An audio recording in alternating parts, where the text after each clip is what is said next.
Good morning, ladies and gentlemen, distinguished guests, athletes, coaches, sports scientists, policymakers, students, press and media friends. Welcome to the Tamil Nadu Sports Science Conclave, powered by the Sports Development Authority of Tamil Nadu.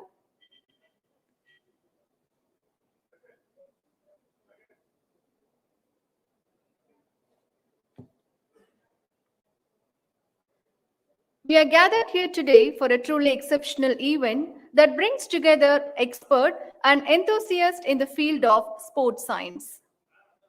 The Tamil Nadu Sports Science Conclave is a two-day event designed with several important objectives in mind.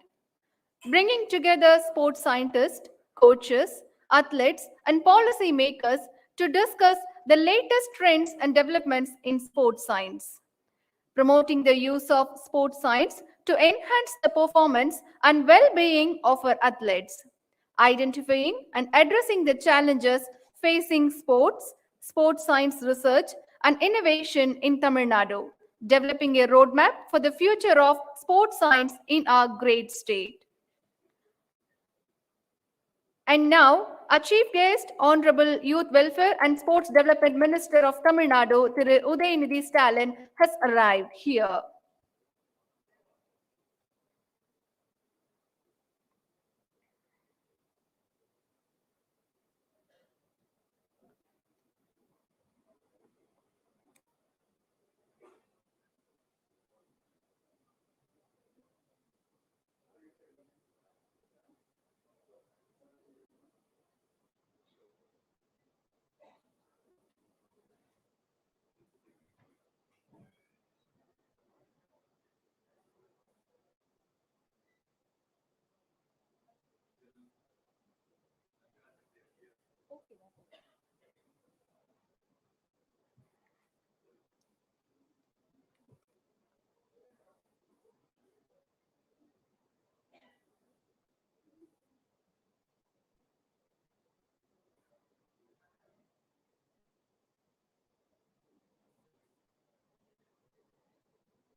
We are privileged to welcome the Honorable Youth Welfare and Sports Development Minister of Tamil Nadu, Thiru Udayanidhi Stalin, whose leadership and commitment to public service have had a transformative impact on our society. It's with great pleasure we welcome Dr. Atulya Mishra IAS, Additional Chief Secretary to the Government of Tamil Nadu. We are also privileged to have Mr. Abhinav Bindra, a true legend in the world of sports, whose dedication and achievements have made our nation proud. Also, I would like to welcome lead speaker Dr. Thomas Pitt, Sri Ramachandra Medical College Chancellor, Thiru V.R. Venkatachalam, SDAT Vice President Executive in Ramachandran, SDAT Vice President Dr. Ashok Sigamani, Khel Ratna awardee Mr. Sarath Kamal, and lead speaker Dr. Mark King onto the stage.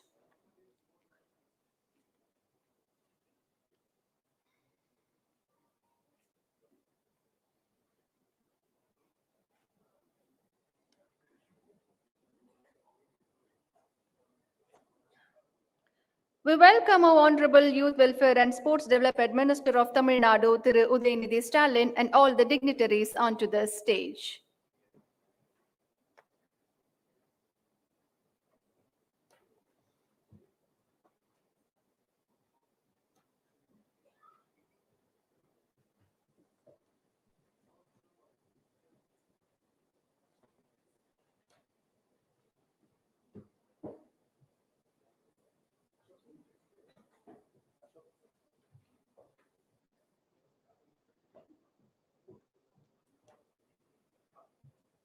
Kindly I request all dignitaries to raise for the Tamil Thai Varthu by the students of Tamil Nadu Government Music College.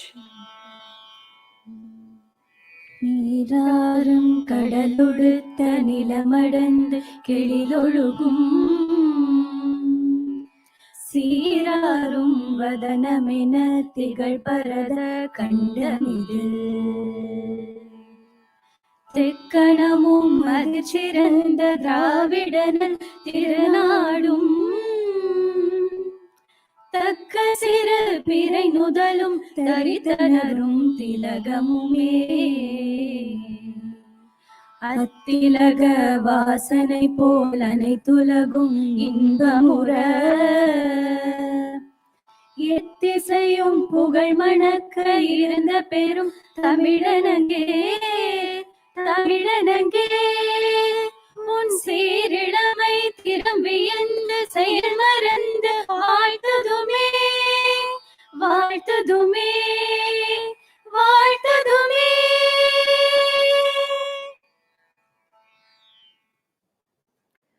Thank you. We are honored to invite our Additional Chief Secretary, Dr. Atulya Mishra IAS, for the welcome address. He is an officer of outstanding repute with a deep commitment to the development of sports in Tamil Nadu.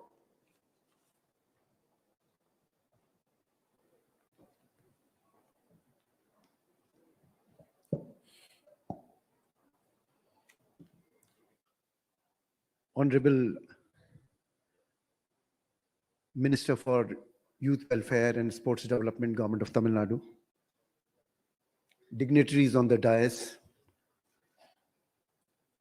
guests who are sitting in front of me, ladies and gentlemen.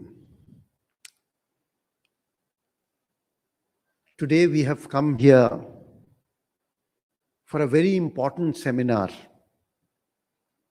We have brought the best sports psychologists, sports medicine personnel, professors of injury prevention and rehab, biomechanics, sports physiology, sports nutrition, high performance training, sports technology and computer graphics to one platform. Under the guidance of Honorable CM, this is the first of its kind in this country that a government body is doing a seminar of this sort.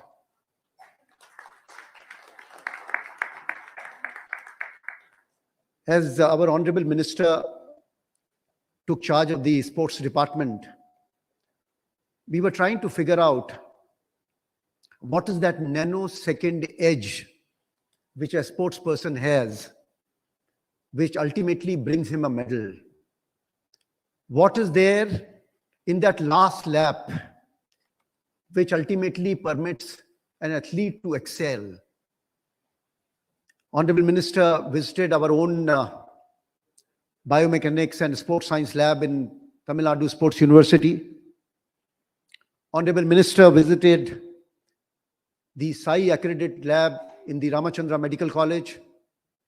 Honorable Minister visited Odisha and went to Abhinav Binda's academy there, where sports science was being the main area of focus. Then Honorable Minister we were trying to create a sports science center in Madurai, and equipment were being supplied. Ultimately, Honorable Minister now believes that Chennai and Tamil Nadu should be the center of gravity for sports science too. We have already done large number of events. I'm not going to narrate it. Mega events which have happened in this country have all happened in Chennai and Tamil Nadu. Huge amount of sports infrastructure is being created. But ultimately, as I was saying, that nanosecond edge also should come to Tamil Nadu. Already a lot of people, Minister, used to ask why this person has not gone for the sports in a particular, for Asian Games or for the Commonwealth Games. There would be injuries.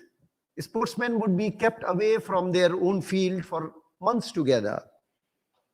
We have to ensure that their lifespan is increased, the injuries are treated well, and our sportsmen are also reciprocating.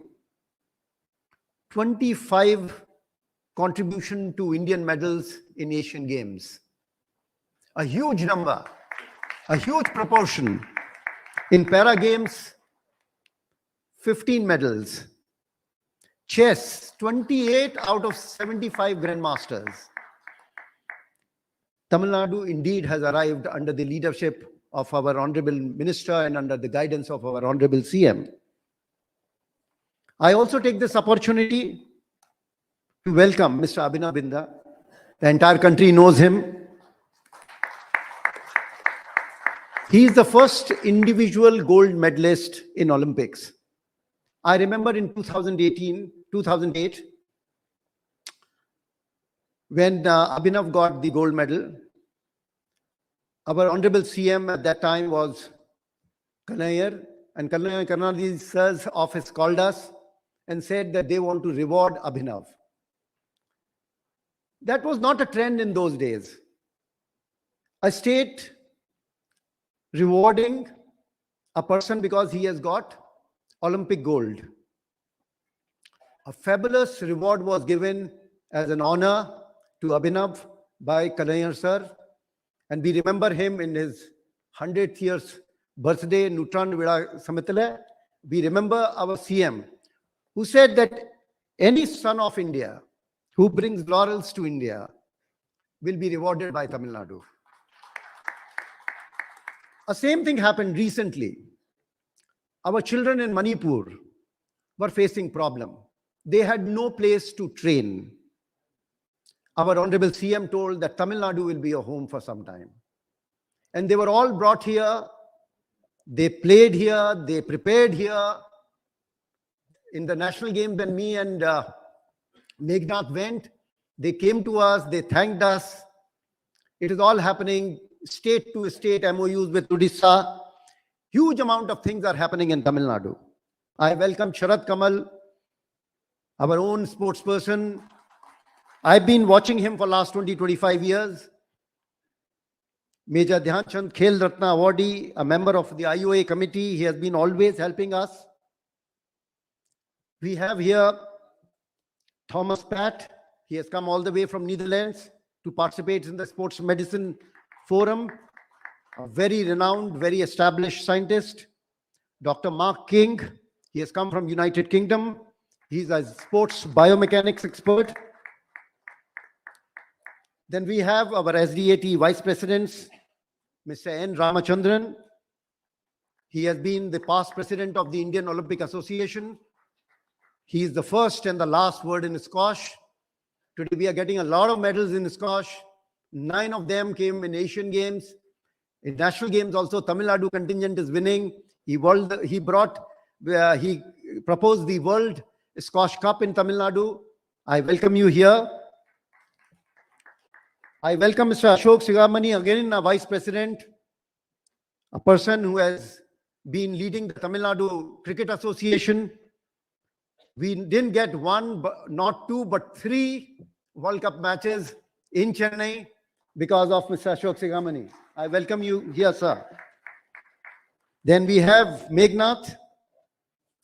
This entire thing has been created, crafted by him under the guidance of Honorable CM and under the leadership of Honorable Minister. I welcome you. You are the real pulse behind SDAT, and your entire team is working with you so fabulously. Then we have the Chancellor of Sri Ramachandra Medical College. We have the CEO from Apollo Hospital. We have the Vice Chancellor from Tamil Nadu Physical Education and Sports Universities. We have delegation from IIT. We have delegation from SAI led by Colonel B.K. Nayak.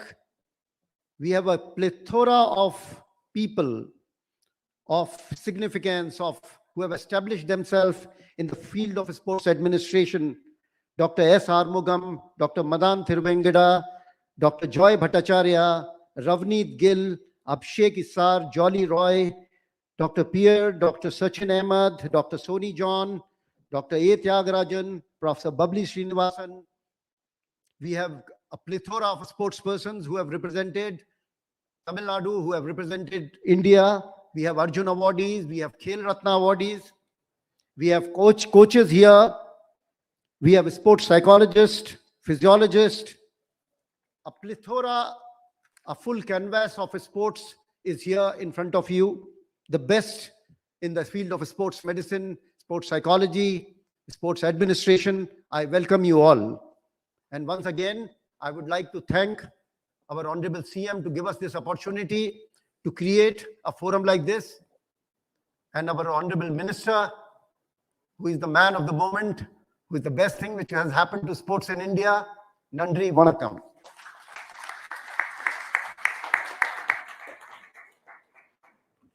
Thank you, sir. Now it's time for felicitation.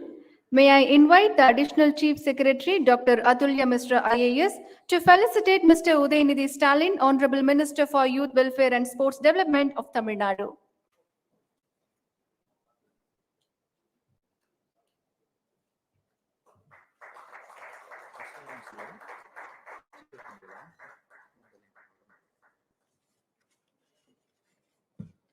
And now, Additional Chief Secretary will felicitate Khel Ratna awardee Thiru Abhinav Bindra.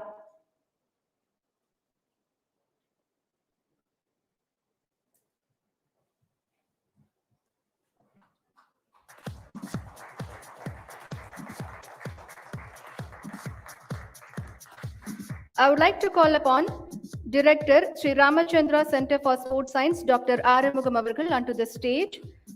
Additional Chief Secretary will felicitate Dr. Arumugam avargal.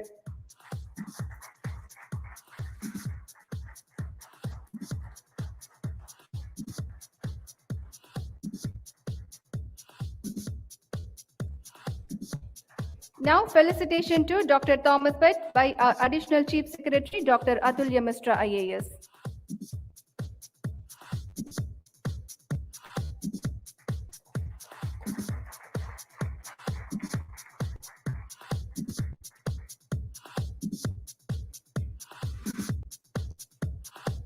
Additional Chief Secretary will felicitate SDAT Vice President Executive Thiru Ramachandran avargal.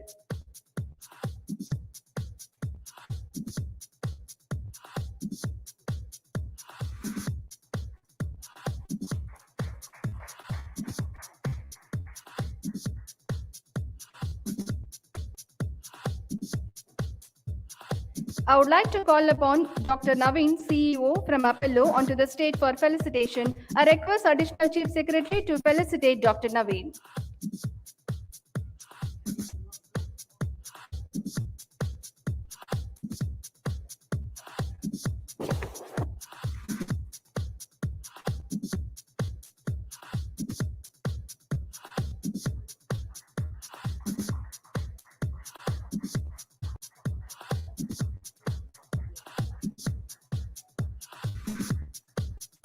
I invite Member Secretary Thiru Meghnath Reddy IAS to felicitate Additional Chief Secretary Dr. Atulya Mishra IAS.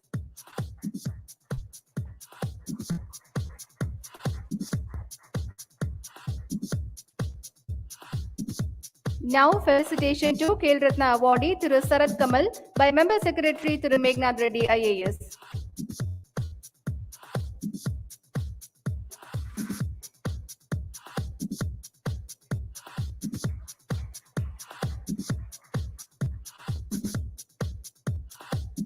Now, felicitation to lead speaker Dr. Mark King by the Member Secretary Thiru Meghnad Reddy IAS.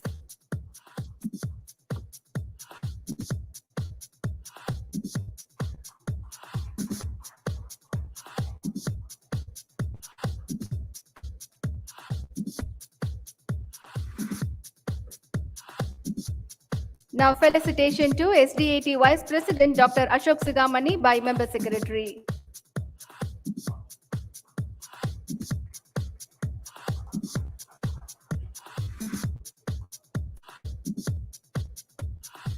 I would like to invite Dr. Sundar, Vice Chancellor, Tamil Nadu Sports University for the felicitation onto the stage. I request Member Secretary to felicitate Dr. Sundar.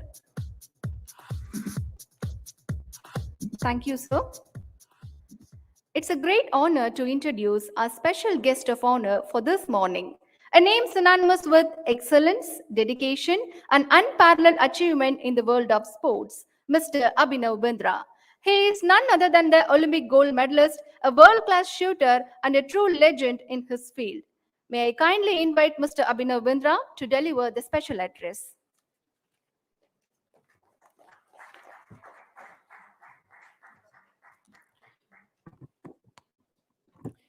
The Honorable Minister Thiru Udyanidhi Stalinji, Honorable Members of the Government of Tamil Nadu, esteemed delegates of the Sports Development Authority of Tamil Nadu, distinguished guests, sports science experts, coaches, dear athletes, and all attendees of TASCon 23.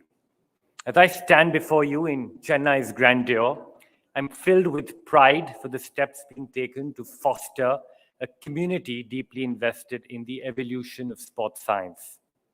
It is with great honor that I speak to you about a subject that has not just shaped my career, but is shaping the future of sport globally. Sport as we know it today has become an arena where milliseconds and millimeters are the difference between the good and great, between champions and legends. This transformation has not been incidental. It has been a deliberate change, powered by the relentless pursuit of excellence that sports science has brought into the athletic domain. My own tryst with sports science is a narrative of transformation. I remember vividly every hour spent analyzing biomechanical data, every night spent in the quest to understand the impact of psychological training, every diet plan meticulously crafted from the insights of sport nutrition. These were the unseen champions of my Olympic journey. They were the silent whisperers of excellence that steered me to Olympic gold. An inspiring example of the marriage between sport and technology in the modern era is the story of Eliud Kipchoge, the marathon world record holder. Kipchoge's sub-2-hour marathon attempt, named the Ineos 159 Challenge, was not just a testament to his incredible physical ability, but also to the meticulous planning and support from sports science. From selecting the perfect course, employing a V formation of pacemakers to reduce drag, to the designing of bespoke shoes that improved running efficiency, technology and science were at the heart of this remarkable athletic feat. In another realm, we see tennis champions employing wearable technology to track their every move and swing, analyzing the data to perfect their game. Swimmers utilize motion capture technology to find the optimal stroke. Basketball teams employ AI to devise strategies and analyze the health and performance of their athletes. These stories are numerous and growing by the day. My pursuit of Olympic gold was a testament to the power of sports science. The precision in my performance was not just a matter of training, but of scientific inquiry and application. The Abhinav Bindra Targeting Performance Initiative was born from a desire to bridge the gap between ambition and performance, providing athletes with access to the pinnacle of sports science solution. At this juncture, with AI poised to revolutionize sport, be it coaching, refereeing, sport analysis, and even broadcasting, India's rich sporting heritage must rise to meet this wave of technological innovation. Coaches, as the custodians of athletic progress, must embrace sports science to fine-tune their training methodologies for the digital age. To ascend to the Olympic echelon as a nation, we must embed sports science into every layer of our athletic framework. It is not just the state-of-art facilities, but the integration of a scientific mindset from the grassroots to elite levels that will catalyze India's growth into a global sporting powerhouse. The importance of starting at the grassroots level cannot be overstated. It is here that we must begin to instill a culture of precision, analytics, and evidence-based training methods. Let us imbue our sporting paradigm with the tenets of sports science, ensuring that the next generation of athletes and coaches are well versed with the nuances of technology that can elevate their capabilities. In an AI-driven future, we can envision a sporting landscape that is more informed, more precise, and more capable than ever before. As we engage in this conclave, I encourage you to view it not just a platform for discussion, but as a springboard for decisive action. The dialogue we share here must translate into a tangible shift in how we approach sports science, laying down a path for India to emerge as a beacon of excellence and innovation in the international sporting community. Thank you for your dedication to sports science, for your commitment to excellence, and for your belief in the transformative power of this field. Together at TASCon 23, let us commit to a future where sports science is the cornerstone of India's athletic success. Thank you, and let us stride forward in unity towards this ambitious horizon. Thank you.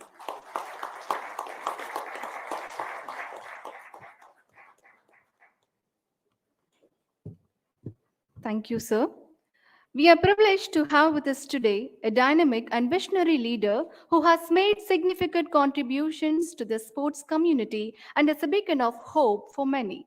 I would like to invite Thiru Udayanidhi Stalin, Honorable Minister for Youth Welfare and Sports Development of Tamil Nadu, a distinguished leader in the world of politics and public service, to deliver the keynote address.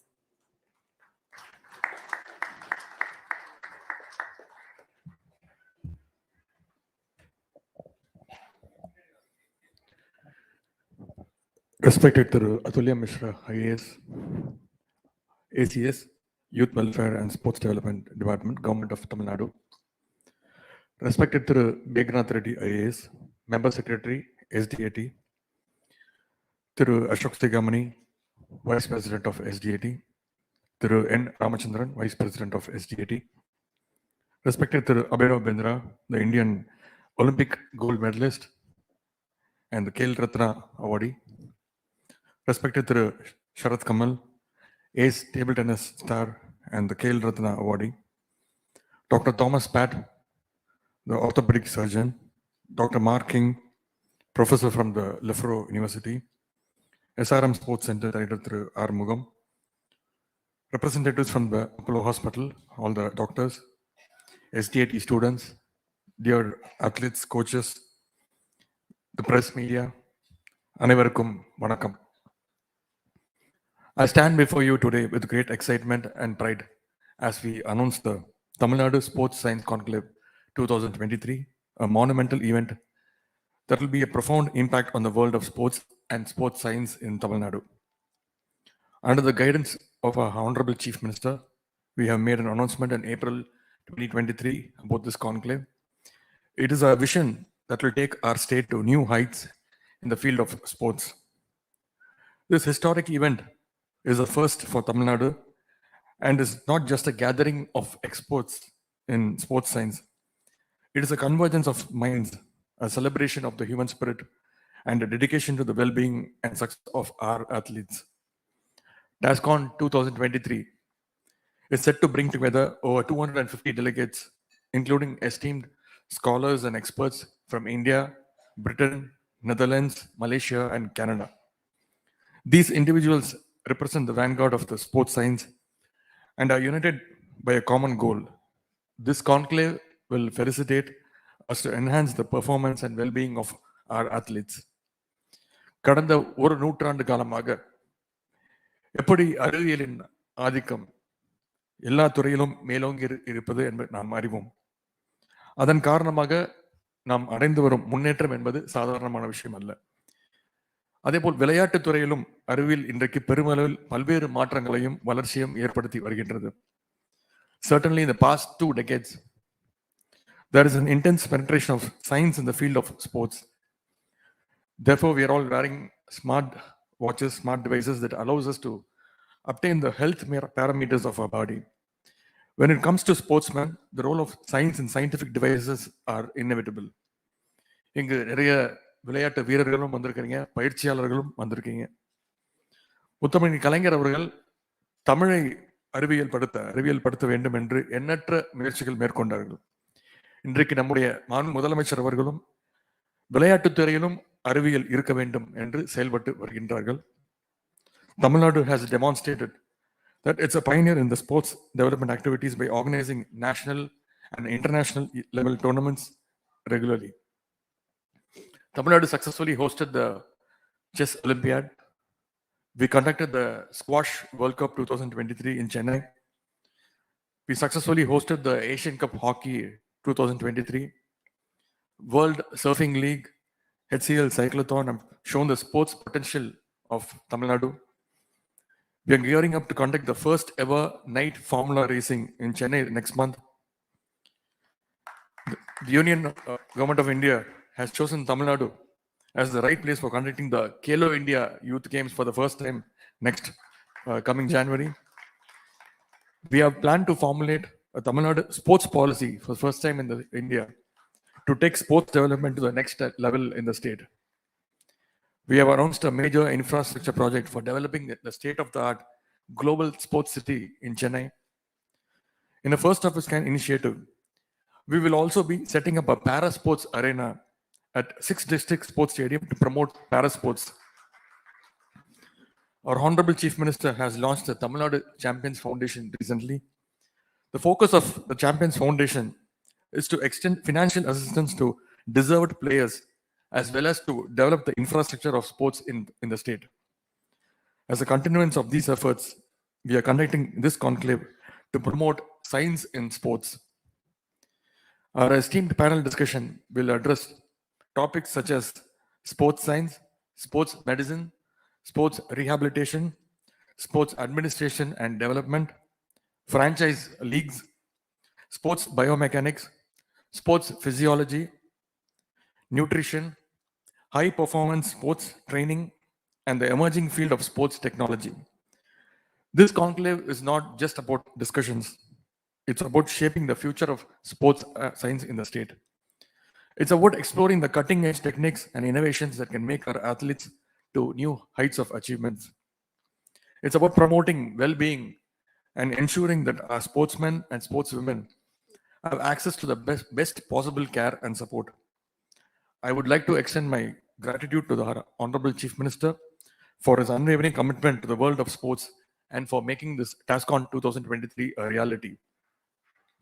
I also want to thank all the delegates, the scholars, coaches, trainers, all the sports personalities and policy makers for their dedication towards this event. Together, we are starting a journey towards excellence, and I'm confident that this conclave will be a catalyst for a very positive change. I would like to conclude that TASCon 2023 is not just an event. It is a statement of our commitment to sports and well-being. I invite you all to participate wholeheartedly in this historic conclave and contribute to the growth and success of our athletes. Let's work together to make Tamil Nadu the hub of sports excellence, where our athletes not only compete, but also triumph on the world stage. நம்முடைய விளையாட்டு வீரர்கள், வீராங்கனைகள், பயிற்சியாளர்கள் அனைவரும் இந்த 2 நாள் மாநாட்டை பயன்படுத்துமாறு உங்களை எல்லாம் அன்போடு நான் கேட்டுக்கொள்கின்றேன். அறிவியலின் துணையோடு விளையாட்டு போட்டிகளில் நீங்கள் பல்வேறு சாதனைகள் படைக்க நான் வாழ்த்துகின்றேன். இதன் மூலம் தமிழ்நாட்டிற்கும் நம்முடைய இந்திய ஒன்றியத்திற்கும் பெருமையை தேடி தருவீர்கள் என்ற நம்பிக்கை இந்த அரசுக்கு உள்ளது. Thank you and I look forward to seeing you all in the TASCon 2023. நன்றி, வணக்கம்.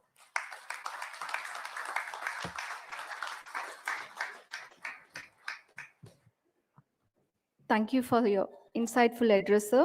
I would like to invite the Meghnad Reddy IAS, Member Secretary, whose dedication and tireless efforts have been the driving force behind the successful event. We invite him to deliver a vote of thanks.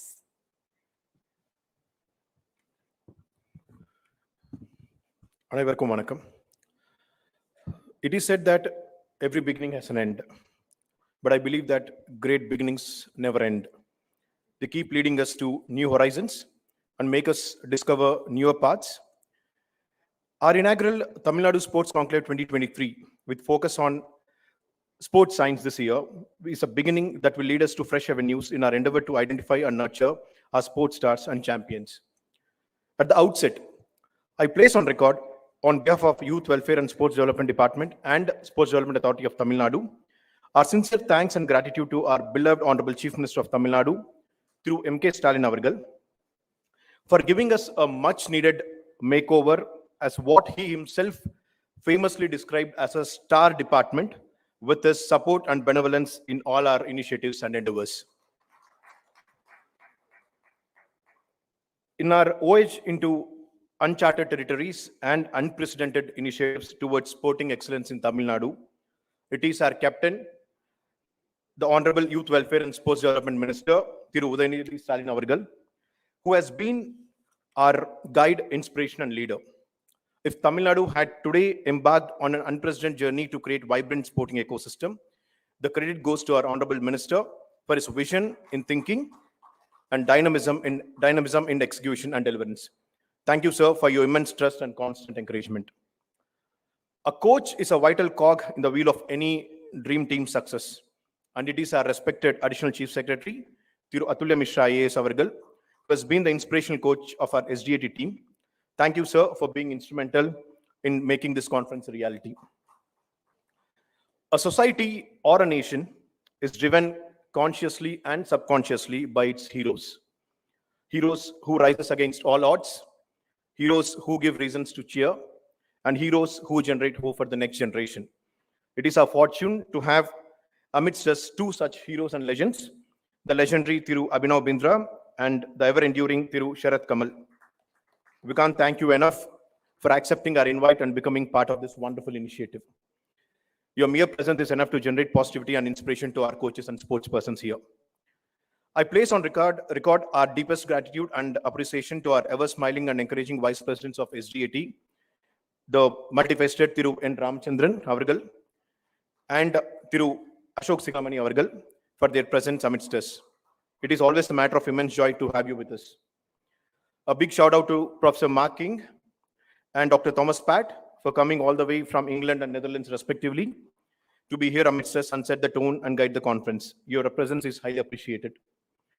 I place on record our gratitude and appreciation to our valued partners, Sri Ramchandra Institutions, Sri Ramchandra Sports Science Centers, IIT Madras, Tamil Nadu Physical Education Sports University, Apollo Hospitals, DG Vaishnava College, State Planning Commission, Sports Authority of India, the galaxy of scintillating speakers from across the sporting spectrum, other dignitaries, and above all and most importantly, my ever hardworking and passionate dream team at SDAT, coaches, beloved SDAT students, friends from media, for being part of this conference. Your contribution will always be cherished, and as Honorable Minister rightly said, this is just the beginning. Nandri Vanakkam.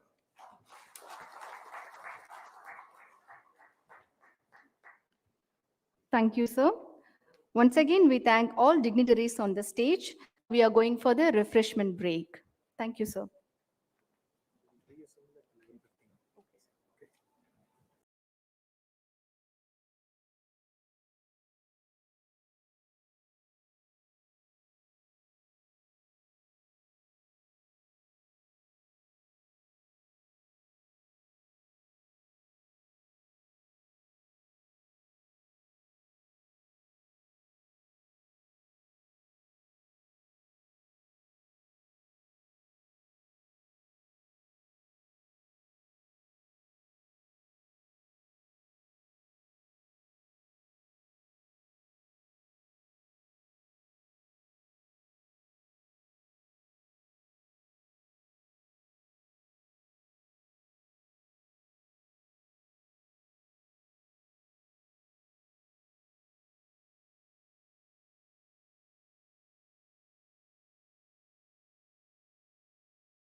Conclave.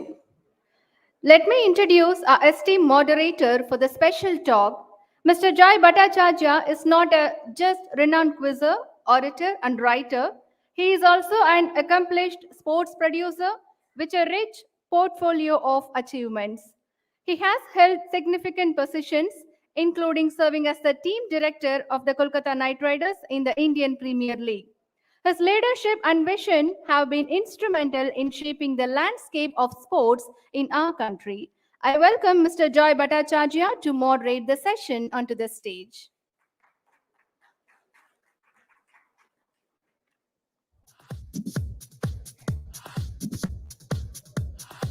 And now, I would like to introduce the speaker, Thiru Abhinav Bindra. Thiru Abhinav Bindra's remarkable journey in the world of sports has left an indelible mark in the history of Indian athletics. He holds the prestigious title of being India's first and one of only two individuals to clinch an individual Olympic gold medal. The achievements and legacy of Mr. Abhinav Bindra are a source of immense pride of our nation.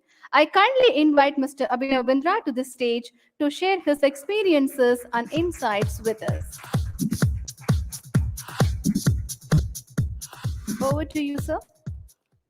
Hello. Good morning and welcome everyone again back to TASCon 23. We have an array of dignitaries, but also a lot of young people out there who will be hopefully interested in a lot of what Abhinav has to say. I'd just like to start by saying that in Olympic sport in India, in many ways in sport in India, it's not BC and AD, it's BA and AA, before Abhinav and after Abhinav. 2008 was a landmark which anyone who loved Indian sport had been waiting for a very, very, very long time.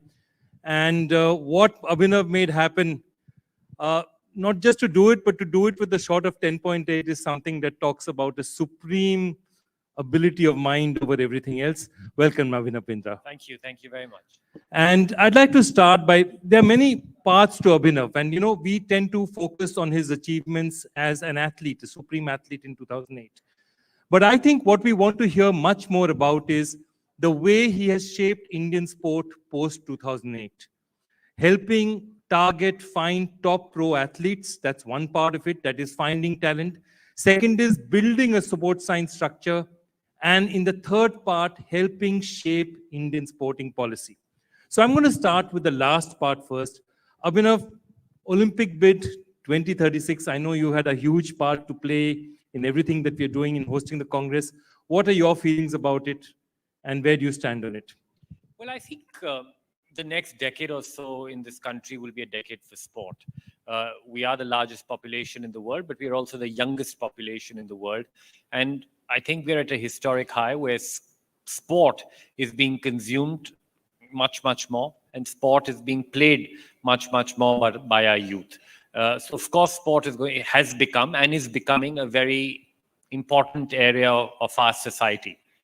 The country is also growing. Our economy is also growing. Geopolitically, we're also growing. And of course, hosting an Olympic Games makes perfect sense. And I'm sure that India will host the Olympic Games. The only question is when. And I don't know if it will happen in 2036. Of course, we've expressed our interest about 2036. What I'd really like to see happen, if I may, is that, we can't just host the Olympics and looking at it as a sporting event of 2 weeks. We really have to look at the Olympic Games as a catalyst for further development, as a catalyst to develop sport in this country. How do we do that? And I'm sorry this response is a little bit long, but it just needs to be.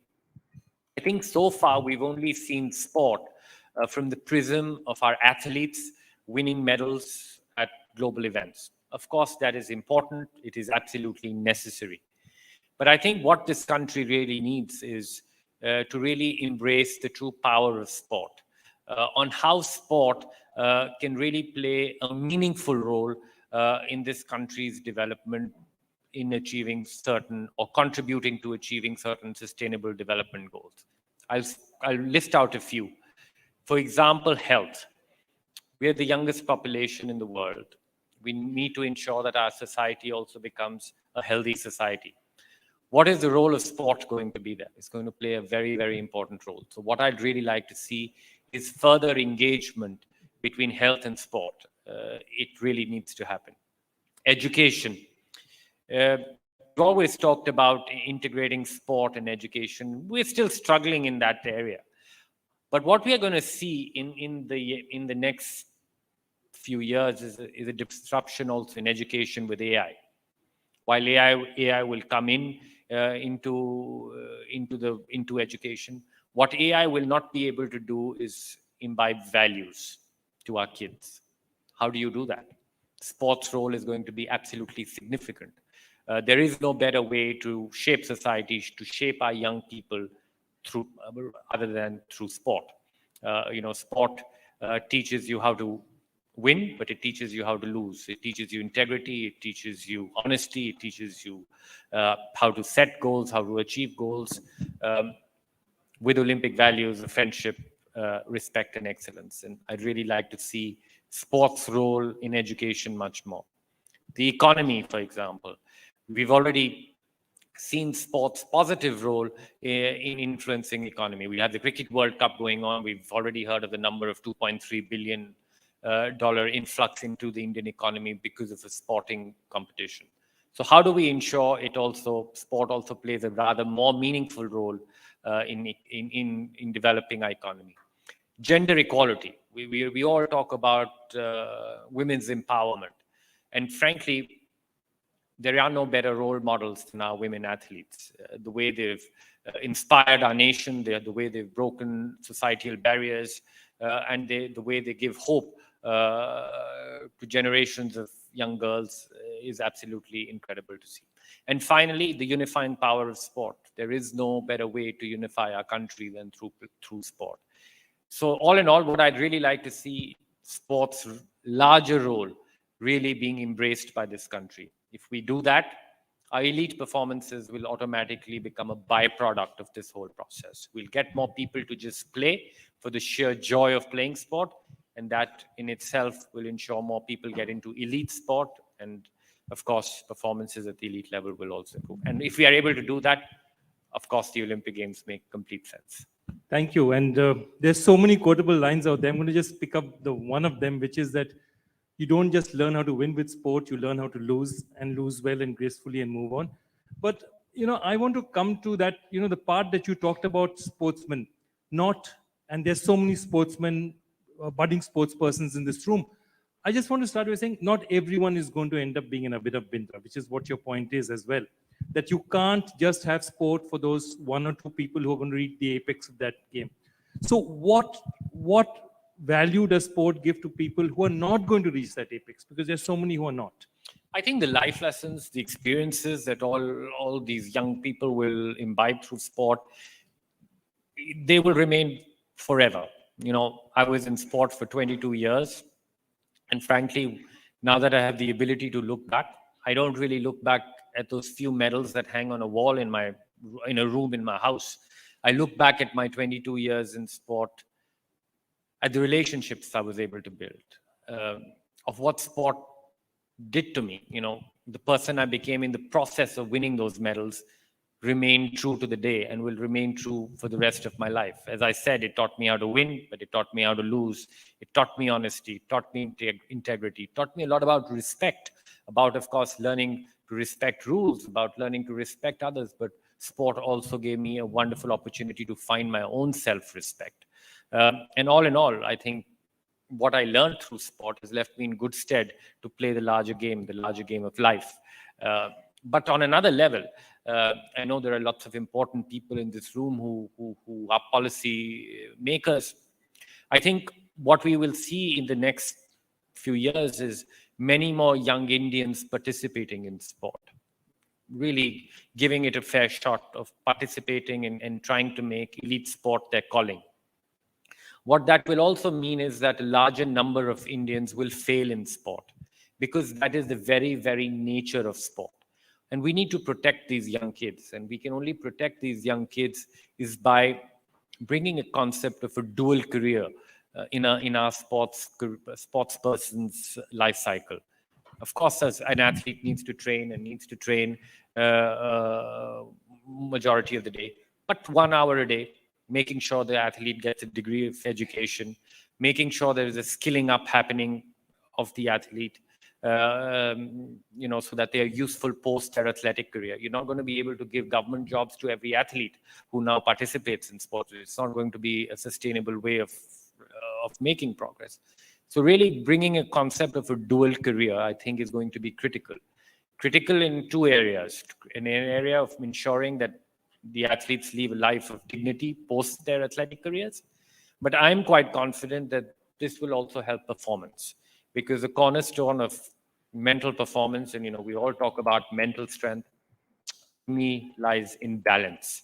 How balanced you are, firstly, as a human being. That is the cornerstone, that is the foundation of mental strength in sport as well, because before athletes, we're human beings first. And having this dual career aspect in place, I think, brings in a degree of balance. I'll go back to my own career a little bit. And my most successful years in sport were when I was a student athlete. I only had so many hours to train. I had so many hours to go and study. I had to do other things. I had to build meaningful social connections. And then once I finished my education, there I thought, now I'm going to have 5 extra hours to train every day. And I'm going to become the best in the world. It made theoretical sense, but in practice, it was a very slippery slope, because instead of having that balance, I lost that balance, and my performances didn't really improve looking back.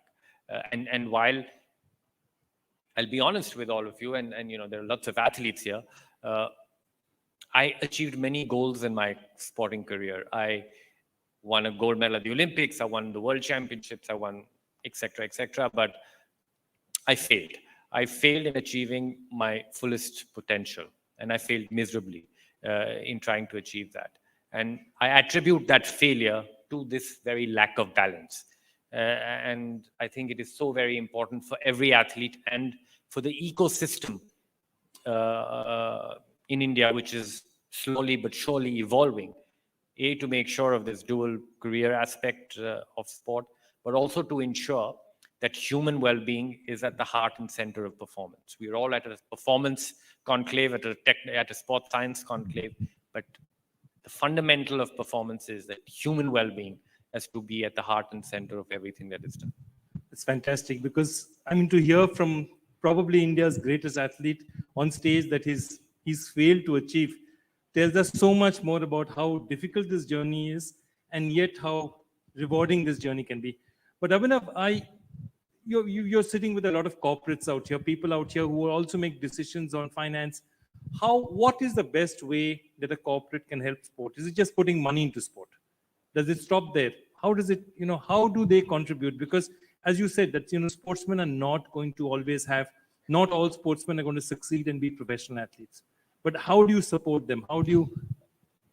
There are several elements. Of course, money is one element of an important element to propel sport forward, to develop sport. But maybe I'll talk it I'll bring another element into discussion. I think to propel sport forward, going forward in India, I think governance is going to be an important aspect. It's always been a touchy issue across the board in India. And I think the corporate world can really help here, because I think at the end of the day, we need high quality human capital administering sport and being involved in running sport. Maybe not at a political level, because there'll always be the leadership, but also at an operational level. And I think at the operational level, we really require high quality human capital. And perhaps there can be a role that has yet not been envisioned by the corporate sector, but to try and contribute in ensuring or helping that we build this capacity. We encourage high quality human capital to be actually involved into the day-to-day functioning of Indian sport, because it is the day-to-day which really matters. Coming back again to 2008, because for whatever we say in Indian sport post 2008 to 2023, there's been a sea change. Okay, and that one event that triggered it off was the Olympic gold that you have. How much has changed in the last 15 years in the, let me put it this way, non-cricket landscape? Because the cricketing landscape obviously is a different landscape in India, but how much has changed in Indian sport? Well, I mean, a lot has, to be honest. I think the investment going into development of Indian sport is incredible, at least at the elite level. We have, I'll give you the example of my own sport. I don't think any other country anywhere in the world gets the sort of investment that is going into our elite programs. I think the sport of shooting is developing the way it is developing in this country is not there. We don't see that level of development anywhere in the world.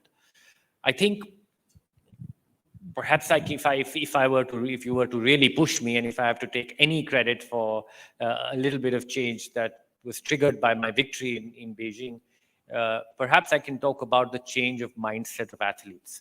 I think up until Beijing, whenever we boarded our flights to an Olympic Games, we were already written off. But what we've really seen is the change of mindset of the Indian athlete. The Indian athlete is no longer content of just in participating. The Indian athlete wants to win, and the Indian athlete wants to win by stepping on the top step of that Olympic podium. And that has been a monumental change in attitude, what we've seen.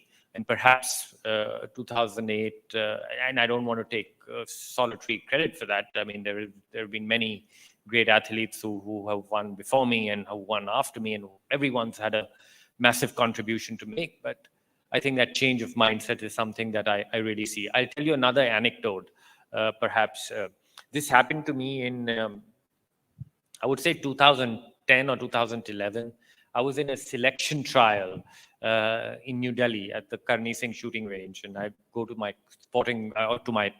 selection trial, and I was shooting next to an 11-year-old boy.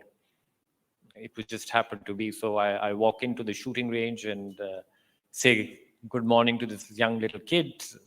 He looks up to me and says, "I know who you are, but I'm going to beat you today." Just for the record, I managed to beat him on that day. But that showed me that there was a change of mindset. I grew up in a generation where self-doubt was our constant companion. That's a lovely word, self-doubt, constant companion. Look, I want to start off, and I know that you've told this 100 times, but I just love hearing it, and many in this hall may not have heard it. Can you tell them why you joined sport? Why did you choose shooting and how it all started? You need to tell them because it's a wonderful story. Actually, as a young boy, I hated sport. I was a fat boy whose only talent really was to miss physical education classes in school. I used to come up with the most creative of excuses not to go and play. I was in a boarding school, and I really hated boarding school. And I used to receive a letter, and this letter was from my father. And this letter almost came every day, which had one commonality, which was that I must play sport. I, of course, didn't listen to him, finally got out of boarding school, joined a day school in Chandigarh. And now, boarding school life is very active and there was lots to do. And now I was in this day school and I had to find something to do after school hours. So one fine day, a family friend of mine sent me to my first shooting session. So I go to my first coach, Colonel Dhillon, and I fell in love with the sport of shooting. I fell in love with it because to be somewhat successful in this sport, all I had to do was stand still, and there was no running around needed. So that was my entry into sport. Of course, to be successful at it, I had to also turn my weakness into a strength, and I did a lot after that, but that was the entry point. Can you imagine India's first individual gold medal gets a letter every day from his father saying, please participate in sport, and he never used to do it. So there's hope for all of us to do so many things in this planet. Abhinav, I want to come back to one more thing that you talk about, and I love it because the theme of success is, success is something we celebrate all the time. 2016, you shot in the end, you came forth and you said it was my finest hour. And when you spoke about it, you said, you almost had more you believed that performance, you liked it more than even 2008. Why? There's something to it. There was a magic to 2016. Why was it so special? Well, I missed him second medal at the Olympics by a tenth of a point. A tragic end is always romantic. I don't know why, but to be honest, I think, as athletes, I think what we really do is savor the journey. And for me, it was all about being the best that I could be every single day. And when I look back at my performance in Rio, and of course also at my career to a great degree, with an absence of regret. And that is the greatest closure you can get to a sports career, the absence of regret. Just the ability to have done all what you could have honestly done, putting your best foot forward in every which way, breaking your performance down into different aspect, whether it be the technical side, whether it be the mental side, whether it be the scientific side, and really pushing yourself every day to be the best version of yourself. And ask yourself the brutally honest question that, have you done the best that you could to prepare for the Olympic Games?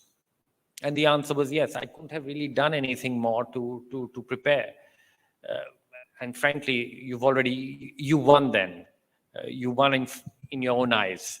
And that's self-respect. And that sometimes shines brighter than any gold medal can. What a wonderful story. I mean, this is just so amazing that process everything. Once you've done it all, you can just wait for the result. But, for everyone out here, and not all of us are elite athletes, there's a quote of yours which I use all the time everywhere. And you said, practice is a talent, perseverance is a talent, hard work is a talent. And for the benefit of everyone out here, could you just tell us what you meant by that? I mean, as I told you, I was this fat little boy with zero athletic ability, no coordination. I have pretty bad eyes, which is kind of important in my sport. I was not competitive in nature. I never had the competitive spirit needed to really fight in competition. Didn't have it naturally.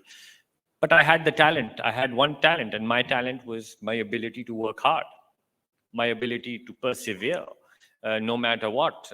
And not everybody has that. I mean, I see the greatest of talented individuals who don't achieve much at the end of the day. Talent can give you a kickstart, but talent is not going to help you achieve great results unless you supplement that talent with hard work and commitment, which is needed to be put in day in and day out. And I think that was my talent. My talent was simply my ability to work hard every day. For me, the games didn't come once in every 4 years. The games came every day for me. Wow. I'm asking you just to go further on that part of the legend of Abhinav Bindra. One is his hard work. The second part of it is your amazing attention to detail and something to learn. So tell us, you knew the hall in Beijing and how you prepared for Beijing. There was a special part of the preparation of where you shot. So tell us a little bit about it. So the Beijing Olympic Hall was a massive space. Up until then, we were the sport of shooting hadn't developed to the degree it has developed to the day. It was a massive space at that time, and perhaps 5 to 10 times the size of this hall.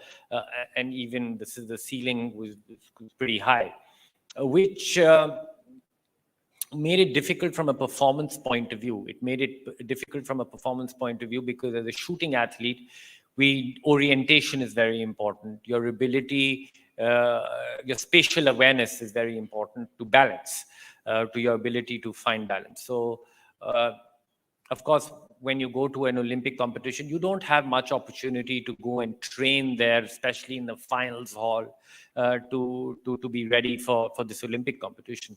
So what I did in preparation for this competition was I hired a marriage hall very close to my house. These marriage centers, and I converted that into a shooting range. and I practiced on it. And that, by the way, is the closest I've come to marriage as well. So. News for all of you out there. Okay, we are in a sports science seminar and we talk so much about injury and rehabilitation from injury. Your first major injury was post 2004, the back injury. And what happened? And tell us a little bit about your journey of recovery. I think I'm not going to dwell so much in the area of recovery and all, because there's much more expertise available in the room than myself. So before I make a blunder and saying something wrong, I'm just going to keep quiet. But what I'll do is I think talk maybe about the psychological aspect of recovery as well, because there are many athletes in this room, and at some point or the other, you may get injured. It is kind of inevitable in sport. I think a couple of things that I'd like to talk about. I think firstly, when you do get injured, it is very frustrating. It's the last thing you want to happen. I think it's apart from the physical pain and the physical issues that you're facing, I think it also has a big mental aspect to it, which I think is not spoken enough. I think for all the athletes, I think the first thing what you can do well is to practice acceptance. Because sometimes when we get injured, we just resist the whole scenario. Why has it happened to me? Why me? Etc. etc. So just firstly, accept the situation. It helps. The number two thing, what is very, very important, is a change in goal setting. Athletes always have long-term goals that you all set, and sometimes an injury comes your way, and your long-term goal that you've had, winning a medal at the Olympics, etc., there's certain breaks put to that journey. You need to change your goals at that time and have that short-term goal that, okay, for the next 2, 3, 4 months, my biggest goal is to work my hardest on my recovery. When you do that, you accelerate the whole healing that needs to happen, because healing is at a very deep level as well and is triggered by the mind also to a degree. And I think when you have this change of setting, I think it leads to a lesser degree of frustration that you may be facing at that period of time. And lastly, I think the importance of prehab. I think is very, very important. We all talk about rehab, but I think prehab is even more important in an athlete's life, because most sports, I think every sport is very, very asymmetrical in nature, which puts a much larger load on one side of your body. And just having the ability to, spend half an hour every day in trying to rebalance your mechanics, to rebalance your body, I think will pay long-term dividends in your sporting career. So put your mind, put a little bit of effort into that, because from a performance point of view, sometimes in sport, you almost do require a degree of imbalance in your body, right? But if it goes, it's a very fine line that you're walking on. If you go too far, performance drops. If you go even further, injury happens. So just having a constant ability to rebalance to a degree will just ensure that, hopefully you're able to prevent certain injuries.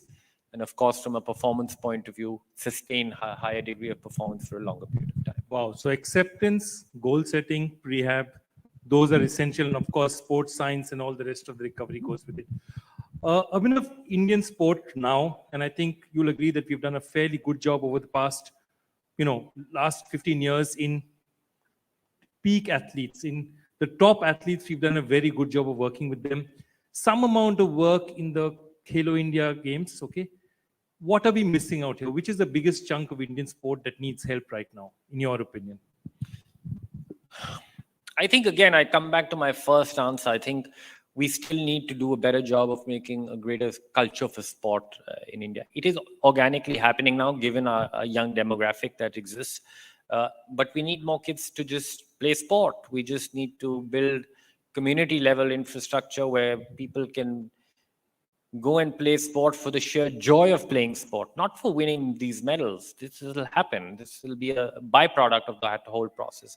But we just need more young Indians to imbibe sport as a way of life, as something that you do as a social activity, right? I mean, instead of going to the movies every weekend or going to a shopping mall, we need more families to just go and play sport.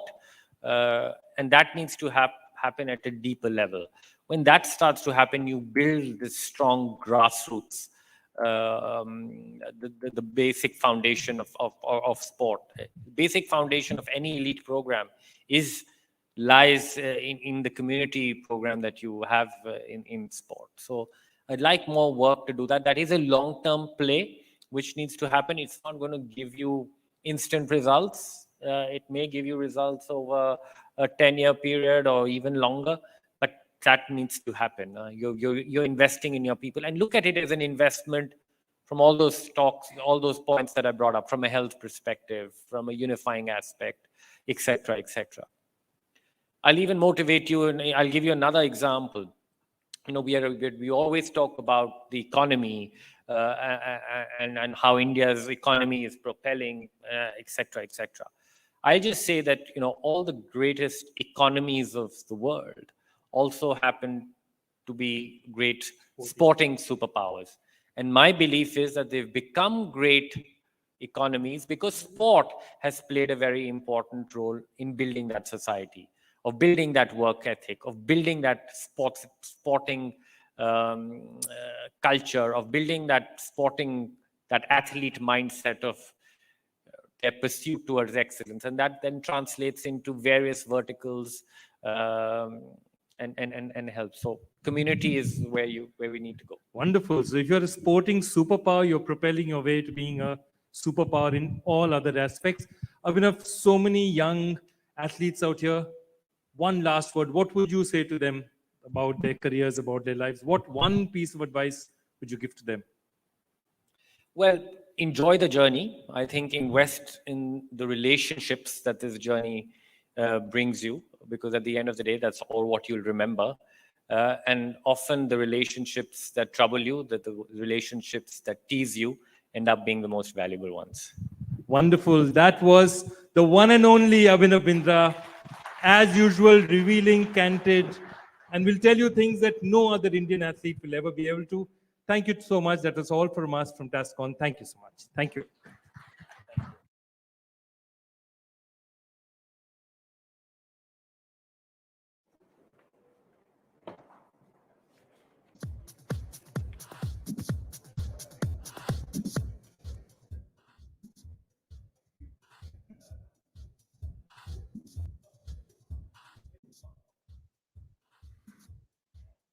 Thank you so much, sir. I want to extend my heartfelt gratitude to Mr. Joy Bhattacharya for your exceptional moderation of the session. Your insightful and engaging approach truly elevated the discussion. I would also like to express my sincere appreciation to Mr. Abhinav Bindra for his outstanding contribution as a speaker. Thank you both for your invaluable contributions, and it made the event a great success. And next, we are going for the panel discussion on the topic sports medicine and sports rehab, come back stronger than the setback. Let me introduce the moderator. Dr. Tyagarajan is a highly respected figure in the field of sports medicine and rehabilitation. With a wealth of experience and expertise, he has become a trusted professional in the care and treatment of athletes and individuals seeking to recover from sports-related injuries. His dedication to ensuring the physical well-being of athletes and promoting their safe and efficient rehabilitation is commendable. I would like to invite Mr. Tyagarajan onto the stage. Please welcome, sir.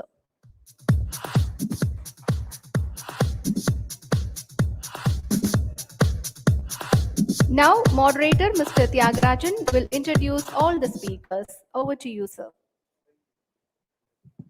Thank you for the wonderful and very lavish introduction. So after the great inspiring talk by our dear inspiring Abhi, I still remember very vividly when I visited your center, the first letters at the entrance. It's not once in 4 years, it's every day. There was a great message for not only sportsmen, for everyone in every sphere of life. Whatever you have spoken, the sports and positively influence into all verticals of personal life and social life are very true. Thank you so much. It's a pleasure and honor to have you with us. And let me introduce the panel speakers for the sports medicine and rehab. It's my pleasure to invite Dr. Pat from Netherlands. As a very renowned orthopedic surgeon from Netherlands, and he calls himself as a ACL nerd. And he is currently the vice chair of the European Society of Sports Traumatology, Knee Surgery and Arthroscopy. Dr. Tam, please give him a warm welcome. Thank you. Yes, please. And my pleasure and honor to invite the next speaker, my colleague, Professor Dr. Armugam, the director of Sri Ramchandra Center for Sports Science. Sir, please. And the next speaker that I would like to invite is Dr. Madan Trivengda, a great orthopedic surgeon from our own Apollo Hospital, Chennai. And then Dr. Sanjay Epen Samuel from Bangalore, Rajiv Gandhi University.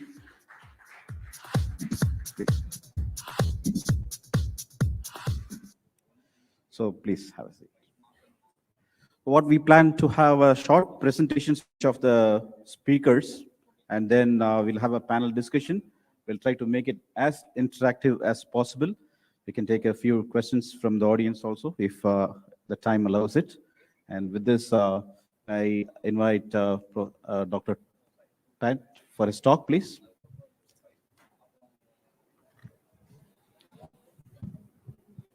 Good morning, everybody. It's a great pleasure being in here. Thank you so much for the kind invitation and the kind words. Where's my slide?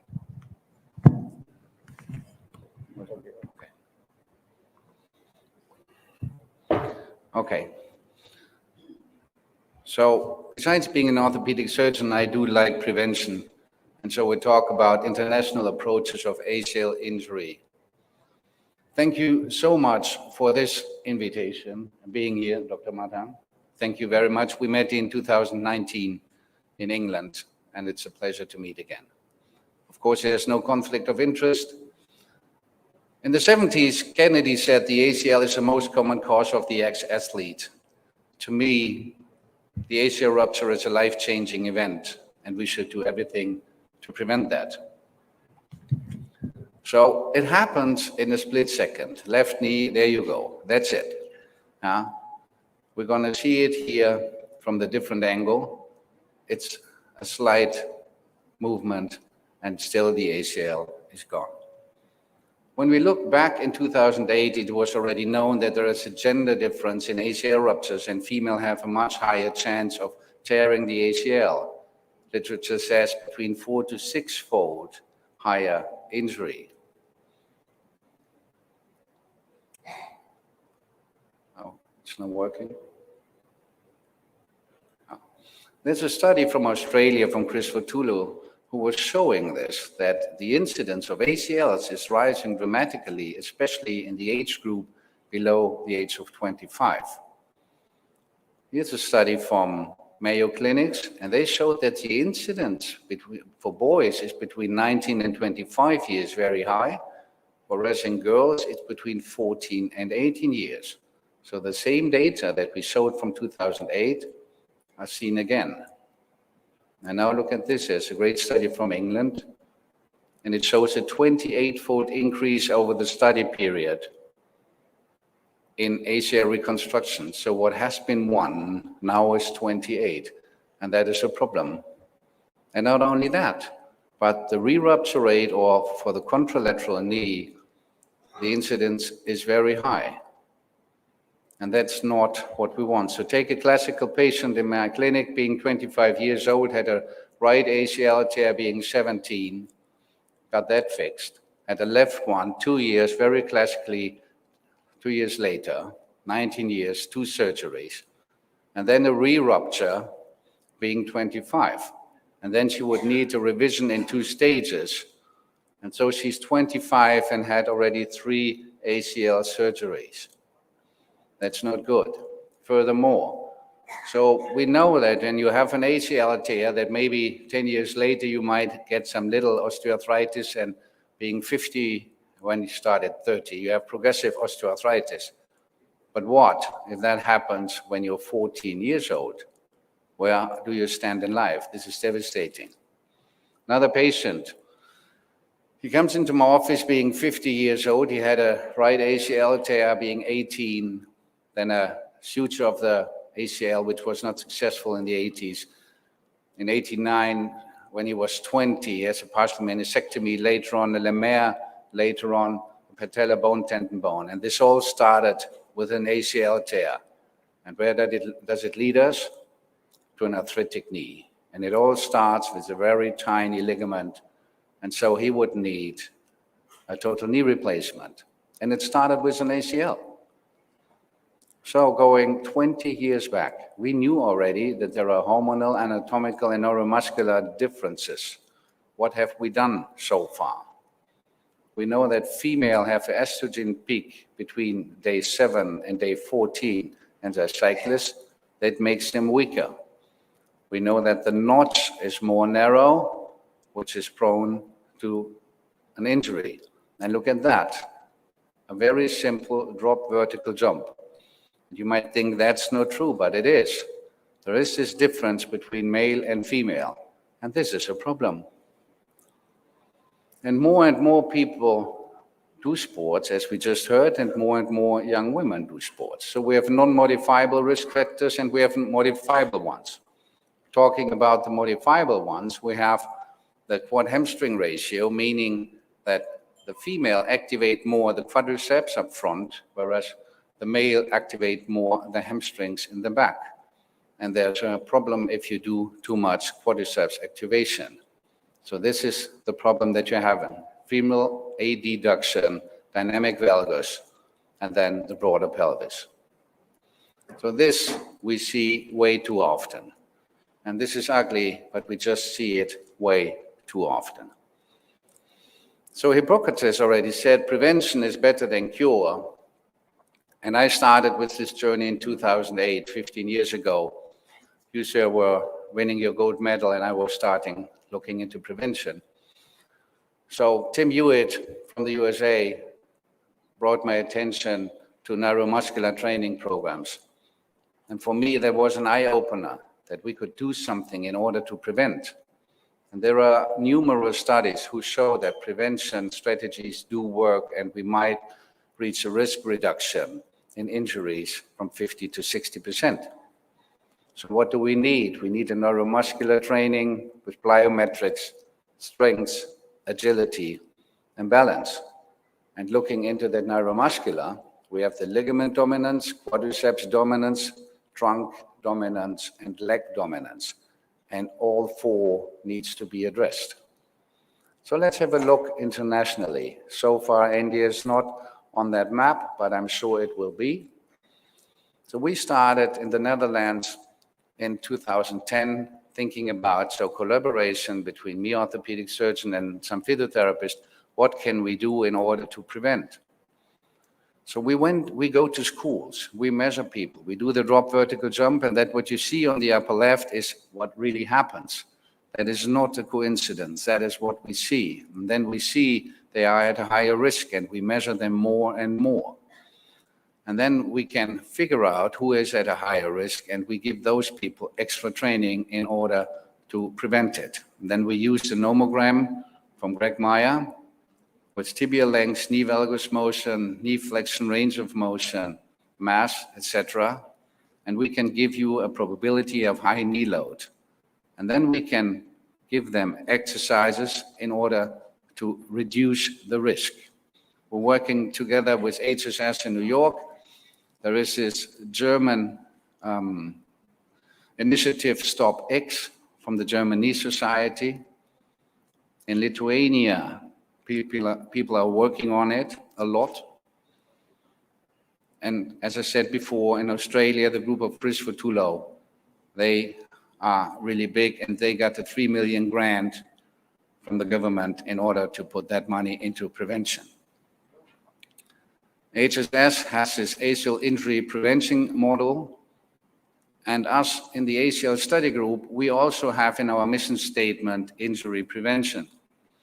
And so we formed a group, we call it Guardians of the ACL. So a group of experts understanding avoiding ruptures, distortions in adolescent knees makes sense. So what can we do in order not only to help the professional athletes, but the other ones?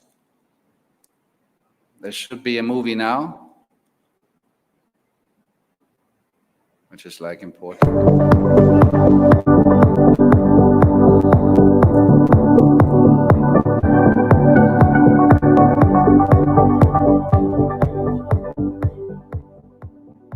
During the past few years, we've seen a dramatic rise of knee injuries among mainly young people, aged 8 to 23 years.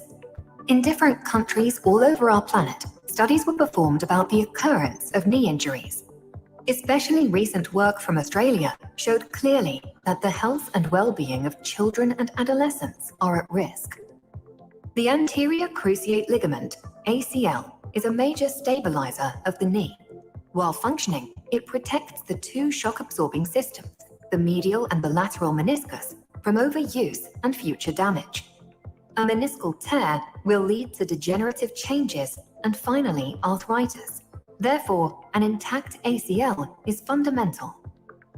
This small but crucial ligament is about 2.5 to 2.8 centimeters long and about 8 to 10 millimeters in diameter. It is the most examined and researched ligament of the human body, with more than 26,000 scientific publications. An ACL injury is a life-changing event.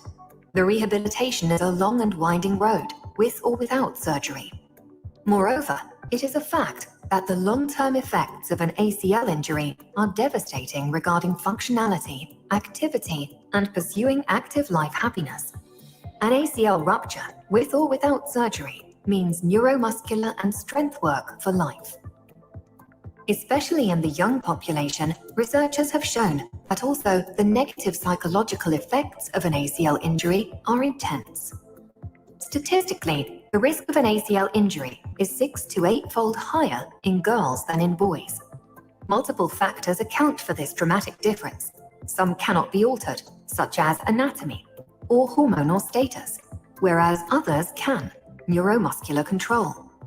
Studies performed in the United States of America and Scandinavian countries since the early 2000s show that certain exercises, used also as warm-up sessions, can reduce the risk of an ACL injury by 50 to 60%. These exercises include balance, strength, speed, and plyometrics, jumping.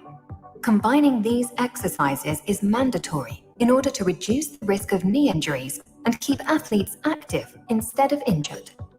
In the past especially, professional athletes had already been trained according to these types of exercises, but the main population of athletes has not yet been part of the risk-reducing approach. ESCA, the European Society for Sports Traumatology, Knee Surgery and Arthroscopy, is about to change this.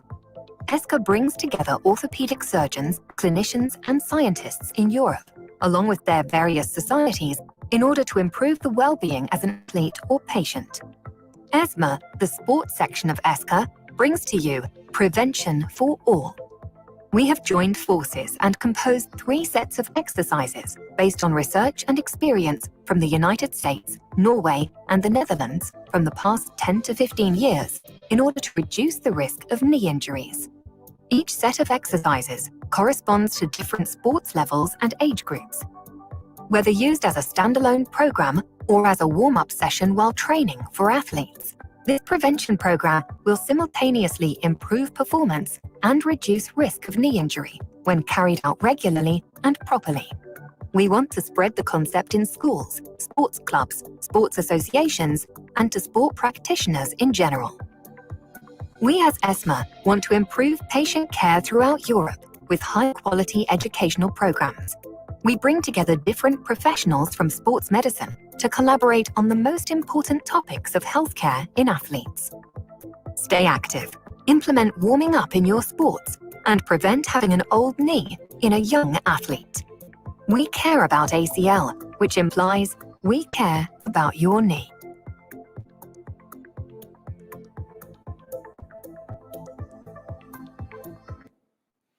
Okay, so we have those exercise sets, and they're here, so we have them also as e-posters. They can be downloaded. We have small videos for all the different sets so that children and adolescents can understand it easily in order to do those exercises. Enrique Jones on the left and Mia in this, and Pascal is the one who did that great animation, and Anna made those drawings where we did this from. So where is it implemented so far? We're working in Portugal with it, on the Azores, as well on the mainland. In the Netherlands, of course, we're working with it. In Lithuania, it's scheduled to be implemented nationwide starting next year in the summer, which is great. Then in Israel, Leo Leber will work on it, Professor Roman Seil in Luxembourg, and Professor Widochrowski in Poland. So the plan is to have it spread all over here. And I would love to spread it as well in India and in Tamil Nadu, if that is possible. Regarding collaboration, as well, the present president of the ESCA, as well as the future president, will support everything and every collaboration with here, if that's the case. So I'm looking forward to this. Thank you so much for your attention. Thanks, Dr. Thomas Pat, for the wonderful, resourceful presentation. Yes, we do know that appendix of the knee, as the ACL has been fondly called, is a very common ligament injury. Wonderful insights on the international ACL prevention as well as injury risk reduction. Thanks for that enlightening talk. And in continuing with the same line, surgery in elite sportsmen is another huge topic. And to unravel the myths and the science behind it, we would like to invite Professor Armugam S., Director, Sri Ramachandra Center for Sports Science, to talk about current concepts of sports surgery in elite athletes. Sir.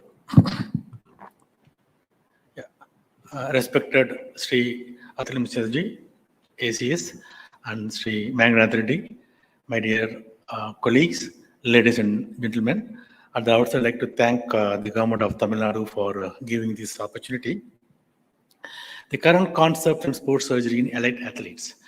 The big change is going on. And what is elite athlete? Are they really special? Yes, they are, because they have exceptional discipline and sacrifice, competitive spirit, resilience to injuries and setbacks. And 80% of elite will experience injuries in their career, minus sprains to major fracture and time away from competition.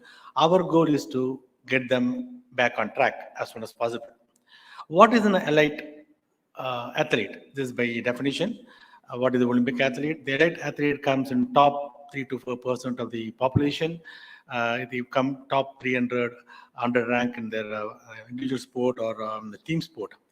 But we believe, our philosophy is everyone who is passionate and determined to put his heart out for any game is an elite athlete.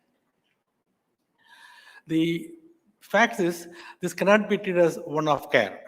Prevention is 80%, as my dear friend Dr. Pat said. Prevention of injury is 80%. Recognition, early detection is 10%. Early intervention is 7%. And specialist care, I'm an arthroscopic surgeon, our role is only 3%. So we need to understand this whole concept. And if we talk about athlete care, and traditionally it is a non-medical influence. Basically, there is pyramid support. Basically, friends, family, coach, then the associations, the fund and sponsors, physios, and then the athlete in the front. But now that has changed over the world, across the world. It's a elite care circle, a strong medical influence. Athlete is the center, in the center cogwheel, and all other aspects like health factors like health science and sports medicine, sports surgery, sports biomechanics, sports psychologist, and the family, friends, the associations. And now recently with all these sponsors, legalities, also everything comes into care of these elite athletes. We at Sri Ramachandra Sport Center for Sports Science, one of the advanced center for assessment of athletes in this part of the world, is India's first center of excellence for football medicine by Asian Football Confederation. Our biomechanical lab is one among the 5 in the world, accredited by International Cricket Council for testing the suspect bowling action.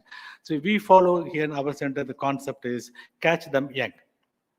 So sustainable long-term model. We started this project first in Kerala. School is the best place to start, so that we start. The prevention is better than cure, and response have been phenomenal. Coaches and parents are overwhelmed with our approach. And what they do is sports science like never before. They are exposed to sports science and the state-of-the-art sports science methodology early in the life, and not only to prevent injuries, but also to enhance performance.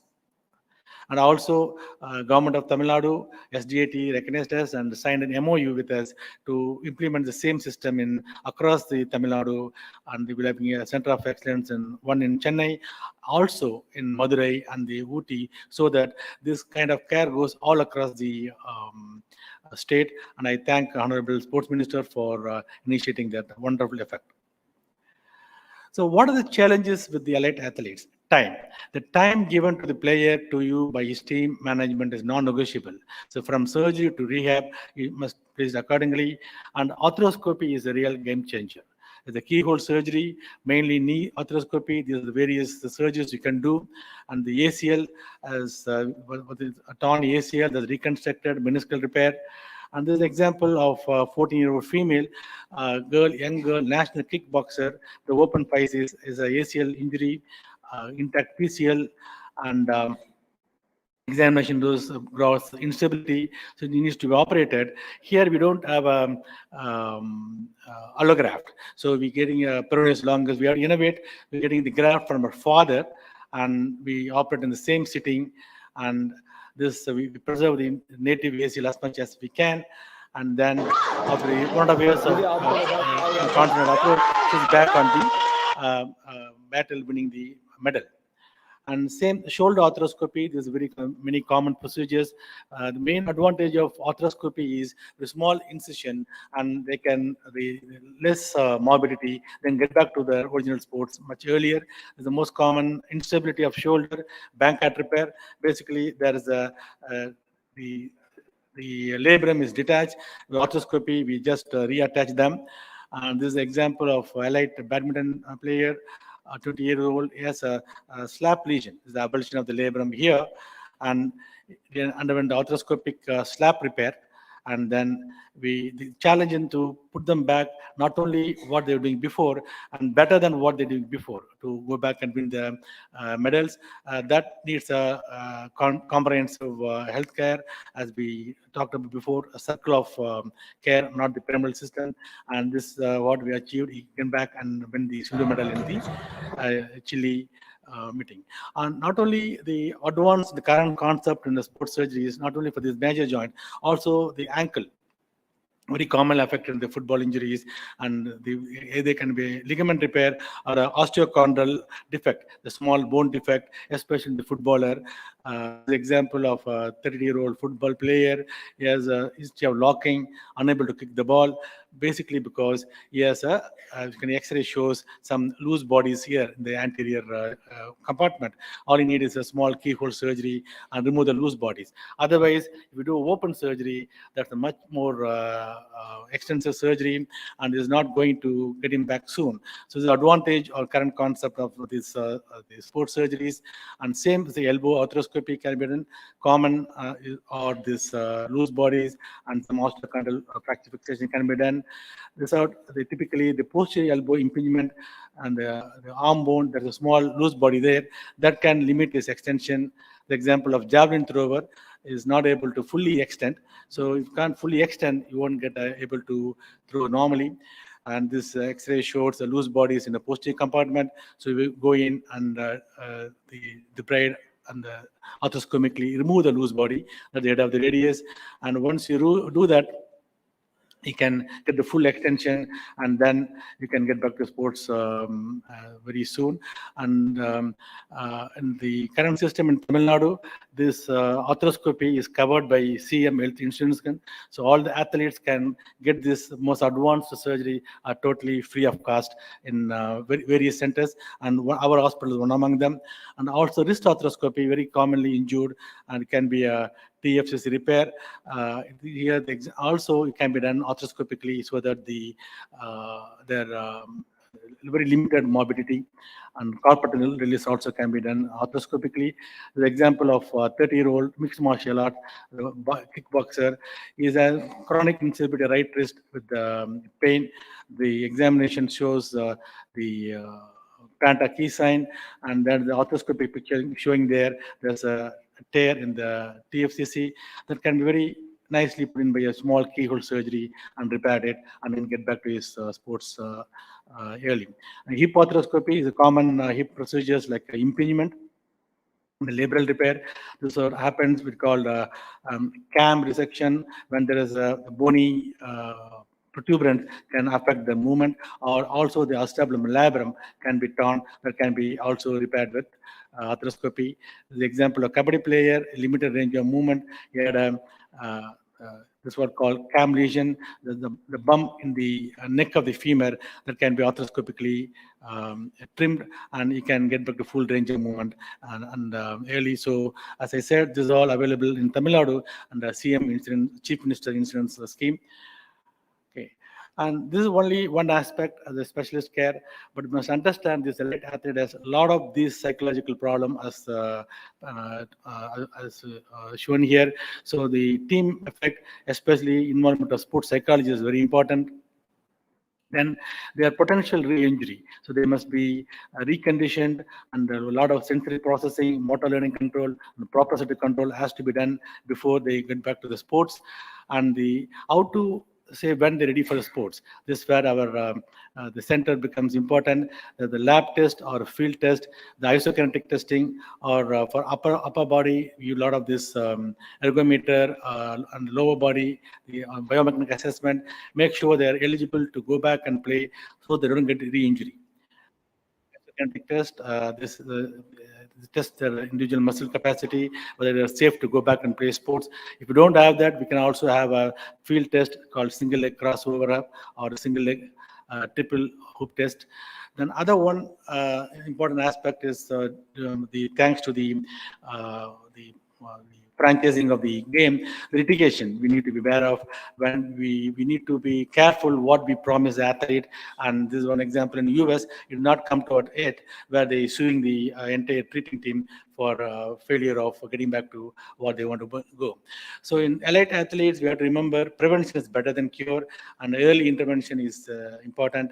And arthroscopy has really changed the outlook of treating these athletes. And thank you for patient hearing. Thank you, sir. We'll have the questions during the panel. Thank you very much, sir. And especially like the philosophy of elite sportsmen. Everyone who puts out its heart is an elite athlete. And we can see here the same concept.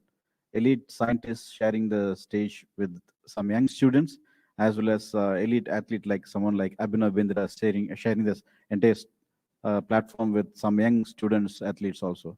Thanks to SDAT for organizing this philosophy.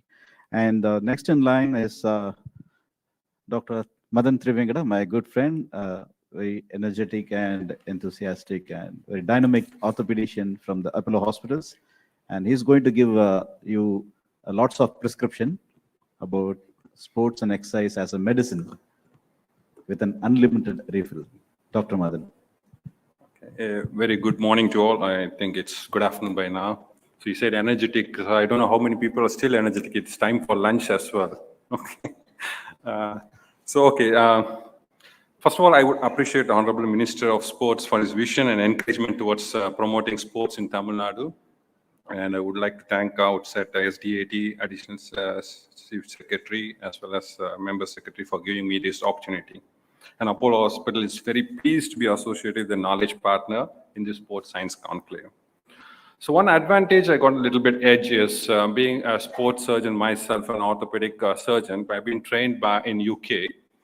in sports science and sports physiology as well. So this gives me a little bit of edge over on managing patients. So when the sports person or any patients comes to me, I have a proper assessment.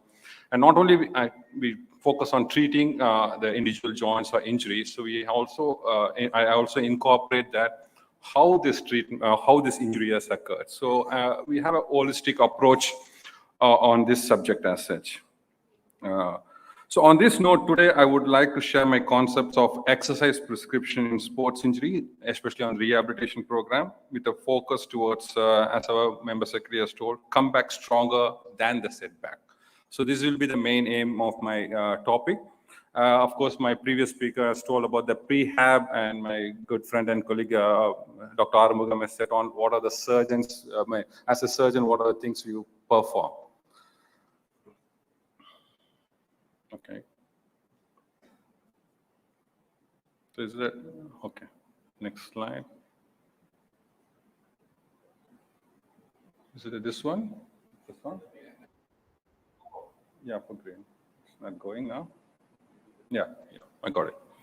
Fine. So if you see the sports injury in a holistic, see, that's a lot of things played as elite athletes or as a recreation player. So I mean, sports injuries can occur in any type of sports. So we should be anticipating this as well. So one of the common injuries, as my previous speakers told, that ACL is a very common injury we see in our practice, as well as in the shoulder joints as well. Okay. And football is a high demanding sports where we see a lot of sports related injuries, especially in the joints. And apart from that, there could be some tissue injuries as well, which it could be classified as a macrotraumatic or microtraumatic injuries. So macrotraumatic injuries, what does it mean by macrotraumatic injuries? I said that it's all high demanding sports injuries like football, rugby. So we have a macrotraumatic injury where the strong force is there. And with the fall and accident and collision, there could be a skin laceration, open wounds, such kind of things. So that's acute trauma. So these injuries can be primarily due to direct tissue injury or secondary due to transmission forces, which releases inflammatory mediators. So this is what is a primary injury or the secondary injury. So sports injuries, you should be careful on what you're dealing with, okay? Apart from, there is something concept called microtraumatic injuries. So microtraumatic injuries are mostly a chronic injuries, which comes from the overuse of structures. It can be muscle, joints, or ligaments or tendons. So this can be because of various factors, intrinsic or extrinsic factors. Extrinsic factors, so what I mean to mention is like a shoe wear or the equipment's fault. Those can lead to injuries as well. And intrinsic factors, things where the athletes are overstressed or working over the limit or stretches which is beyond his limit as well. Those kind of happens by the microtrauma. Okay. So there are some common injuries of microtrauma happens in cycling, rowing. So having a false technique or false training, or as I mentioned earlier. So coming back to the rehabilitation, so all the rehabilitation we start early in the process. So that is the one thing we have to have, where we can get the sports person back to his feet and then back to his sports as early as possible. It's a form of continuum with the other therapeutic interventions as well. So it all starts with before or immediately after the surgery. So we identify the problem, whether it's a surgical problem, then we address it with the surgery, and then rehabilitation starts after that, okay? So we have to have a little bit of healing time. So in rehabilitation, one important point is when do you start rehab? So if you start too early without the healing process, then you have a pain. Again, it sets back to the sports person. He never recovers from that. So you have to have a timing of when to do the rehab as well, okay? So rehab, in general, it means the restoration of your optimal form, any function or anatomy, I would say. And muscular injuries can be immediate or significant determining effects on the function. Okay, so it comes from the Latin word. Basically, it's re means again, and then habitat means make fit. So that is what in terminology it means. So we have, as a sports surgeon myself, with a physician clinical background on force physiology as well. So I set up a rehabilitation plan for every sports person, and of course every patients I treat them as well. So objective of the patient has to be the main goal, and return to the same activity and environment in which the injury occurred. So this should be our goal. Functional capacity after rehabilitation should be the same, or if not better than what they have been performing before. So why I mean to say this is they might not be performing in the optimal range, which has led to their injury. So we have to identify the cause for that also. We do have to treat them so that not only they get it back to their own level of performance, they go a little bit higher beyond that as well. Okay, so that should be a rehabilitation plan. The ultimate goal will be process is to limit the extent of injury, further injury, I mean, and reduce or reverse the impairment and function loss. Prevent also is one of the things, and correct or eliminate altogether the disability of the sports person. So it's a multidisciplinary team.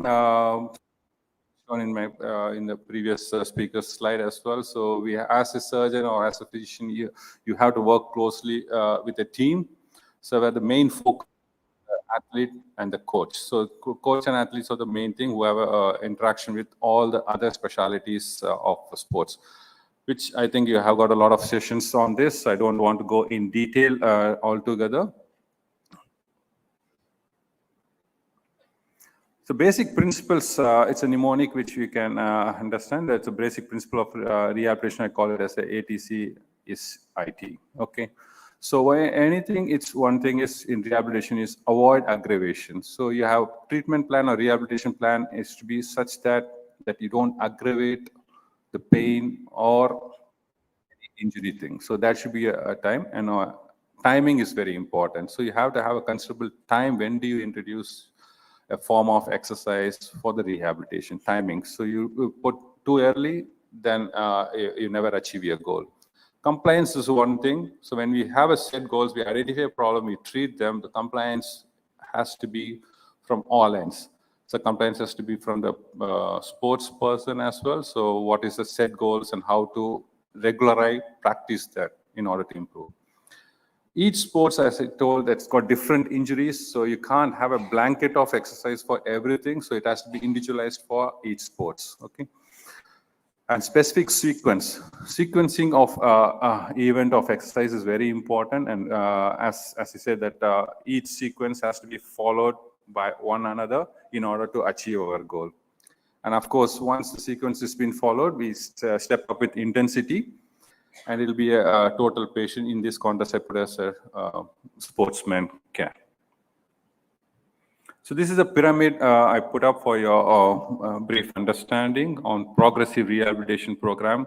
At the bottom of the table is a motor re-education and a muscle activation. So any injury, if you see that, so the muscles acting on the joint after immobilization, it's atrophies, and you have to first activate that in order to get on with the exercise program. So that is a basic thing which you have to see. And up the ladder, we go on constructive and proprioceptive, strength, flexibility, skill acquisition.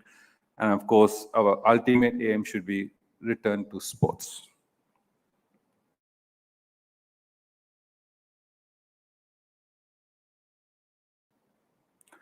So these are the common programs. Pain management is the first thing. So you have to address the pain at every level. I mean, every level, it means that when you start exercise, it shouldn't be detrimental for the sports person or the patient. Okay.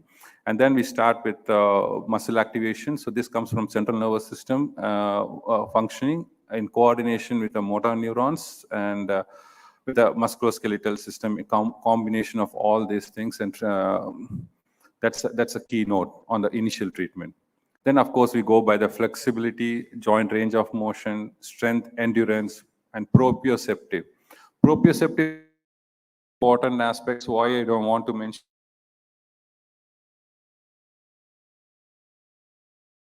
is if you see the ankle injuries, re-injury level. So re-injury level is very high in ankle. It's about 40%.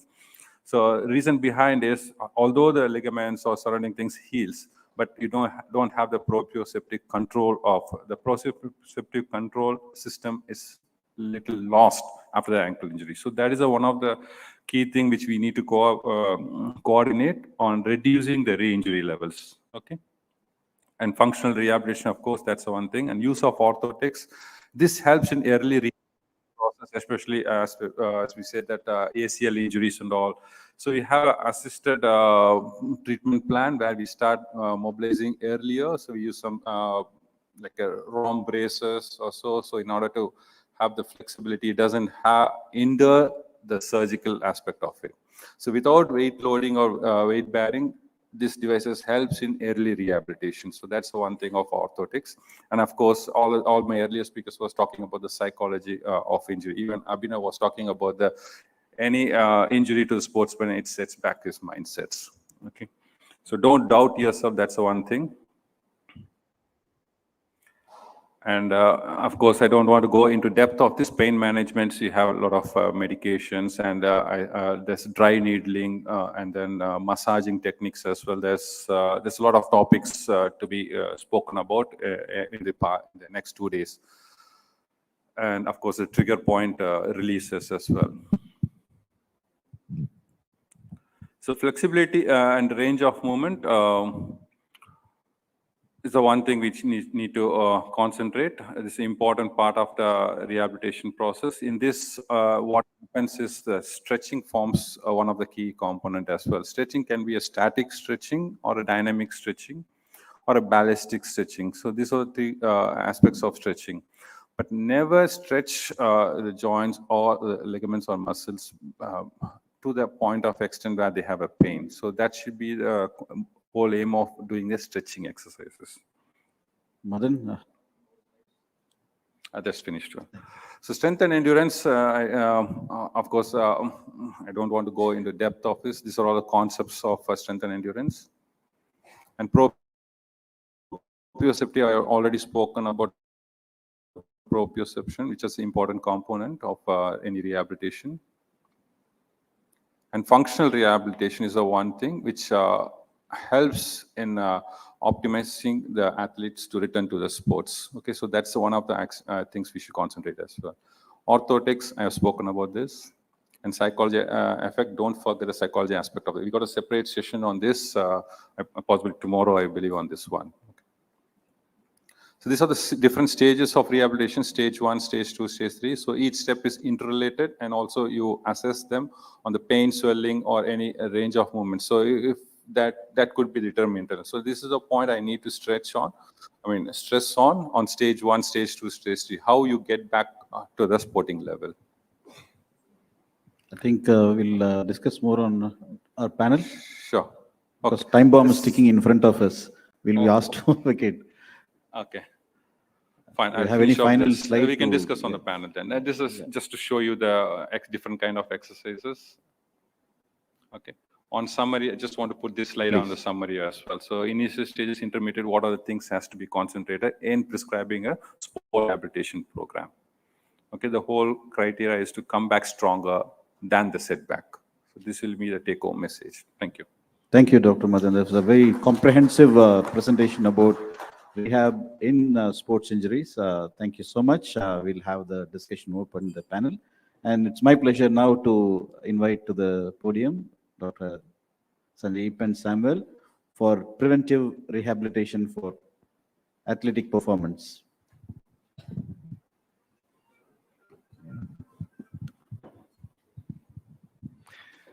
Good afternoon, everyone. At the outset, I'd like to thank the Tamil Nadu state government for this opportunity, and also equally put on record my guide, Dr. Grace Madam, for getting an insight to me into getting into this particular field as well.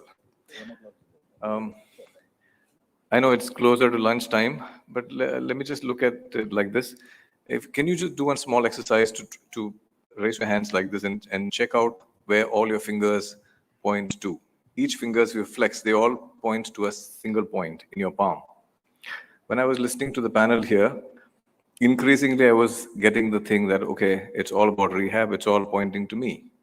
In that context, I'd like to continue with this session and add on a couple of things there to make this panel complete with reference to the importance of prevention, because nowhere it is more important than prevention is the cure. I mean, is better than cure when it comes to sports. I'd like to reflect on Mr.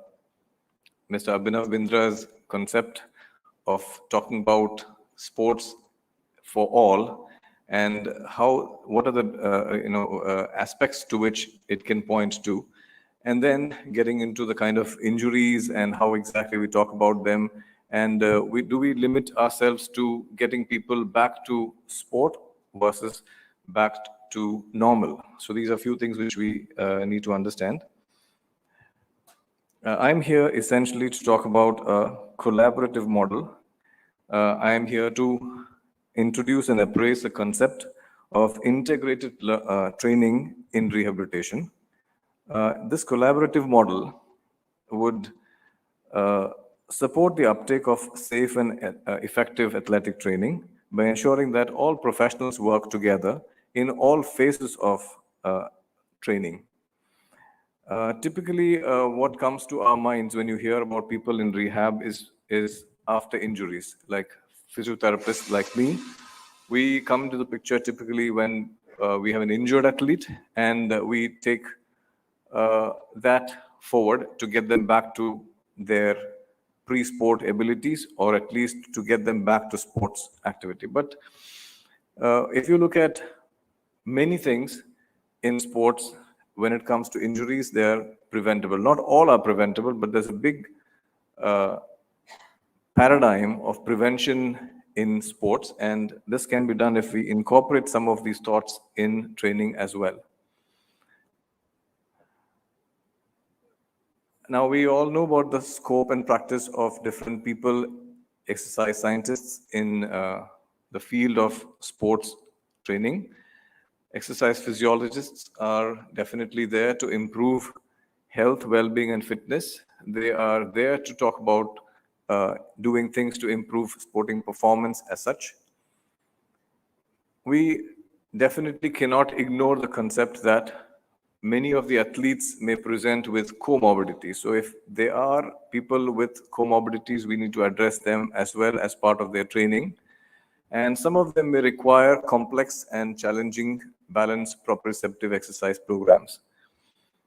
Because as the previous speaker said, with injury, there are certain things which is difficult to get back to normal, one of them being proprioception. We already discussed about this. Time is a key when it comes to athletic training and rehab. What do we do as physiotherapists? We work closely with exercise physiologists, and we provide some vital roles in exercise prescription and education, because we are essentially talking about what we call as therapeutic exercise. Now, this is the realm which all of us are comfortable with, but I want to ensure that this comfort zone is kind of exceeded, into getting rehab professionals from physiotherapy fields to work in total association with the other exercise scientists as part of their training program itself. This team work is something which we can ensure that the training and rehabilitation is successful. Now, why are we concerned about the injured athlete? Because many times people don't get into sport as such, fearing injuries. We talk about injuries in every elite professionals. It comes in news. People are concerned about what would happen if I'm into this. And the number of people getting into recreational sports probably is also influenced, I feel, because the participation of sports to ensure that the country progresses itself is limited by the concept that we associate sports with injuries. Now, as I told you earlier, we don't talk about prevention is going to happen 100% for all type of injuries, but there's a big deal of things which we can work with it. Now, as physiotherapists, our initial focus is to diagnose a problem based on a detailed examination and reports and medical opinions. We implement treatment plans to reduce and manage symptoms and resume daily activities at the earliest opportunity. It's about time being the key. Now, this combined role, the best part of it would be to have a functional or performance phase in rehabilitation, of which is taken by every athlete as part of their training, where the exercise physiologist can also put an input in the program. So it's all working hand in hand. Exercise physiologists, exercise scientists will work with physiotherapists to develop tailored exercise programs as a component of one or the other combinations of these. And then this is something which is the key to preventing recurrence. So when we talk about injured athletes, the biggest fear which they have is recurrence. So if we work together, even that component can be dealt with very well. You can optimize pre-exercise screening. That's very important when it comes to choosing training methods and tailoring exercise programs and functional restoration programs. So all the aspects we can work together rather than thinking of rehabilitation following injury as well. As such. The concept is not new. I look up to a country in which sports is part of life for people. Australia is one country which I look up to when it comes to how they've adopted and how they've incorporated sports as part of like what Abhinav's vision of how things would be. And this is one country which we can look up to. And the concept of integrated training and rehabilitation has been emphasized by that country. Whereas this is not the mainstay in our country as yet. So there is a need to explore and participate in interdisciplinary research. I think the key to getting anything done is where we come together. And this is one such platform I'm very grateful to, where we can bring in the concepts together. The ESSA in Australia talked about differences in recommendations for pre-exercise training and in international literature. And they talked about some lacunae in the available literature, and they proposed a new model. Now, this particular new model is the basis of what I was trying to put across here, and how we can probably learn from them and try to pick up some of the good things in that and adapt and adopt them in our own system. There is a set of people called exercise physiologists, like what we have here, but they also have people who are trained in clinical side of it from the exercise physiologists. They become specialists and they have independent health practitioner status. And this particular genre of people, they help and they remove the need of physicians to clear patients before getting referred for exercise, which is typically the model which we've been following as of now. So that bidirectional referral pathways between physicians and exercise professionals is encouraged with this model, which is very promising. Of course, to call yourself a clinical exercise physiologist, you would like to have specialized training, which is of course not the mainstay in India. And may I look at it like this? We may not require it also. Because we have people who are into therapeutic exercise as well, who can work hand in hand. So these are people who can refer patients to physicians. And physicians, of course, are encouraged to provide information on active and inactive conditions, treatments, interventions, signs and symptoms, so that this appropriately trained exercise practitioners can work together as a team.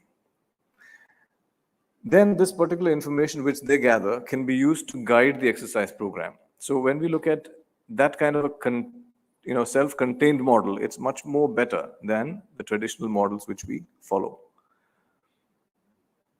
So it's about integrating clinical exercise physiologists and physiotherapists who work in developing individualized exercise programs. So this particular model improves the transfer of information, strengthens clinical governance, and reduces patients' barriers to exercise. Look at these aspects. Aren't they the ones which are kick blocks to most of our rehab or injured athletes' future? Now, this is something which we can definitely apply in our country as well. So it's all about the concept of different referrals. What is the appropriate timings for ensuring people playing a role in preventive as well as rehabilitative aspects, and the kind of triage which we want for exercise prescription. It's not merely adhering to a model which we've seen certain pitfalls of that. So there is a need to collaborate.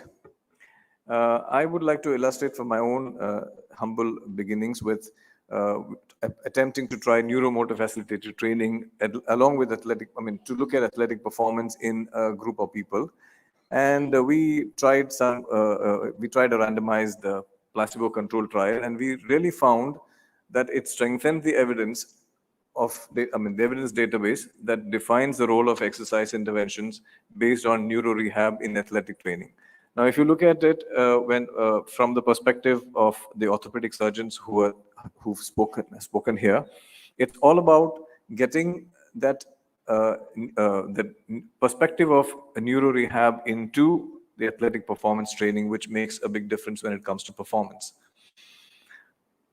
So we need to find avenues to bring premier training institutes to address the gap of this particular training, which is where I feel Mr. Abhinav Bindra's initiative to bring in the elements of training, which is an integration with different specialists. He has a college of physiotherapy. He has, the aspect of how it is being looked at is this kind of an integrated training, which is pretty appreciative. I wish he was here to listen to me. And of course, we need to explore interdisciplinary areas. We need to undertake collaborative research. That's the platform which is open now for, as the minister rightly said, this should be the beginning to think of this. We need to partner in training and injury management.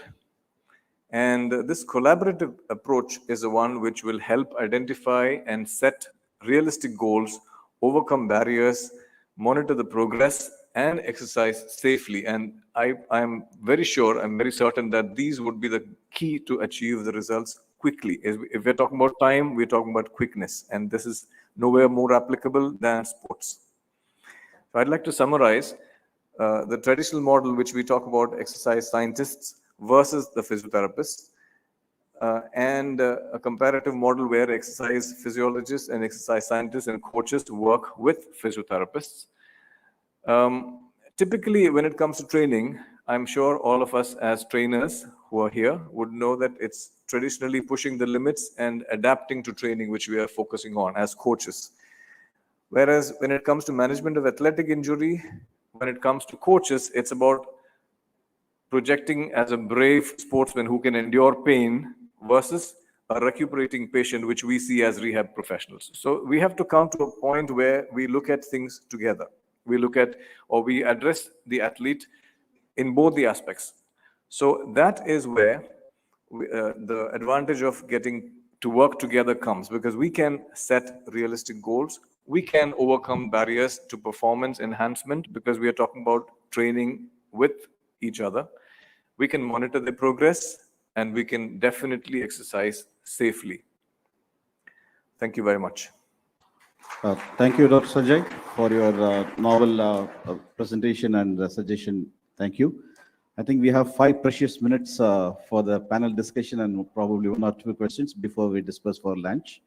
And great. To summarize, we started with Dr. Tom's wonderful illustration about the research into the most commonly injured ligament, that's the ACL, and how it has been converted now into a very simple exercise program, and it can reduce up to 50 to 60% of the injuries. That's a wonderful, wonderful initiative. I hope similar research is carried out in India, and we hope to have collaborations with you also regarding. And continuing on your vein, Professor Armugam gave us the overall view of different arthroscopic surgeries and how they are now available in India, in Tamil Nadu, of course, even free for the athletes. And he also dispelled the myths about the surgery and how it can be very accessibly and easily done, and including the rehab part of it, which is, of course, a team effort, including all the specialists in the pyramid. And of course, Dr. Madan and Dr. Sanjay also expanded the vision about the rehabilitation models, and they gave their expertise and suggestions also. So இந்த அரங்கத்தில் இருக்கும் நம் தமிழ் தெரிந்த நமது மாணவர்களுக்கும் நமது பயிற்றுவிக்கும் coach அவர்களுக்கும் இந்த கான்க்ளேவ் விளையாட்டு மருத்துவம் விளையாட்டு அறிவியல் கான்க்ளேவ் ஆனது வரலாற்று சிறப்பு மிக்கது. நம் இன்டர்நேஷ்னல் அரங்கத்திலிருந்து பல்வேறு நாட்டு அரங்கத்திலிருந்து நமக்கு தேவையான முக்கியமான செய்திகள் உங்களுக்கு கிடைத்திருக்கிறது. ஏசிஎல் என்ற ஒரு நீ ஜாயிண்டில் உள்ள லிகமெண்ட் நிறைய பேர் அது நமக்கு பாதிக்கப்பட்டிருக்கும். இது சம்பந்தமாக நமது மாணவர்கள் ஏதாவது ஒரு கேள்வி எழுப்ப விரும்புகிறீர்களா? நமது மாணவர்கள் இந்த 4 எக்ஸ்பர்ட்ஸ் இங்கு இருக்கிறார்கள். Yes please. Questions in Tamil. Mic can be passed.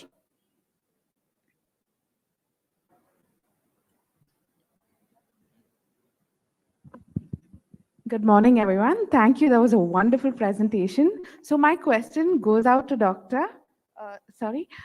So the question is, now recently we have research that came up in cross-bracing protocol for ACL. So my question is, after this protocol has come up, would we still recommend ACLR as first line of management, or how are we going to go about it with this evidence that we have now? Your question is ACL reconstruction, can it be replaced by training? Okay, is yes, it? sir. Yes. Question to Dr. Madan or? Okay, all the panelists. Okay, we can ask. Probably I understand this question as whether ACL must be treated by surgery or can it be treated by non-surgical methods, including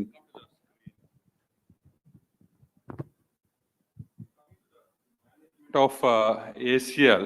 So previously the concept was to every ACL needs to be replaced, or you have to have a graft to reconstruct. Okay. So now the concept have slightly changed. If you identify the, first of all, you need to understand that all ACL injuries in 30% of the period you don't need to operate on. So that is why you be choosy on which patients to operate. So especially in the high velocity, high demand athletes, or of course you need to reconstruct also. But if you identify the ACL injury earlier, there's something called bare implant, where we can repair the ACL, so you don't need to replace it as well. I think her question is more about whether surgery is required at all. Yeah, surgery is required. I would say that, as I said, that there is a 30-30 rule. 30% doesn't need. Tom, what is your recommendation? Would you operate on all the ACLs? No, of course not. Of course not. You have to look what kind of patient is it. Is it a constrained person? Is it a hyperlex person? Is it a young person? Is it female? Is it male? So many factors. So you have to customize it. That's very important. Might be much better if you have less ACL injuries, but it's a devastating injury. So we have to be really careful down the road. So diagnosis has to be good, and then pre-rehabilitation, that was said earlier, and rehabilitation is so important. Thank you. Any other questions from the floor? Yes, madam. You are from neuro rehabilitation specialty, right? How did you get to focus on the science of preventive rehabilitation to sports? Sure. Good afternoon, everyone. As Mr. Abhinav Bindra was saying, I'm also into this by chance. I'm talking about getting into sports injury and rehab.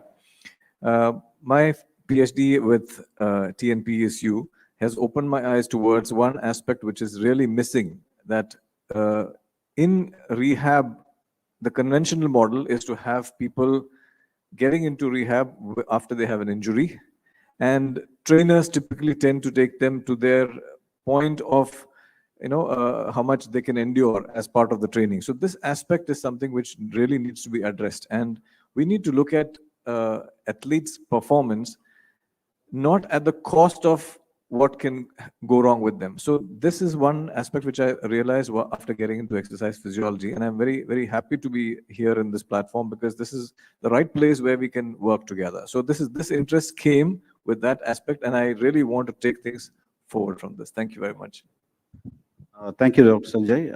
Actually, the entire kaleidoscopic field of sports science has to be involved in this rehabilitation. And some institutions, we have the luxury of all this exercise physiologists, nutritionists, wherein at the grassroots levels, things may not be the same. So one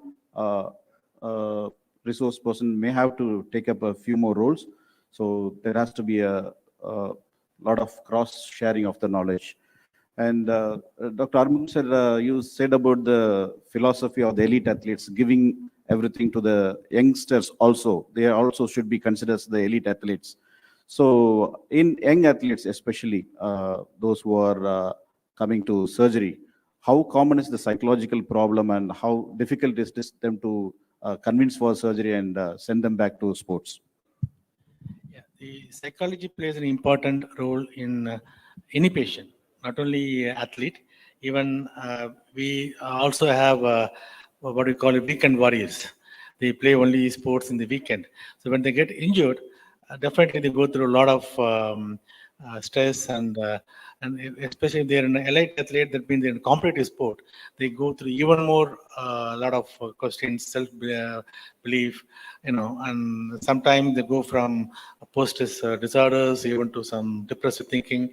So the good communication between the surgeon and the athlete along the support system is very important to have not only for early recovery, also for the better outcome of the whole process. Thank you, sir. I think the clock is showing 1 o'clock. So this panel needs to wind up.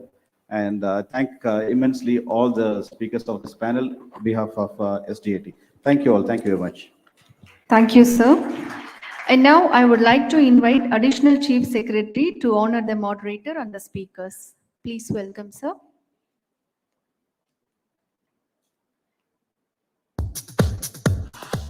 And first, felicitation to moderator, Mr. K.A. Tyagarajan.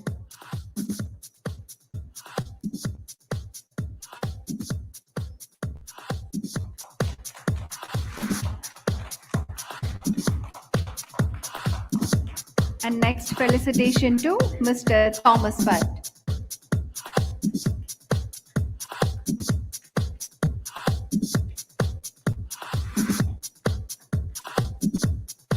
And next, felicitation to Mr. Arumugam.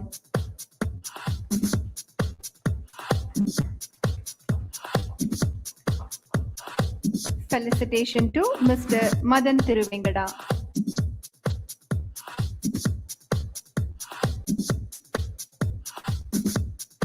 And now felicitation to Mr. Sanjay Epan Samuel.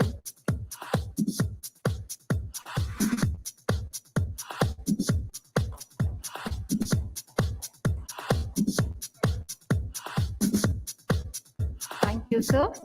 I would like to express special thanks to Mr. Tyagarajan for excellent moderation of the session. Your skillful guidance and ability to keep the discussion on track greatly contributed to the success of the event. I would also like to extend my sincere appreciation to our esteemed speakers, Mr. Thomas Pitt, Mr. Arumugam, Mr. Madan Tiruvengada, and Mr. Sanjay Epan Samuel.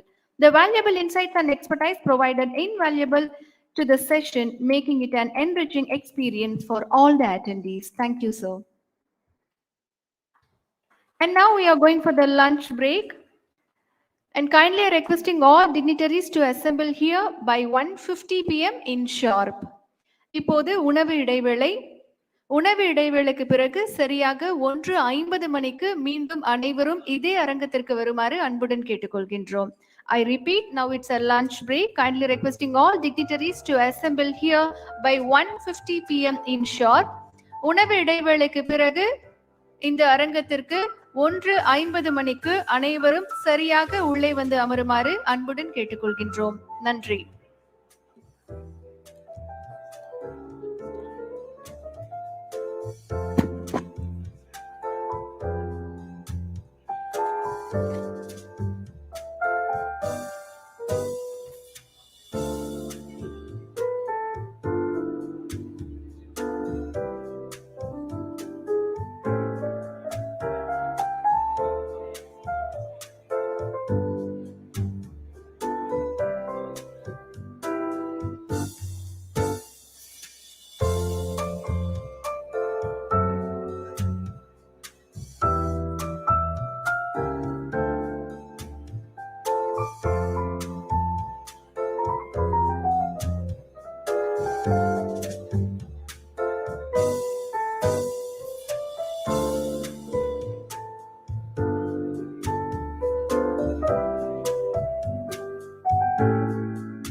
Do you want to know the answer for this question, whether athletes are born or made? Yes, athletes are made with scientific sports training as well as with the support of sports science.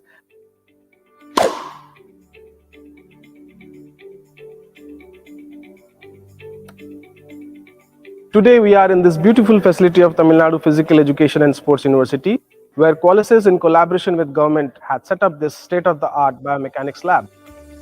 This laboratory was conceived in 2015. After a long journey, we got the grant from Tamil Nadu Planning Commission and we established this South Asia's biggest sports biomechanics laboratory with an area of 21,000 square feet. And this lab serves with triad model: academics, research, and consultancy and support services to the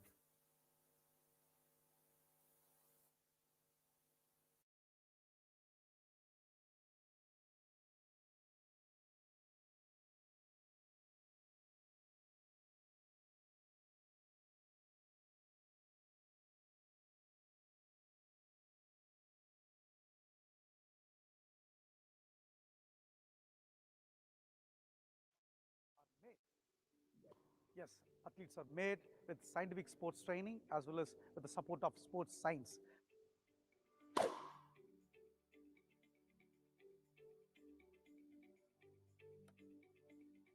Today we are in this beautiful facility of Tamil Nadu Physical Education and Sports University, where Qualices in collaboration with government had set up this state-of-the-art biomechanics lab. This laboratory was conceived in 2015.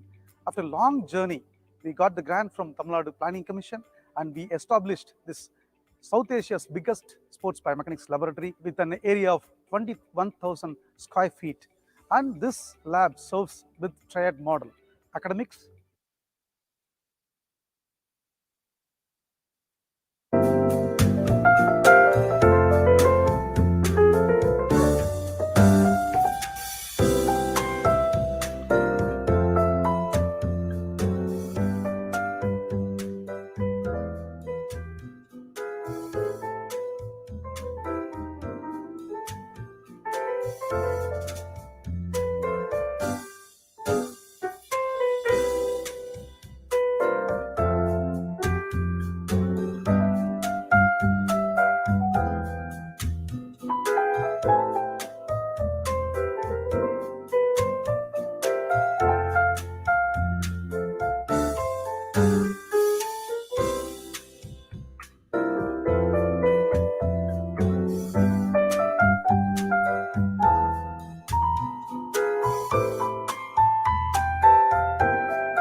Kindly, I request all the dignitaries to come back to the conference hall.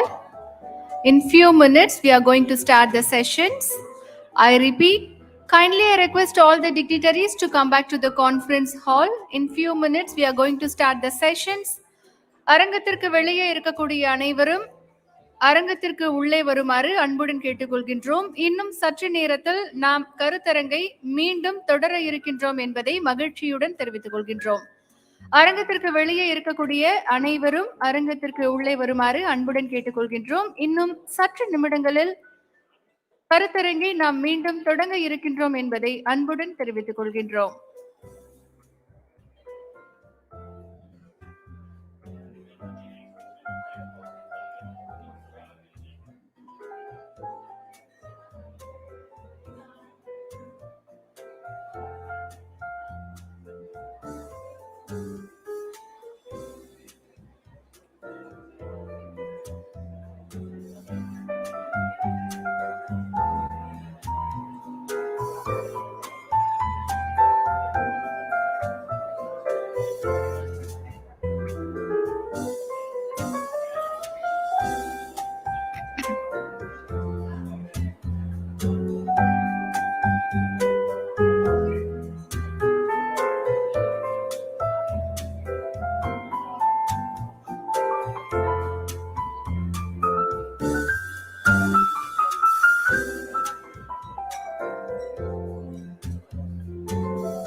Kindly, I request all the dignitaries to come back to the conference hall. அரங்கத்திற்கு வெளியே இருக்கக்கூடிய அனைவரும் உள்ளே வருமாறு அன்புடன் கேட்டுக்கொள்கின்றோம். Kindly, I request all dignitaries to keep your mobile phones in silent mode. அரங்கத்தில் உள்ள அனைவரும் தங்களுடைய மொபைல் போன்களை சைலண்ட் மோடில் வைக்குமாறு அன்புடன் கேட்டுக்கொள்கின்றோம்.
Good afternoon, ladies and gentlemen.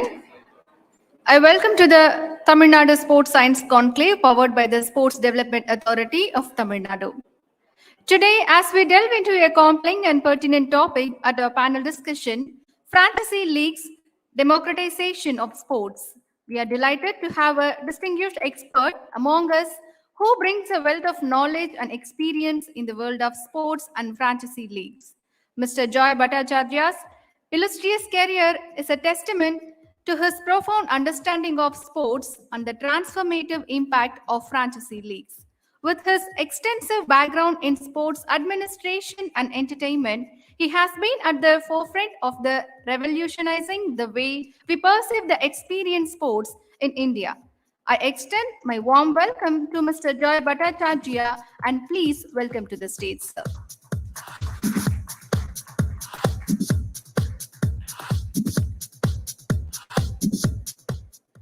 And now, our moderator will be introducing all the speakers. Thank you, sir.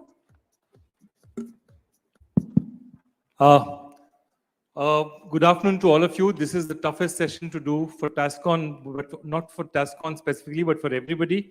The first session after lunch is always the tough one. So we need to be really interesting and on point to make it interesting for you. So what we have here is a very fascinating panel because in many ways, league sport has changed sport in India. If 2008 saw one revolution in India where Abhinav Bindra, who you heard just not so long back, changed the way Olympic sport was looked at. Franchise sport was changed with the IPL coming to India in 2008. Since then, it's been a revolution. And the four guests that I have on stage are probably people who will give you a very good idea of where this revolution is and what's happening here. The first of my guests I want to invite, he is the CEO of GMR Sport. They run perhaps two of the most successful teams, the UP Yodhyas and of course the IPL team, the Delhi Capitals. Please welcome Mr. KSV Prasad. Mr. Prasad.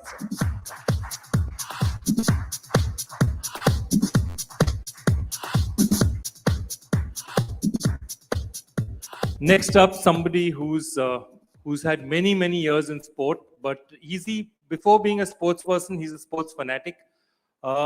If you look up his Facebook account, you'll see a picture of him carrying a cricket bat in the Antarctic because he wanted to be the first person to play cricket on all the continents on this planet.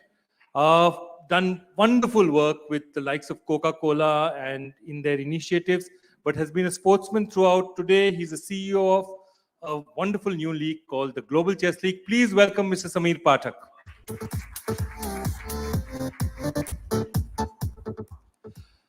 Next up, we have somebody who's again been a part of sports sponsorship and financing for many years. He was one of the senior members of IMG, then Total Sports Asia. Today, he runs perhaps India's most successful player management and sports fan sponsorship agency. He's the co-founder and managing director of Baseline Ventures, Mr. Tuhin Mishra. Warm welcome to Tuhin.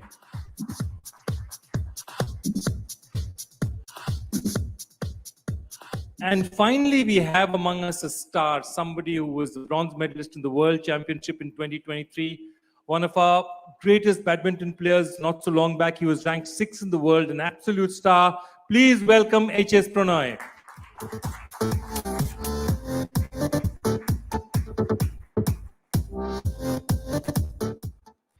Welcome all of you. So today we have a very interesting panel in that it is complete.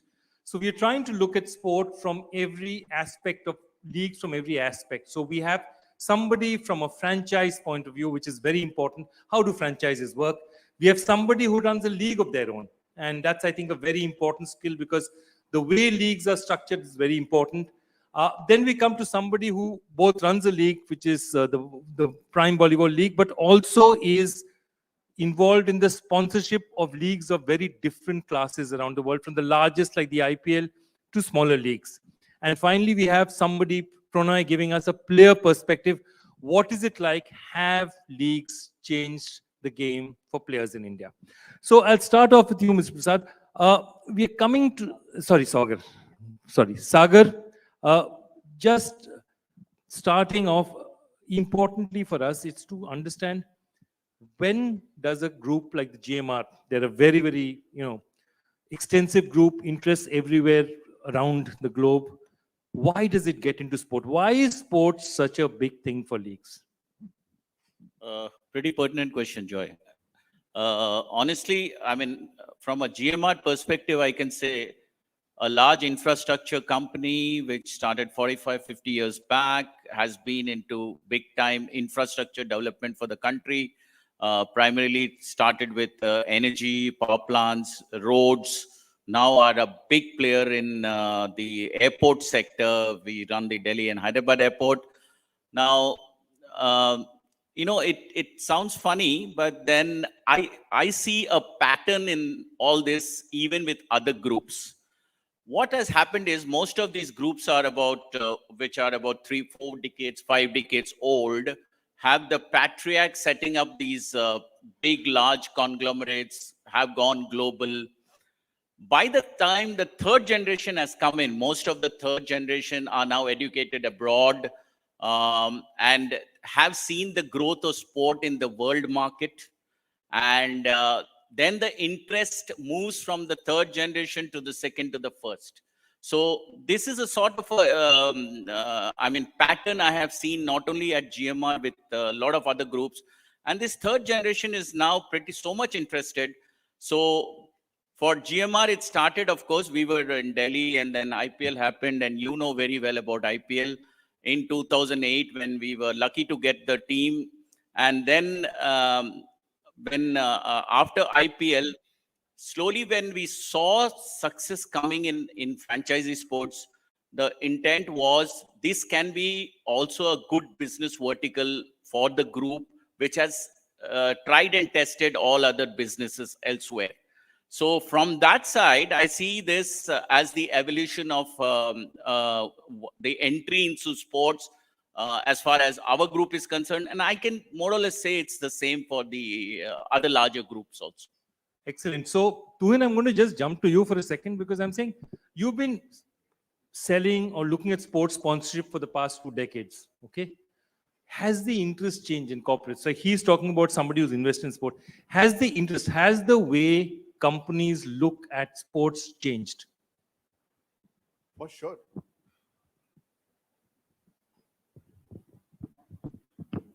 Hello. Yeah. For sure, Joy. I've been part of the sports industry now for a long time. Obviously, used to have a lot more hair when I started. That happens to everybody in sport. Don't worry. Mine just turns white. That's one thing that I've definitely got from sports, which is losing my hair. But thankfully, I've not lost my sleep. Only because what has happened is that in the last 10 years, we've seen corporates getting involved with various kind of sports. Yes, cricket is the biggest, and probably 90% of the spends does get into cricket. But what has happened is now with corporates, they are trying to now own certain sports. We've seen from our own example, when we started a prime volleyball league, we had Rupe, which comes from the NPCI family. They wanted to own up a sport and they took volleyball as a sport. But we've seen there are different corporates who are now getting into badminton, or who got into badminton, some have got into boxing, and at a corporate level, and they all want to do just not at a top level, but a bottom-up approach, which is they're going into grassroots level. A lot of CSR money is now flowing into sports. And along with corporates, we are also seeing now state governments, which are now taking up sport. We have a classic example of Orissa, which actually started this whole system of getting into sports in a big way. And thankfully, now we see Tamil Nadu as a government, which is really taking up sports, doing a lot of stuff. And what they did with chess last year, probably it's become a case study, the way they marketed the sport in the entire country and probably globally as well. So, yeah, Joy, that's what I personally feel. So it's been an amazing journey. So I think you segued beautifully into chess because there's somebody sitting out here who knows a little bit about chess. Just I want to ask you, and again, we are talking about another business family who's probably second generation, not third generation, but or is the third generation also involved? Mr. Anand Mahindra is a third generation. Yeah, exactly. He's Keshav Mahindra's son. So is the third generation also involved? Anyway, we won't talk about that. We'll ask you, yeah, you've done many things in your life. Has anyone told you, when somebody told you to make television, chess look good on television, what did you say? And how did you even agree to take this job? I just want to know, isn't it the toughest challenge you've ever faced? Thank you, Joy. Thanks for having me here and at this August forum and this great panel. That is true. Putting chess on TV is hard. I was here for the Olympiad. It was an amazing experience to see so many players, 180. I think it was the biggest sporting event in history of India in terms of number of countries that participated. It was, and that was enabled here in Tamil Nadu by the government, by all the volunteers, and kudos to them. I had a great time. How do you take it from there? For me, you're absolutely right. Putting a game like chess on TV is extremely difficult. But let me tell you the other side of the story. And rather than making it sound like a difficult thing, turn it around as a management case study challenge. There is no denying the fact that chess is extremely popular. It is one of the most popular games in the world. Pandemic actually gave spark to the game. People you at home. Chess.com became a unicorn in no time. Queen's Gambit added a layer on top and increased the popularity, brought in a whole new set of people. So popularity of the game was never in doubt. There were amazing players, that's not in doubt, from Magnus Carlsen down to our own Pragnananda, Mr. Vishanan, everybody. Popularity is not in doubt, stars are not in doubt. What then remains in between is how do you bring this together in a way that fans engage and enjoy the experience of watching chess. So we broke down, I don't know if you want me to tell you the... Absolutely, go for it. So in our thought sessions, we broke down chess and said, okay, what can we do to engage, entertain, and excite fans? Because any sport you take, that's how fans get engaged. And if you can, and going on the commercial model and the growth of all the games that you see, and now everybody's backing for a reason. The reason is there are now abilities for you to engage fans in a certain way. You give me X number of fans, I will give you the valuation of that property, how much needs to be spent, how much. So it fan first and then everything else follows, which is what we took. We took fans first and said, okay, what does fans want? We had study sessions with fans. We tried to understand with stakeholders.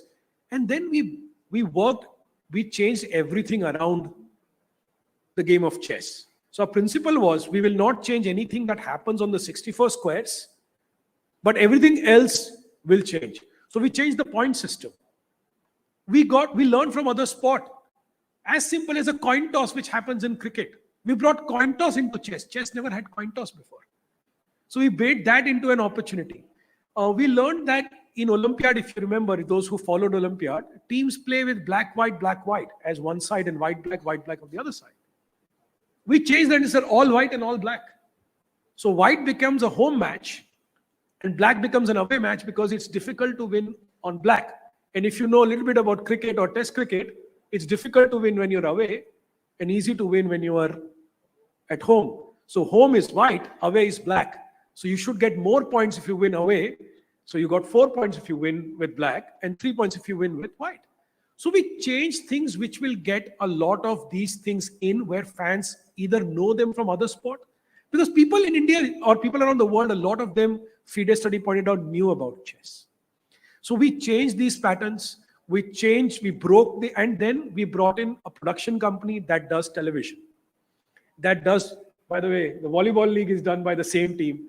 So did they do cricket. And they brought in their experience of broadcast. We had 32 TV-style cameras in production of chess. We changed the commentary. If you see my commentary on Global Chess League, there's a guy who wears a cap. There is like a gold chain which says CEO. And he wears shorts and t-shirts, sometimes sleeveless, and does commentary. Why does chess have to be guys in suits giving commentary? So we broke every barrier, or at least we tried to break every barrier, and present to fans a whole new version of chess. The t-shirt colors were inspired by IPL. So everything got changed so that fans get engaged. And that's led to the formation of what we now know as GCL. Wonderful. So Tuhin, I'm just picking up on that. You had volleyball, the same challenge. Interesting, everyone plays volleyball. Even if you watch, Elephant Whisperers, you'll see in the background, there's a volleyball game happening. It's there in rural India. But after school, you don't see it on TV other than the Olympics or the Asian Games. Suddenly you started doing a league. So what what was it an opportunity? Was it a challenge? And what did you do? Actually, once we decided that we wanted to take up the sport of volleyball from a baseline, my company where I work, what we realized that our biggest challenge was also our biggest opportunity. Because what had happened in India was, as kids, as growing up in every school, in every army base, wherever you go, volleyball as a sport is played. The problem, what happened is that once you graduated from your schools or colleges, from there to a professional level, there was nothing which was seen on TV. The only time volleyball was seen on TV was during Asian Games or during Olympics. Interestingly, what the data that we got from Sony Television, that even in Olympics, in spite of we not having an Indian team represent India in the Olympics in the sport of volleyball, the sport of volleyball actually attracted the maximum viewers in the broadcast on Sony Television, which actually gave us the idea that as a sport, that means that people love to watch. So what we need to do is probably create a platform in India and start working on things which will actually make it much more interesting to watch.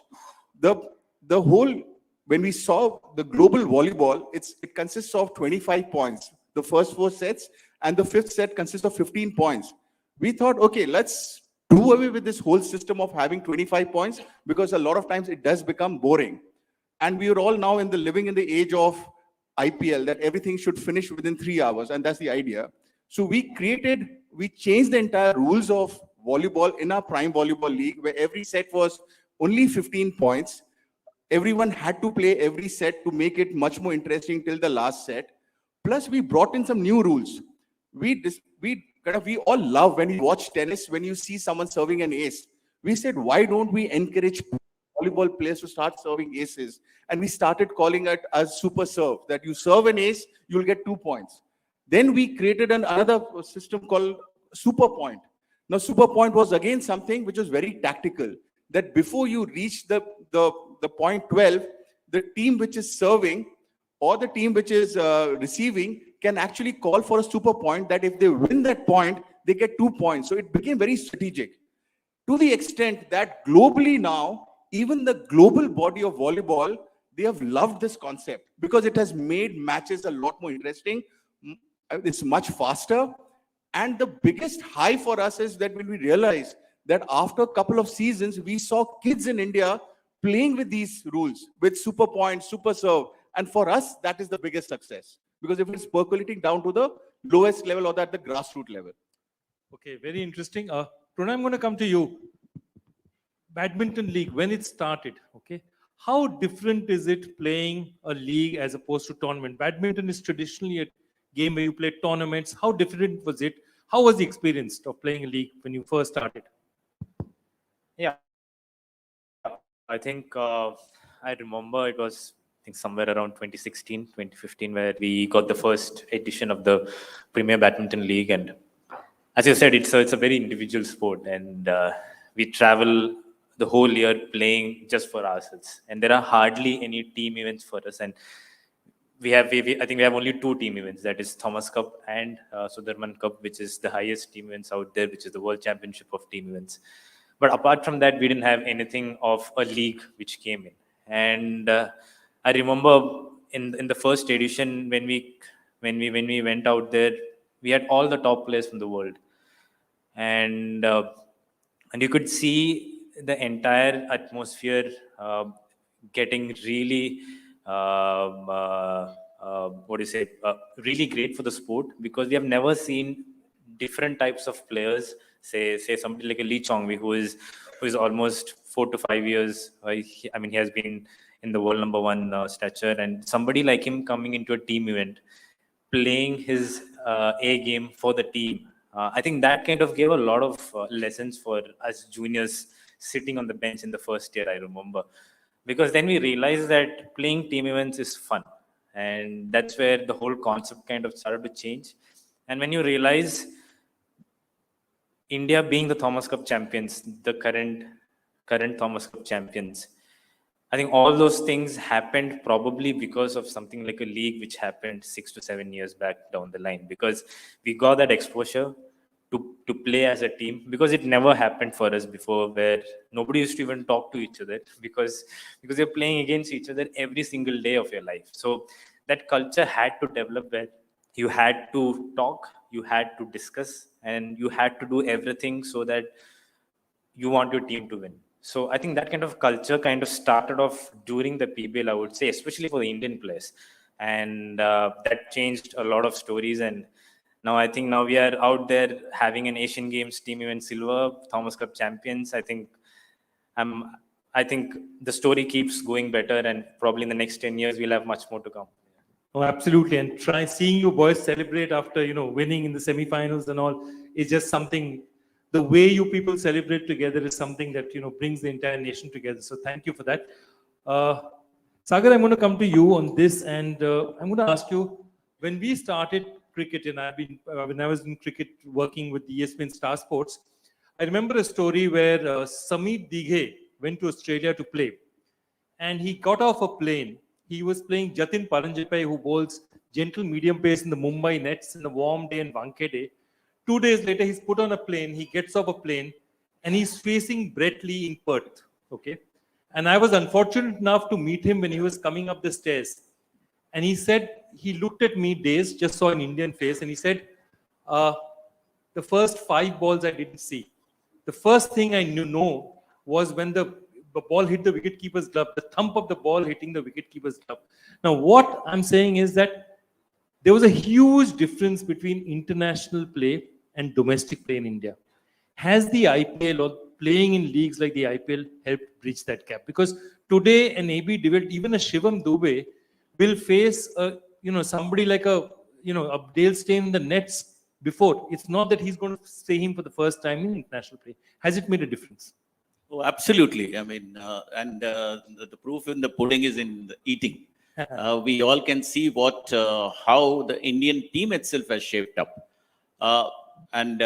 Running an IPL team, moving with the entire bunch of players across the IPL season, you can see one thing, that IPL has broken all barriers, especially with top international players coming in, and then you have so many Indians, who come from small towns, and then suddenly, after they break over the initial inhibitions in social life also, and then get to meet these international players, they really pick a lot from them. A lot is got from rubbing shoulders with these top-notch stars. And the beauty is, these relationships are not now constrained to the season of IPL. They continue beyond that, because now leagues are everywhere. Now, we ourselves, besides the IPL, we also own the Dubai Capitals in the ILT20. And we have so many common players. Last season, we just took a stake in Seattle Orcas, which is the franchisee in the Major League Cricket in the US. There again, we go common faces. Unfortunately, Indians don't play, at least the BCCI registered players are not allowed to play in outside leagues. From the internationals are all meeting across and playing all these leagues. Then, of course, there's the Caribbean League, the Lankan League and all. So all this pollination between international, domestic players undoubtedly has increased the standard of cricket, at least from an Indian perspective. And today you see a Mukesh Kumar, whom we wouldn't have heard much, suddenly comes in, breaks into the team, and he's doing so well. So it's all due to how the way the IPL has brought the integration of the global cricket to the Indian ecosystem. So to answer, it's a great influence, no doubt. Oh, absolutely. In fact, I've seen a season where the 2 closest people in the KKR team were Andre Russell, who didn't speak a word of Hindi, and Yusuf Pathan, who didn't like speaking in English. What they spoke about, but they spent entire time together, and those relationships are really relationships that bridge a lot of things in sport. And I think sport has really benefited from the fact that these people play together and know each other so much better than before. But Samir, I'm going to come to you. How difficult was it? And I think the biggest challenge again when you do a sporting league is that you have to find people who agree to come on, like Sagar as franchises. How was the journey of finding franchises? Thank you for acknowledging it. I know we all live it, and Yeah. let me broaden that question. It wasn't just difficult to get team owners; it also was difficult to get players, because players now Global Chess League is a franchise sport in chess that has no history, no parallel, nothing. So one of the things we did was we had to educate players also on what it would be like. Current system in signing up a player, if you want to sign up any player for an individual tournament, the way they usually work is send me an email, I will read it, I'll send it back. They don't talk even on the phone. The players don't talk to you on the phone. It's as simple or difficult as sending an email. But we refuse to sign a single player unless they come on a 45-minute call with me. And I will tell them the difference between what their usual chess is and what a franchise. Because they don't know that in franchise, there's a franchise team owner who will have their own expectation. So they were coached or they were guided on what a franchise team, from Magnus Carlsen down to Pragnananda to everybody, was taken through a 45-minute session on what a franchise league is. Thankfully for the Western side of the world players, they knew. And our simple examples, I would study every players, where they come from, and then give an example from that country. That, okay, you're a Russian, so you should, this is Dominus Moscow and things like that. Now that was one. I already spoke about the production side on how they had never done chess before. Now let's come to the team owners. Again, to convince them that chess has future, we began first with popularity of chess. As simple as if you look up the YouTube videos, they are garnering millions and millions of views. Newspapers cover chess. Undoubtedly, you will always find chess mentioned wherever there is a tournament. Popularity was never in doubt. We went with plans to explain on how we will make this popularity into this. We showed them how it will look like, what it will be like, what will be different. And most importantly, the financial model that was created was, I would not say it's no risk or low risk, but the risk justified what we were asking for in terms of financial investment. I think combined with what we were able to show in terms of popularity, and then what will be possible and what it will take for them to invest, luckily, we got all the 6 teams we needed to begin. Right now, we have interest from 7 more teams who want to buy into our league, and we don't have any teams to sell. Tamil Nadu government, just in case you're interested. But we have the next team coming up in the next year when we will be ready to expand. But all I can tell you is, I think it takes a lot of effort to understand from their perspective what they're thinking. And people like Sagar sir are on the other side. They have experience in multiple sports. You have to understand from their perspective on what they are looking at. And so we did all of that homework and went in reasonably well prepared. We learned along the way. We stumbled along the way. But I think we were able to get great teams. And I just want to add one more thing. In our 6 teams, very interestingly, 2 teams are owned by people who have other teams as well. 2 teams were completely first time. They had never had a team before. And 2 teams were on the verge of becoming a sporting empire, which now one of the team has gone from, they bought our first team and now they have 9 teams. So we had a healthy mix of people who are again in the different stages of their development. Okay, Pranay, just one of the things that leagues have done in India is build on the ecosystem of sport. Okay, in the last decade that you've been playing badminton, has that changed? Do you have more support now because of leagues being in India in terms of sports psychology, medicine, training? Has that changed? Well, I would say yes for some part of it. But unfortunately, in badminton, I think we had only 4 seasons of the league. I think it was actually getting better and better. And there's a lot of interest coming for the next year league. I could even see a lot of people asking, when is the next season going to start? I think that interest was coming in, but unfortunately, we couldn't continue post 2020. So I think that's a big hit for the sport, because I think as a sport, we have been on a rise in the last 1 decade, and I think thanks to a lot of players out there. I think Saina, Sindhu, I think they were the torch bearers initially, and got us the big medals in the World Championships, Olympics. So I think that kind of gave a lot of hopes to the youngsters, saying that we can also do it. And I think that was very important from a sport perspective to grow. And I think that hope they gave us. And then post that, I think the leagues, when it started off, it was a big boost to the entire country's sport, because I could see kids kind of taking up sport in a much larger numbers. Because I remember the last 2-3 years, when you look at an under 13 or under 15 event, you have literally 2,000 to 3,000 entries coming in for the tournaments. So I think that's a huge number, which shows that there is a lot of interest to the sport.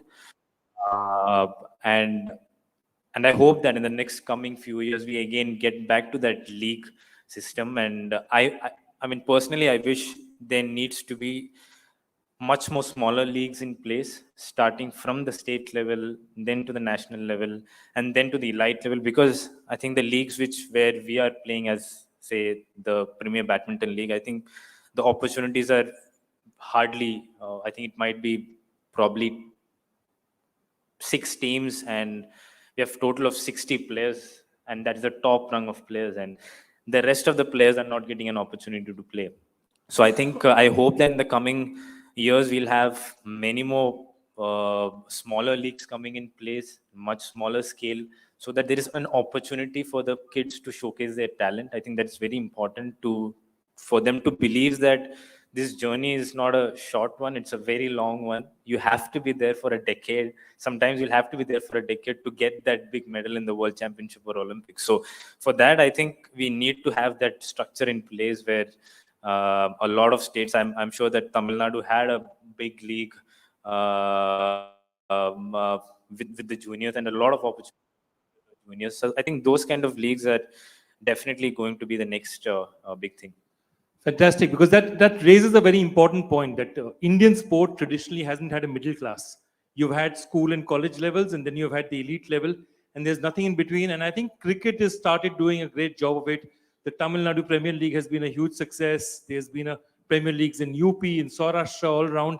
And perhaps what badminton also needs, because given the interest in badminton in the country, and I mean, just anecdotal numbers, just in the NCR in the last 5 years, 300 new facilities for indoor badminton have come up just in the last 5 years, just thanks to, the likes of Sindhu, Saina, and of course the likes of you, Chirag, all the rest of you. So first, a big hand for them, because Indian badminton is changing, and Indian badminton is looked on by Indian sport as a shining example of what to do when you get a sport ahead, even fighting against the best in the world with the likes of China and Indonesia, Malaysia.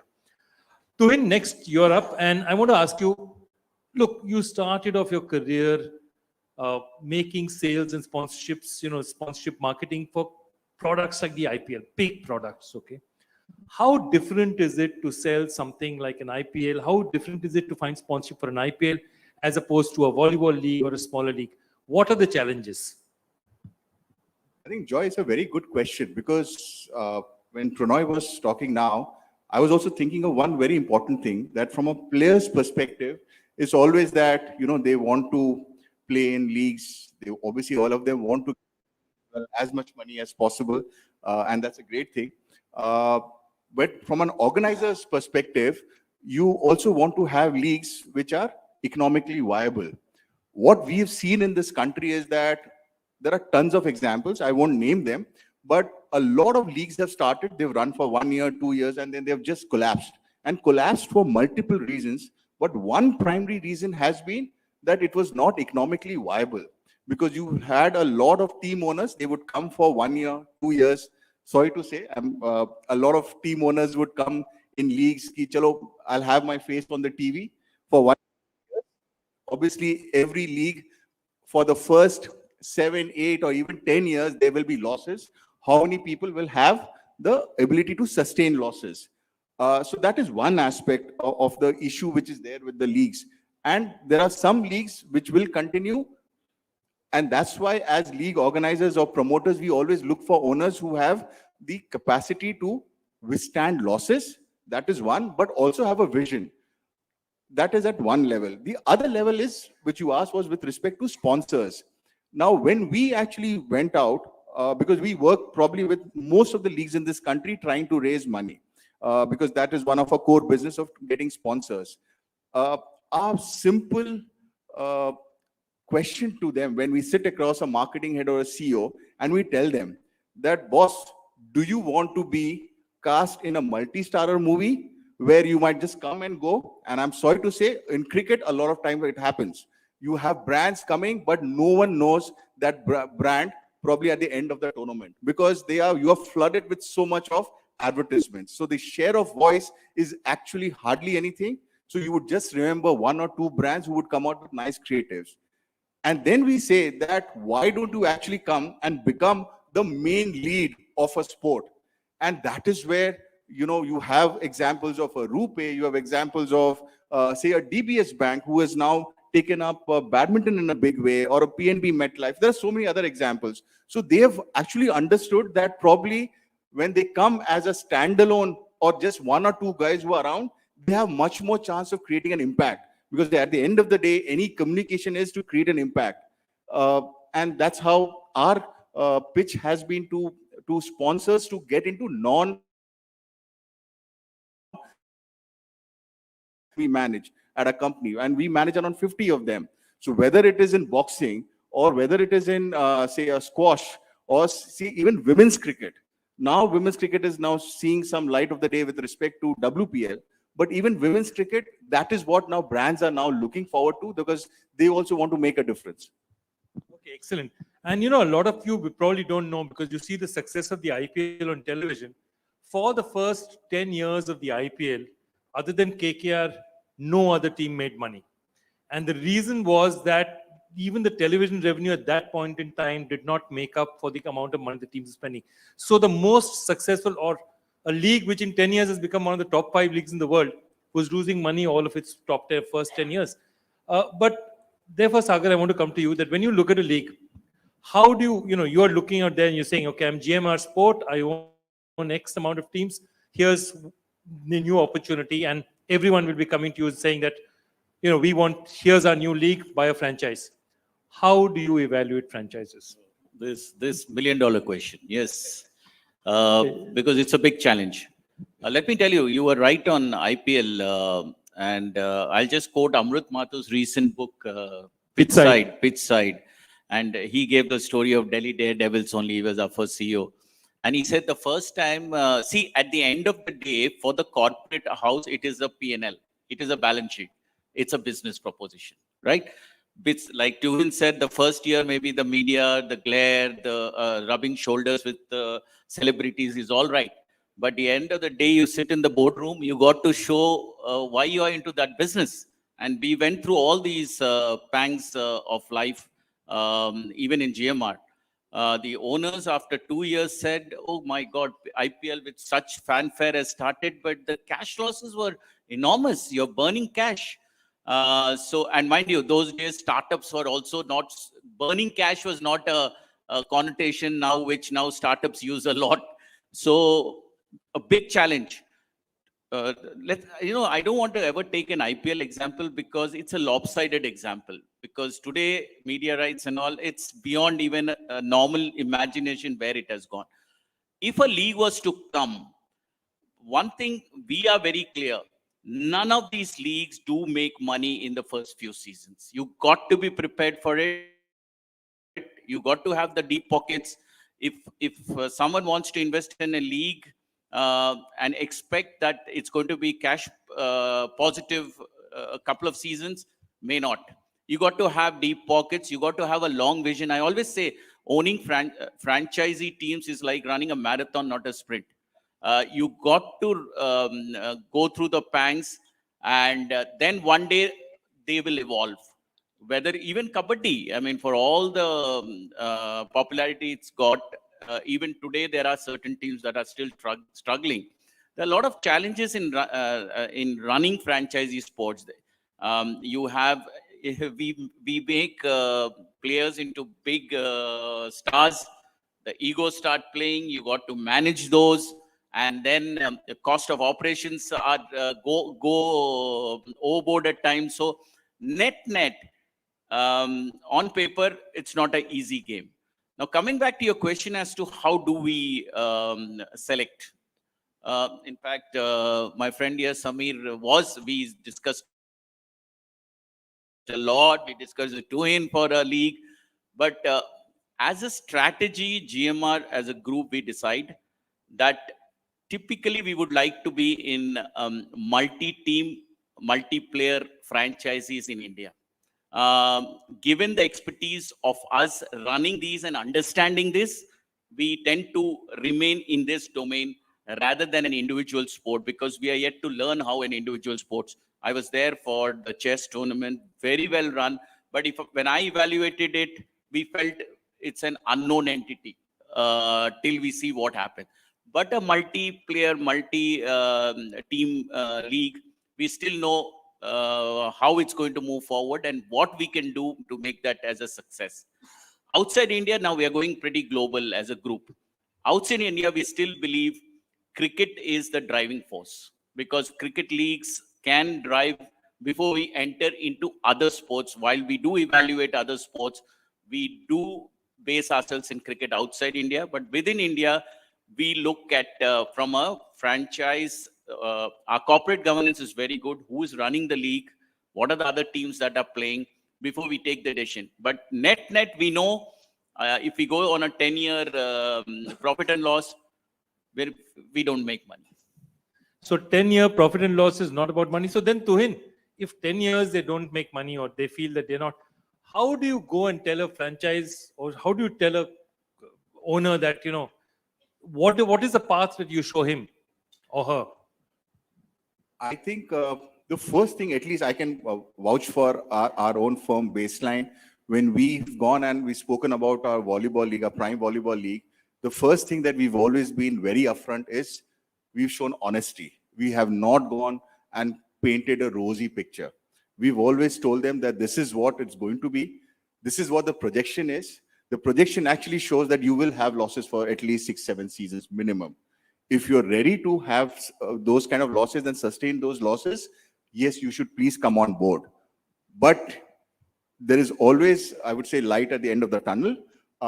What we've realized also, again, this has come from the experience of working with different leagues in the country, that if you go slow and you go low, probably the chances of success is much higher compared to trying to be extravagant. That's why when we planned our own league also, we planned with just 1 city or 2 cities, not trying to go overboard, not trying to pay players, again, going insane, because a lot of times the cost to pay for the players does not match with the revenues that are coming. So those things have also been kept in mind. And that's how we've structured the leagues, at least the structure our league. The most important point is, and what we've seen it again from different leagues and different examples, that organizers and promoters, they just come with a random number that, oh, you know what, you pay me a franchise fee of 5 crores per year or 4 crores per year. And we all kind of always used to question that, why that number should be there. Is there a science or logic behind it? And that's why then we devised a formula where we said, we are going to be very transparent.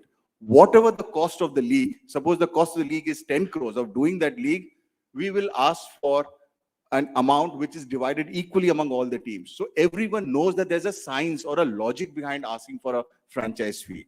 And what we've realized, at least from our owners, that everyone is very appreciative. They know that what we are saying is that there is that they don't have to overpay for something.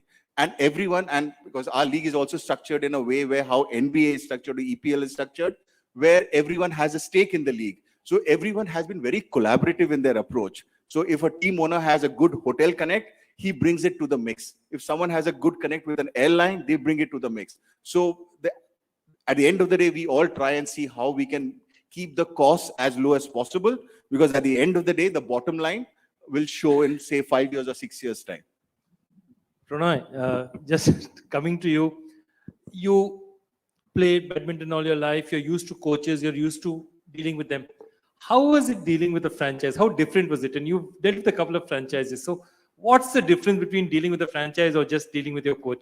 What are the things that you needed to do? What were your learnings in those 2-3 years?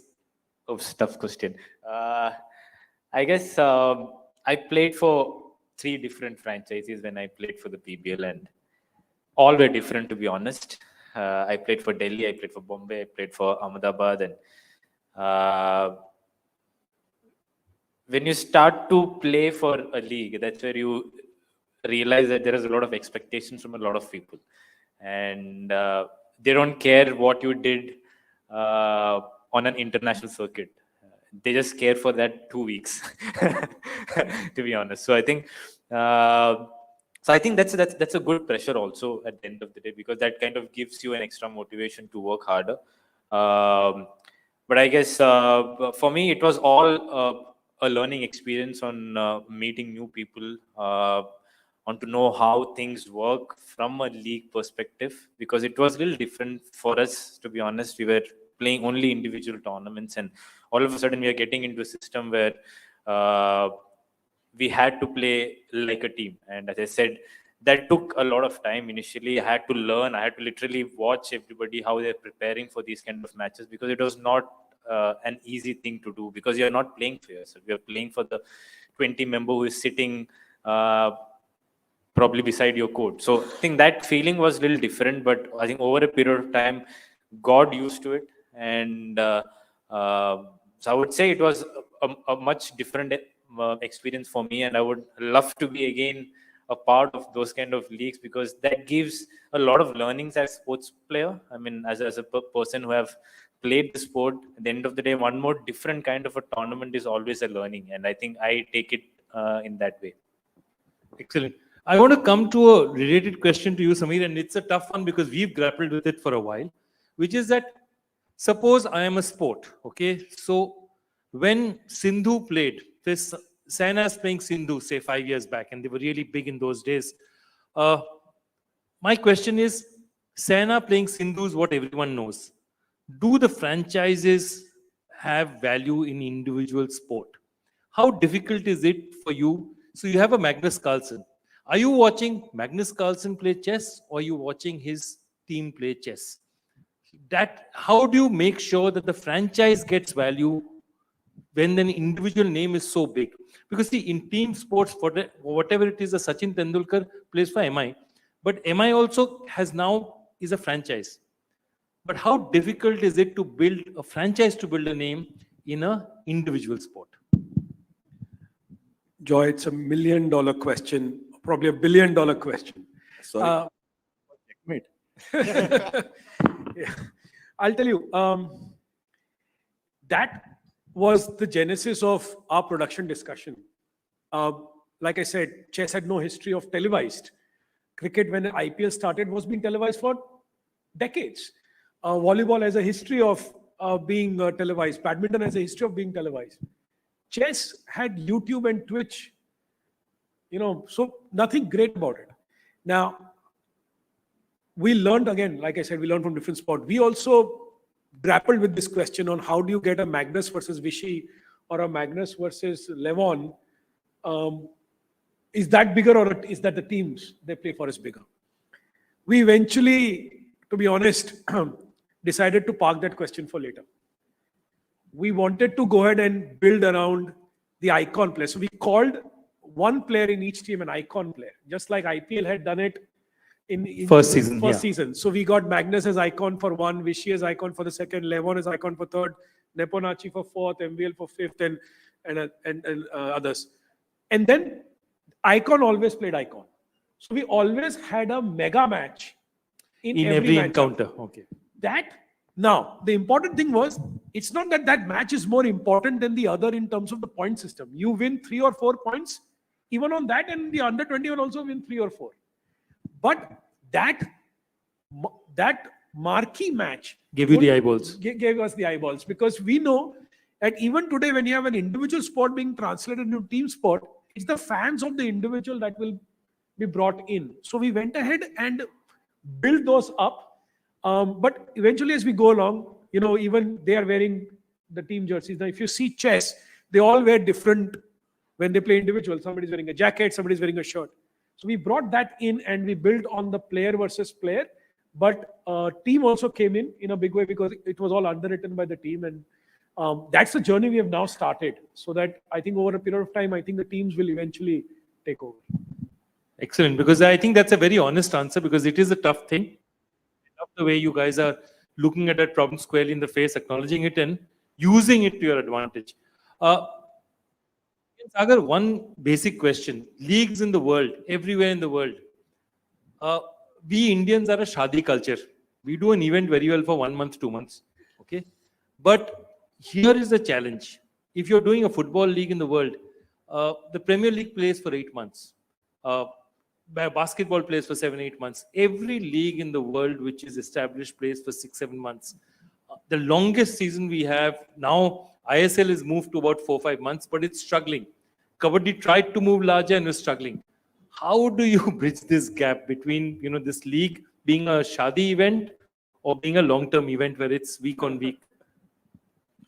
Yeah, actually is a challenge. But I'll tell you what I saw when I first went to US for the US League. When MLC came out with this proposal of a thing, and when I went for the draft, what US cricket, how much cricket interest will be there. Then when I saw the draft, of course, they did it in a big flashy way in Houston at NASA. And then when we went for the games, I think, again, giving the example of US, again, what we see in UAE now for the UAE League, I think the Indian diaspora across the world is phenomenal enough to sustain leagues, provided they are organized in a efficient way. Because I saw the US League, beautifully organized, short and well structured. They kept their costs down and got the crowds in smaller grounds, but did a big success. And I believe future also the US League is going to continue doing that same thing. The UAE League, now I'll tell you the challenge in the UAE League. Now, again, some of your questions you said, how do you relate to players? Now, in the UAE League, you have 9 international players, 2 local players. Those local players, I'm sure, really, none of them really relate to those local players. So you have a bunch of West Indian, South Africans, or they play the South African League that time, or West Indians, English, getting together for 2 weeks, 3 weeks, putting a team together, no crowds. The first ILT season, there was just no crowds, and they're still grappling as to how to get the crowds. So the first step was taken by the coming season in January, where Desert Vipers, which Lancer owns, the Manchester United owners, they brought in 2 Pakistani players. Already the buzz is on. So the presence of these Indian, both on the diaspora side, on the playing grounds, irrespective of the size of the league, does get the traction outside India. India, of course, we all know that we can sustain by different ways, but outside, I think they're playing this to get the crowds and get the leagues to be successful. Joy, I'll just like to also add to what Sagar is saying to your question with respect to the longevity of the leagues. What we've seen in India, and again, this is with respect to Kabaddi as well, and even IPL for that matter, we've seen that there's a dip in viewership. It starts happening moment from the 3rd week or so. And then probably towards the playoffs, there's a spike again, which happens. The behavioral pattern of your typical Indian audience is not that we are not like a typical, say, a British audience or a European audience, which is ready to follow a league for almost 7, 8 months. Also, to keep in mind is that India is still typically a single TV household. Almost 90 to 95% of the households in India is a single TV, which means that the fight for the remote in that particular house is huge. So the husband, wife, and the kids, the wife wants to watch her serials, the husband wants to watch, say, for example, a sporting event, and the kid obviously wants to watch something else as well. So to now have this fight going on in the household for 7, 8 months, it's not practical. So there is always a compromise which happens that, okay, you let me watch this for only 1 month of the year. And so those are various factors which actually come into why probably a longer term league or a longer duration of the league probably might not be possible at this point in time. Also, I'm not taking into account the economics of doing a longer season. You wanted to add to that, Samir? Yeah, just adding, I think he's brought out a very important aspect. The other aspect is that in India, we are remaking the sporting landscape right now. International cricket remains very important. ICC remains very important. And they are quite frequent in nature. If you look at English Premier League or NBA is called the World Championship. Major League Baseball is called the World Championship. They don't have an equivalent. Americans call everything the World Championship. They don't have an equivalent of an ICC World Cup or any. Even they don't treat Olympics. If you see the Olympics in these multi-team sport, multiplayer sport is also not important to them. So I think we don't need to look at what's happening in the West. I think we will evolve our own models where it could be like what Kabaddi attempted or what ISL is attempting.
and I wish they all keep succeeding, because there is a lot of latent talent, hidden talent in our in such a vast population like ours. But unfortunately, when it doesn't become a career option, they don't pursue it further.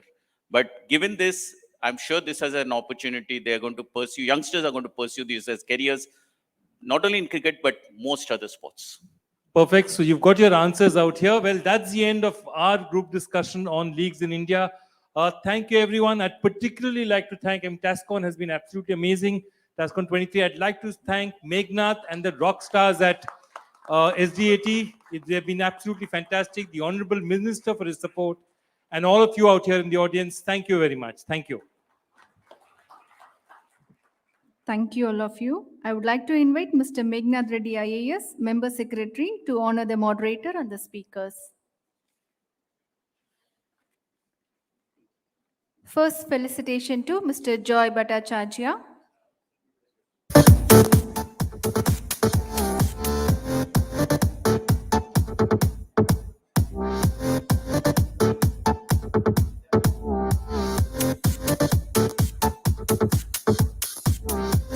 And next felicitation to Joy Bhattacharya, the moderator.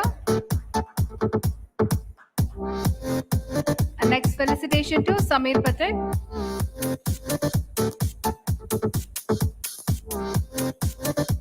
And now felicitation to PKSV Sagar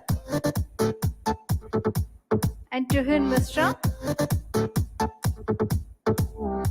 And now felicitation to HS Pranoy.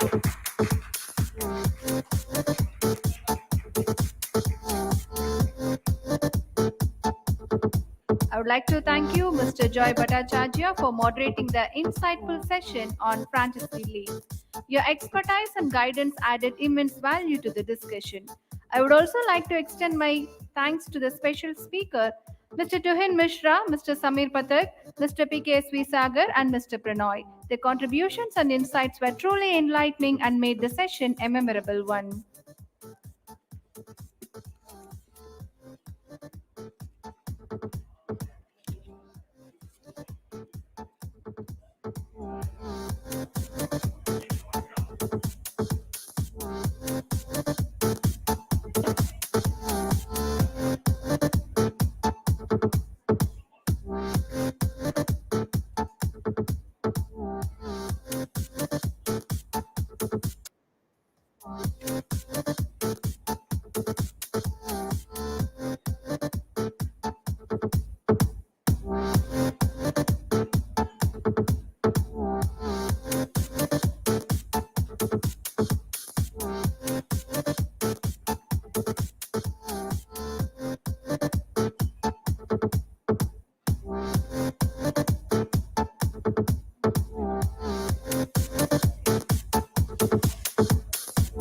And now we are going for the next session on the topic Sports Biomechanics Making the Smart Move.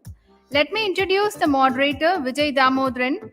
Vijay Damodharan is a notable figure in the field of sports biomechanics, known for his contributions to understanding the mechanical aspects of human movement in sports. His focuses on analyzing the intricacies of sports performance, helping athletes improve their techniques and minimize the risk of injuries. I would like to welcome Mr. Vijay Damodharan onto the stage. The moderator, Vijay Damodharan, will be introducing all the speakers.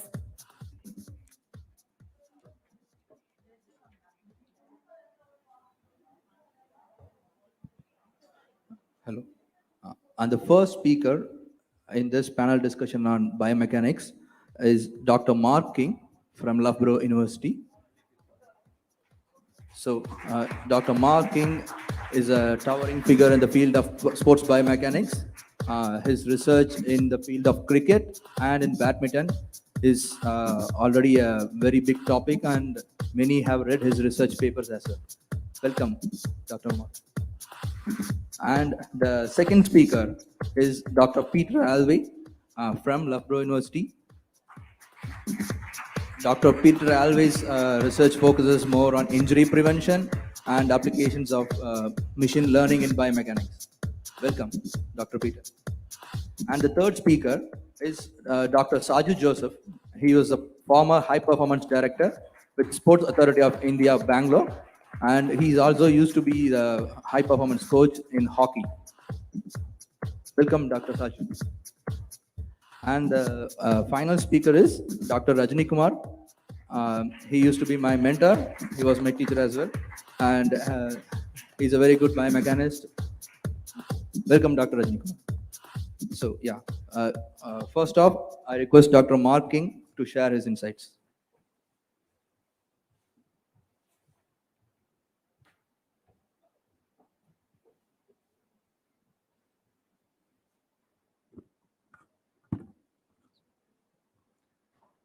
Thank you very much, and it's a pleasure to be here, and thank you for inviting me all the way over from England. My passion is elite sport. I wasn't quite as good as the badminton player we've just had on the stage. I managed to win medals at Worlds, but only at Masters level compared to him. But as a biomechanist, I want to understand sport and why others are better than me, I guess. So I'm going to start with optimal performance. This video here shows someone jumping over 18 meters in the triple jump. Virtually, there'll be nobody in this room that's achieved that or anywhere near that, I suspect. And as a biomechanist and as a scientist, that makes me curious. How can they do that and we can't? What's so special about them? And then another jumper getting pretty close using a slightly different sort of technique. So as a scientist, that makes me curious. So what is biomechanics? Well, it's about using maths. I'm a mathematician that loves sport. And I use mathematics to try and help understand how we move. And I'd use that in two ways. To understand performance, and we've just seen an example of elite performance, but also to reduce injuries and minimize injury risk. And I'm going to focus on performance, and others will talk about injuries later. My philosophy, or the philosophy of the discipline in many respects, is we look at an elite performance, there are some factors that are critical. So if I took those two triple jump examples, there are some things they both did, but there were some things that are different. And those critical factors are what a biomechanist looks for, because that's what matters with elite performance. And the other things are much less important. So in this presentation, I'm going to give you two contrasting examples to emphasize that. Firstly, a theoretical study using computer simulation in long jump. And then my own sport, badminton, I'm going to ask some questions around that experimentally. And we're going to rattle through that in about 10 minutes. So here's an example of an Olympic athlete who wanted to win a medal at the last Olympics. And her coaches were confused with the athlete because she kept blaming the blade, that the blade was the problem rather than her technique. And so here's the athlete running up in our made-up experimental environment at Loughborough. And to use a theoretical model, we can explore that and explore for an athlete, without her having to do that, what does optimal technique look like? And there's a 5-stage process, which I'm going to rattle through here, around which culminates in her performance at the Olympics. Well, this is a very unique activity, so we had to build a model that represented her. And we can see the blade as well as her body. And it's got a number of rigid segments and wobbly masses, not that we're going to go into that detail, and muscles are represented by torques. And then the blade itself is a series of rigid bodies with torsional springs. This is a computer model that can represent anybody in the room pretty much. And then we use coding and optimization to investigate technique. So there's the athlete, and we make this model specific to her by taking a series of measurements on her. So we start with her performance data.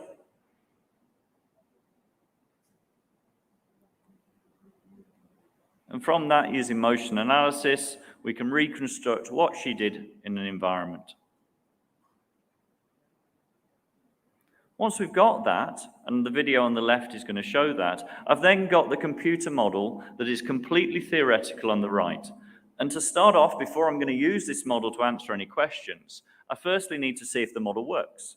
So I compare what she can achieve to what the model can do. And you can see here that these are in relatively good agreement. They're very close, and it allows me to now use the model to answer questions. Well, let's look at that question of technique. Is her technique any good? So the picture sequence on the left is going to be her original technique, and then the computer has tried to find a better technique. How much better does it do? So for this Olympic athlete, we got a 9% increase in performance in jump distance by changing the technique within her physiological constraints. We then looked at the touchdown position. So if we take that and add that into the computer optimization, if we look at her position at the beginning and add that to the optimization and allow that to change, we find we can get to 18% increase. But this still wasn't going to get her a medal at the Olympics. So we then looked at run-up speed. Run-up speed, the faster you can run and jump appropriately, the further you'll go. It's a key indicator of performance. So she was running up at about 7 meters per second, and we perturbed that through to 8 meters per second and see what would happen. And if we did that, we got a range of improvements all the way up to 5 meters 75. In the Olympics, she ran into about 8 meters per second and achieved 5 meters 75. Unfortunately, the opposition got a little better and she came fourth. But this showed the power of using computer simulation to help understand technique and improve performance. And so this was an example of using theoretical modeling in computing to help coaches justify changes to technique and achieve the goals for the athlete. So that's my first example. The second one is my sport of badminton. But I'm going to look at this from an experimental point of view. So imagine you're the coach of this athlete, top 10 player in the world in their day, performing a jump smash in badminton, the most powerful shot in the game. Is that optimum for them? If we compare that to the second example, this time a singles player, again playing for the national team, if you're their coach, how do you know if their technique could be better? Could their performance be better? Because if you can smash 10% faster, you undoubtedly will win a lot more points. So again, as a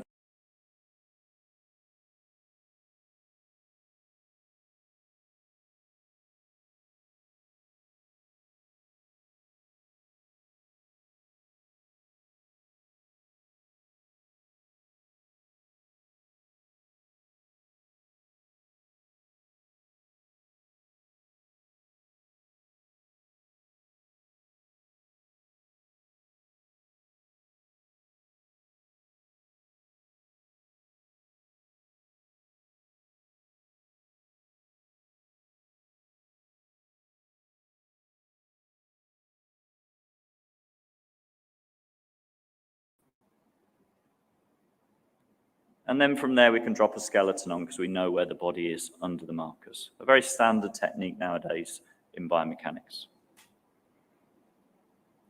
So if we take all of that data off a large group of elite performers, what do we find?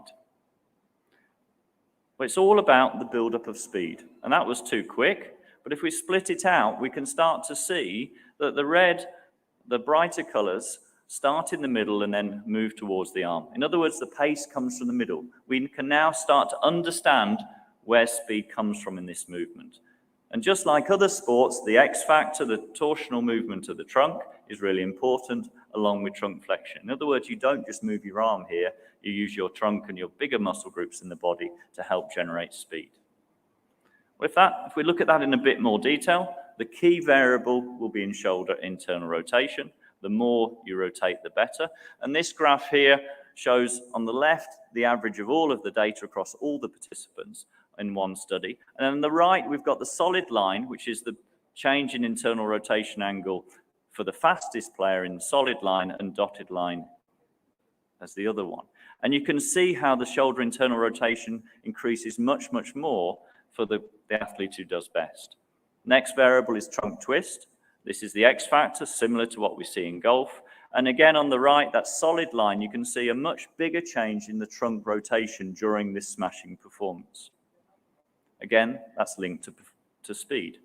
And then racket acceleration. This one really shows the difference between those who try and smash fast and those who really can smash fast. So on the right, the dotted line, you can see how that acceleration, that vertical line going up, or nearly vertical line up, starts earlier in the movement, but doesn't get to a higher endpoint. The people who are really good and really powerful and hit very fast leave it much later in the swing movement before very rapidly accelerating. But this is a complex movement, and I've given you all the information now for you to answer the question. Who smashes faster in these two sequences? Sequence A or sequence B? So it's not easy. And maybe half of you think A, maybe half of you think B. I'm not going to ask you to commit. But if you thought A, give yourself a pat on the back. This person was the fastest person in the study across a range of elite Malaysian badminton players. The bottom sequence was the slowest in that study, but they look really similar. So it's not that easy to necessarily understand this. Anyway, that's my presentation. Giving you two examples, a theoretical study in long jump, an experimental study in badminton, to give you an insight into performance in biomechanics. Thank you. Thank you. Thank you, Dr. Mark. That was a very good presentation. And now I would like to, Dr. Peter, please give your presentation.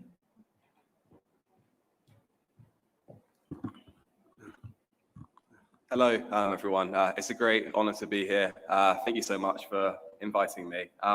Like Mark, I'm also a huge sports fan. I grew up playing loads of cricket, loads of football, played every sport under the sun. And what I was always interested in is why some players would get injured more than others, particularly for the football teams I supported, etc. So that's going to be the basis of my talk. So firstly, it's important to understand why should we care about injuries. So firstly, and most importantly, it's important that we look after the athletes which we work with, whether that's physically from their current injury or their psychological status if they are injured. We can also optimize development of the athlete more if they aren't injured. You know, if a player is injured, say they have an injury that takes 6 months to recover from, that's 6 months which you can't work with our athlete for.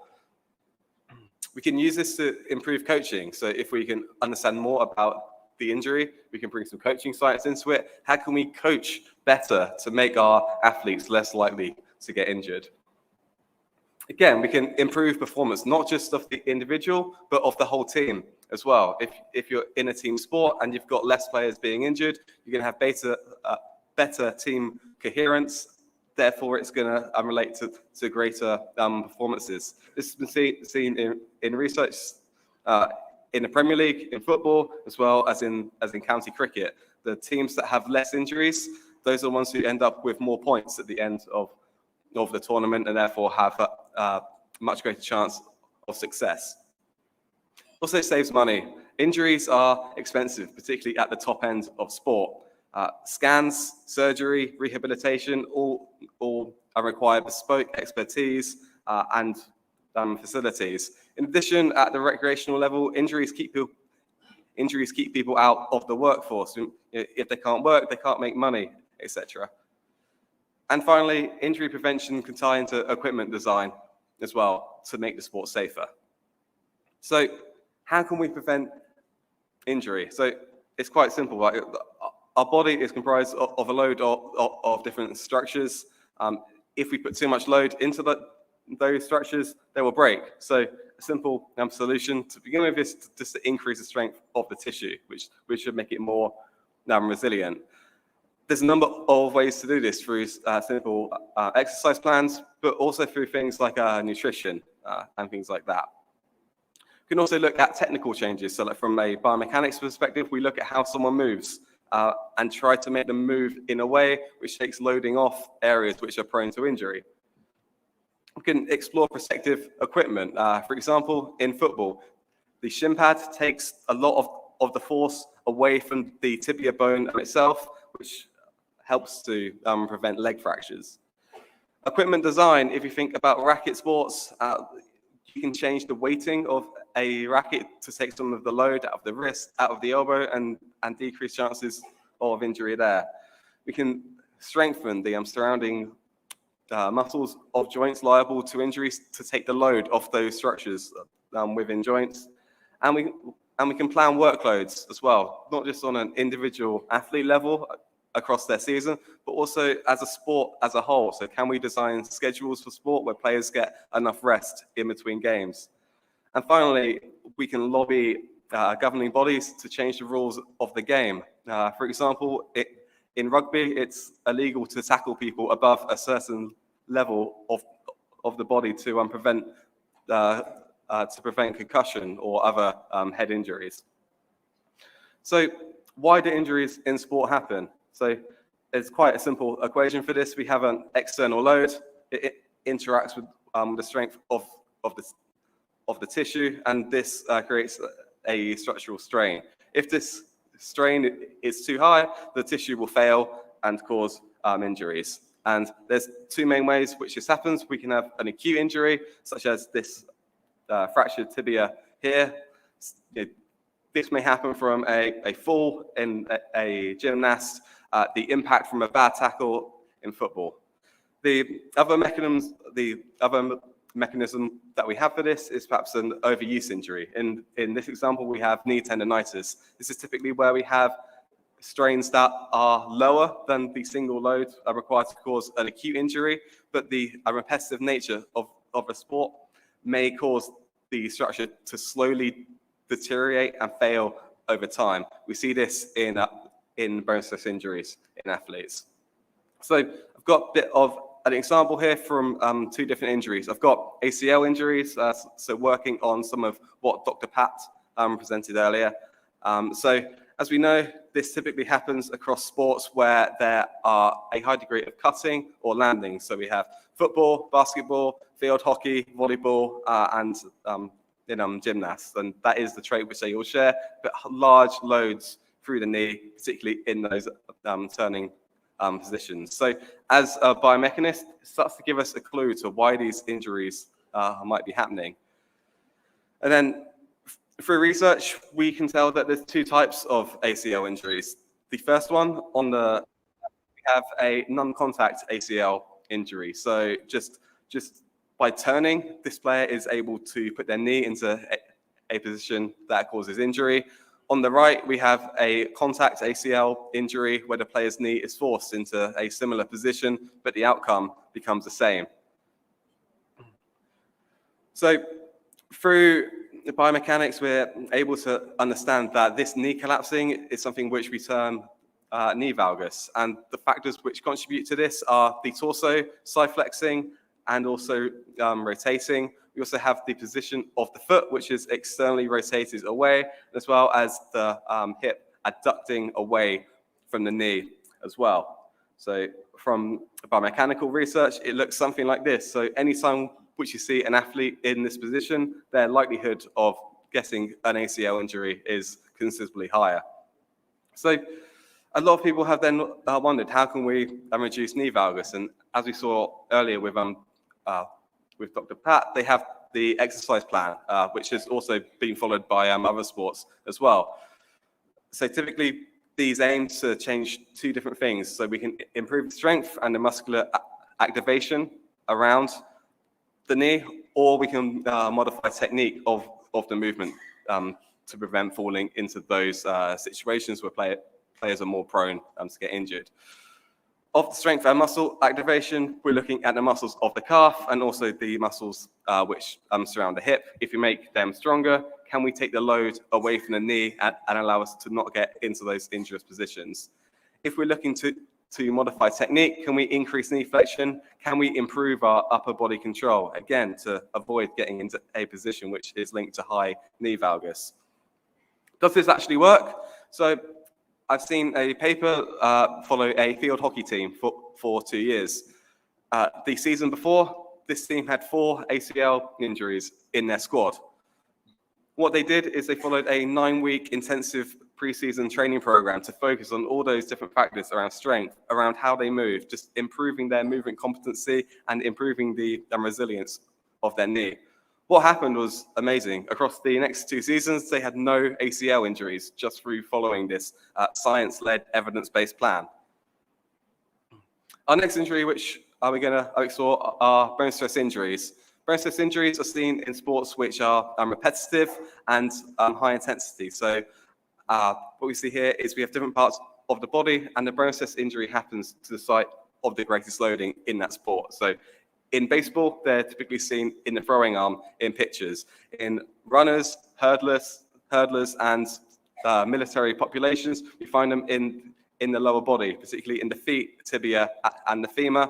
Cricket fast bowlers, we find them in the lumbar spine, and in rowers, we find them in the ribs.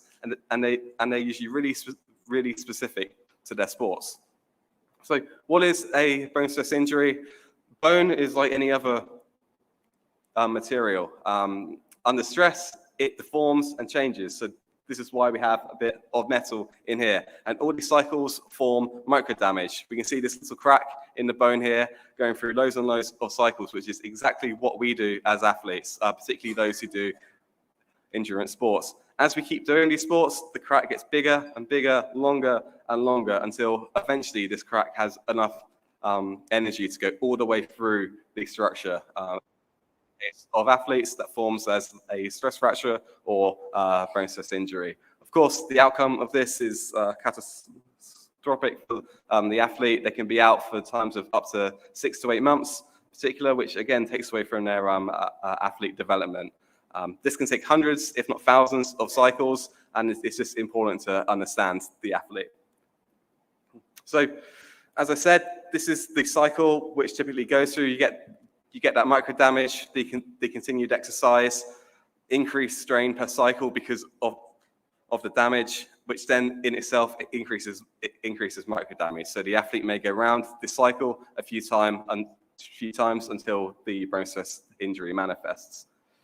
So as a biomechanist, I'm curious to what different postures are there which may relate to bone stress injury. And again, we come back to this equation here. And as a biomechanist, my interest is all around technique. So I know technique can influence external load, and I want to know what those techniques are. So in my role with England Cricket, we do a lot of work looking at lumbar bone stress injuries in the lumbar spine and how we combine that with motion analysis. And what we find from this is we find that there's two typical postures that our fast bowlers get into that massively increase the likelihood of getting injured. So as we see here, the player on the left is 29 times more likely to get injured than the player on the right. And that's all due to displaced hip angle as they land at back foot contact.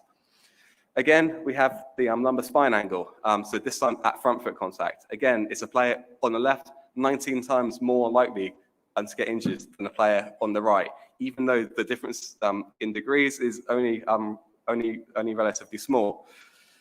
It's really important that we understand then, why do players move like this? Like, what are the factors that make people choose these techniques? And that's kind of where we've got to with this research. But the areas which you want to look at include changing technique. So it may be obvious to think, oh, I've got an athlete who's got a technique which is injurious, I'm just going to change how they move. However, the internal structures of our bones and every other tissue is so highly specialized to each individual's technique that takes a lot of time, and it takes careful planning with the entire multidisciplinary sports science team. So your physiotherapists, team doctors, psychologists, strength and conditioning coaches, everyone has to come together to create a plan like this. And here's just an example of how different our bones can be from a normal person compared to different athletes from football, volleyball, cross country. You can see there that the shape of the tibia and the fibula is different depending on the sport and the demands which are put on it. Specific strength training may be a better approach at changing someone's technique without implicitly changing how they move. It may result in better structural adaptations, and it may help with the demands of their sport to try to make a more resilient athlete. So we've seen across rugby players, runners, and even in athletes who land, we can use strength and conditioning to change how people move for the better to decrease their risk of injury. So to conclude this presentation, injuries are caused by forces exceeding the maximum capacity of tissue. The technique an athlete uses is implicated in the etiology of the injury. We can improve athletes' technique through technical coaching and working with multidisciplinary techniques teams across sports science. We can improve technique through focused S&C that's related to our sport, to our athletes. And finally, by improving technique, we can reduce the strain experienced by the tissue, and therefore we can decrease the risk of injury in athletes. Thank you very much. Thank you, Dr. Peter. And next, I would like to call Dr. Saju to give an introductory presentation.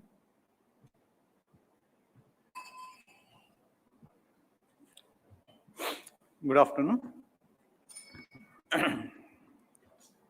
First of all, I thank the organizers of this TASCon for giving an opportunity to be one of the speakers in this conclave. Yeah, I think a lot of introduction to biomechanics was done by Professor Marking and Professor Pate. So I'll just give you here some samples of some case studies of how athletes' injuries could be prevented here. So this is most of my work which was done in Malaysia. So main thing is identifying technical problems and prevention of sports injuries. That's my topic over here. Okay, here this is a swimmer who's a butterfly stroke swimmer. Actually, he was complaining of shoulder pain.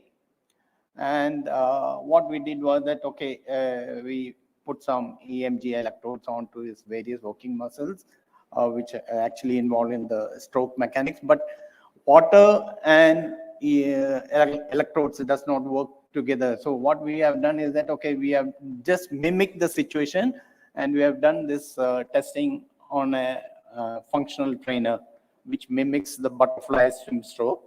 And at the same time, we also did on a power rack, we set up various angles.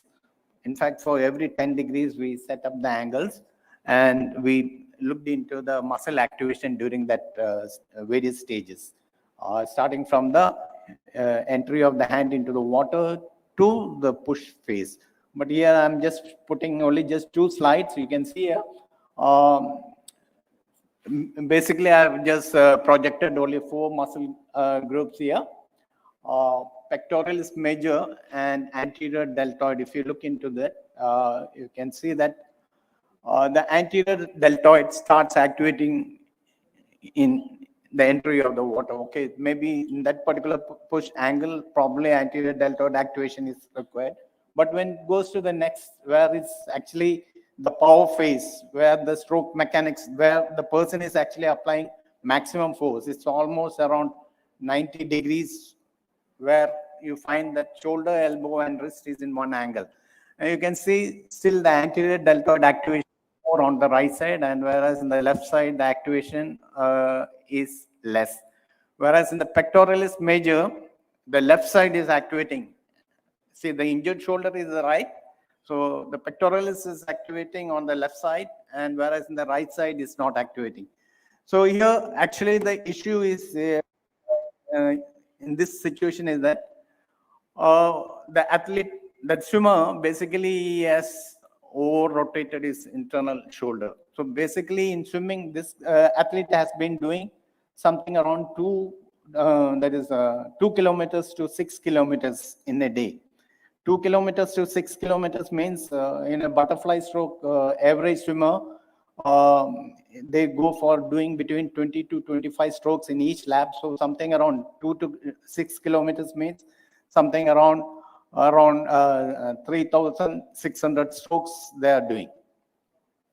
So what was actually happening here is that the anterior deltoid activation, which is this is a smaller group of muscle, and the activation is actually going very high in anterior deltoid, whereas the pectoral, which is actually a bigger muscle, is not at all activating.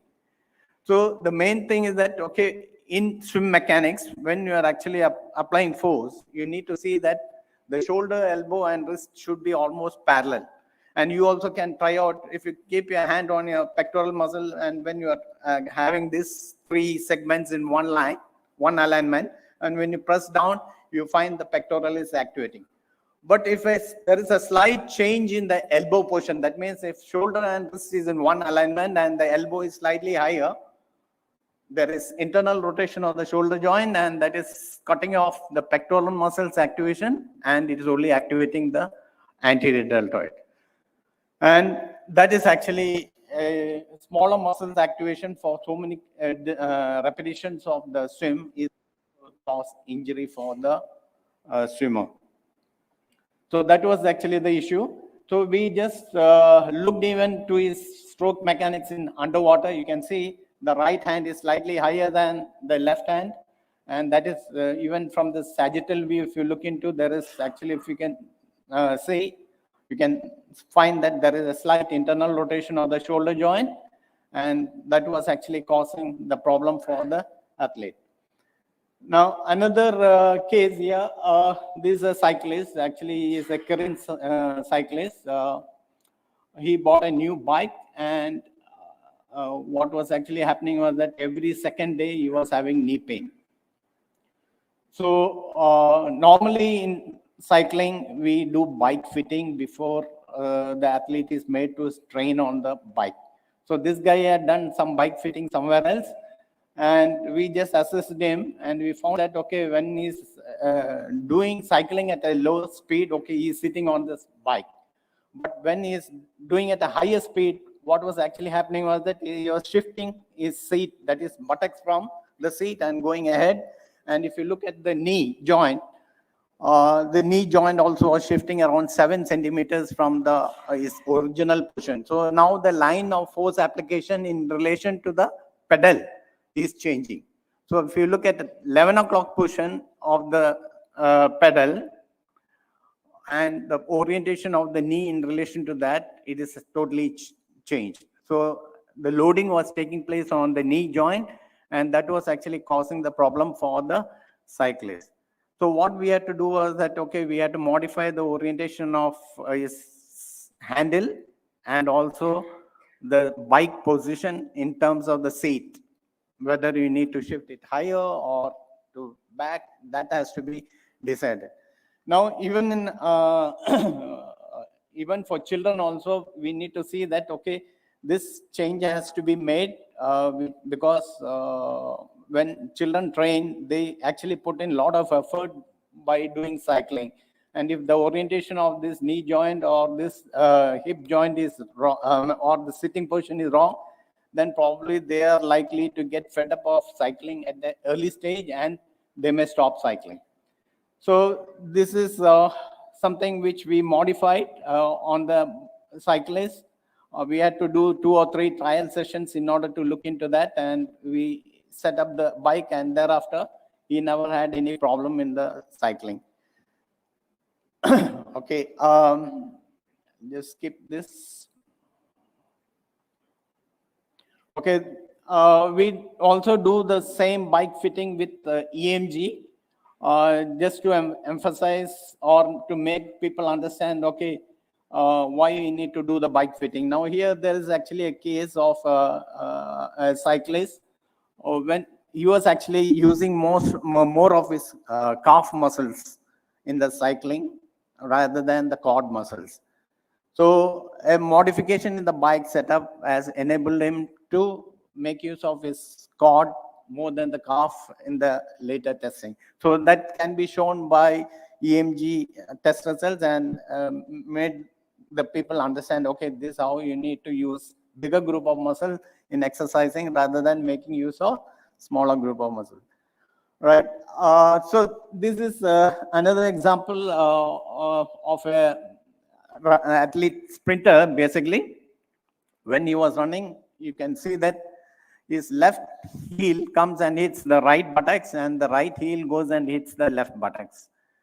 So, and there is actually a lot of tibial torsion also. When, if you look from the frontal view, you can see that the tibial torsion is taking place, and that was actually increasing his contact time on the ground. So he's actually a sprinter. So when we looked into his hamstring exercise, we put EMG again onto his hamstring exercise, where the hamstring muscles, especially biceps femoris and semitendinous, were looked into. And if you see the first picture, you can see the hip joint, knee joint, and the ankle joint are in a straight line. And when he's doing the hamstring curl, okay, you find that the heel is again going and touching the left buttocks. That right heel is going and touching the right, and that is left buttocks. So, and in the test results of the EMG, both in the left side, you can find that his biceps femoris and semitendinous are activating almost equally, whereas in the right side, the biceps femoris activates around 85%, whereas the semitendinous activation is relatively less, so 15% of activation. And this is mainly because if you look into, see, in the while training in a gym, your orientation of your body, that is your posture in relation to the exercising machine, has to be looked into correctly. So here, if you see in relation to the orientation of the room, there is a slight tilt in the body posture. And when he is doing the exercise, actually he is pulling after around 90 degrees, he is pulling towards his left buttocks. So what do you train in gym? You always even execute in the ground also. So that's why you could see that, okay, the athlete was, while he's running, his heel kick action was hitting onto the other buttocks. Now, see, this is only happening only in the right side. Here, the results of the EMG shows that, okay, the muscle activation was more on the right side, but you find that when in the previous slide, you could see that, okay, the athlete's left leg also was going and hitting on the right buttocks. Why is that? Whereas here you find that left muscle activations are equal. Biceps femoris and semitendinous activations are equal. But there also the cross movement is taking place. Why? This is mainly because running is a cyclic event. So if you, that is when your right heel is coming and hitting the left buttocks, and in the follow-through process in a cyclic manner, there is also a counter movement that is taking place on the left side. So in speed run, that is in sprints, automatically what happens is that the left leg also comes and hits onto the right side. So actually, due to the fault of the right leg, even the left leg also is executing in the same manner. So if you can correct this in the conditioning itself, then you can actually make the athlete to run faster, and his contact time on the ground will be relatively less. Okay, so this is actually a shooting athlete. He was having actually a shoulders thoracic outlet syndrome. What was actually happening to this athlete is that when he was shooting, when he was about to trigger, instead of shooting his target, he was shooting the opponent's target. So probably if Abhinavendra was here, means he was standing next to him, means he would have got the score rather than this particular athlete. So main thing was that, okay, the anterior deltoid, the nerve which is actually connecting to the anterior deltoid was triggering at the time when he is triggering the gun. So there were two ways to improve this. One is to, okay, that is break the autonomous situation that has taken place between the nerve and the muscle. So by not doing the activity, you could break that. Second thing is that, okay, you improve through your shoulders joint through, that is the shoulder strength through some training, strength training, and then come back to the sports. So that is another way to improve upon. And okay, so this is actually the muscle activity of the shooter. Okay, and yeah, here is this last one. This is actually a squash player who was having actually a compression syndrome. And what was actually happening was that, okay, whenever he's actually executing a backhand or a forehand, his legs were actually straight. That means whenever he was going for a playing a shot, hip joint, knee joint, and ankle joint, it was all in a straight line. So if you see here, you can see that what we did was that, okay, we put a TASCon into his shoe, that is an insole into the shoe, and then we went for analyzing. So when he's actually landing with the heel, you can see the blue spot there, graph. And yeah, when the foot is landing totally onto the ground, this you can see the center of pressure traveling from the heel to almost the midfoot, and during the retrieving phase is also coming back in the same way. So straightening, that is straight knee landing, is always actually a problem for compression of the lower extremities, and that is actually needs to be corrected while training. So probably what they need to do is that, okay, when they're doing lunging exercises, always flex your hip, knee, and then shift your legs for lunging. Direct straight knee landing is going to, or straight heel landing is going to affect your lower extremities. Dr. Saju, could you please fast up the time is gone So now. yes, okay, then I'll skip this. Okay, all right. So for different injuries, probably you need to use different methodology for analyzing and trying to find out. So whichever way, if you can, and go and do the analysis, or whatever the equipment is there, you need to find some alternative method to analyze and come to a conclusion about the problems of the athlete in a particular technique. Right. Thank you very much. Thank you. Thank you, Dr. Saju, for such a deep and insightful knowledge sharing session. I would like to call Dr. Rajani Kumar next. அனைவருக்கும் மாலை வணக்கம். Good evening to everyone. So I'm standing in front of you as a voice of Government of Tamil Nadu, Ministry of Youth Affairs and Sports, SDAT, because I'm a student of SDAT Sports School, where most of the athletes are seated there. And I'm standing before you to just interact with you with regard to the cryogenic effects of biomechanics in sports. So in racket, they use solid fuel, liquid fuel. Finally, they use cryogenic fuel to make the satellite to launch its designated place.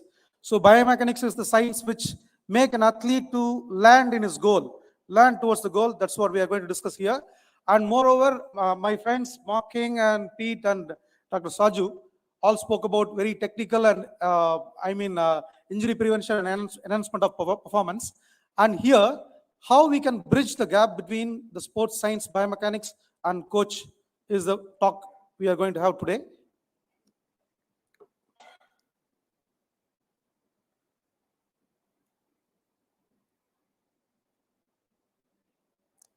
Yes, greetings from Tamil Nadu Physical Education and Sports University, particularly the Center of Excellence in Biomechanics High Performance Center.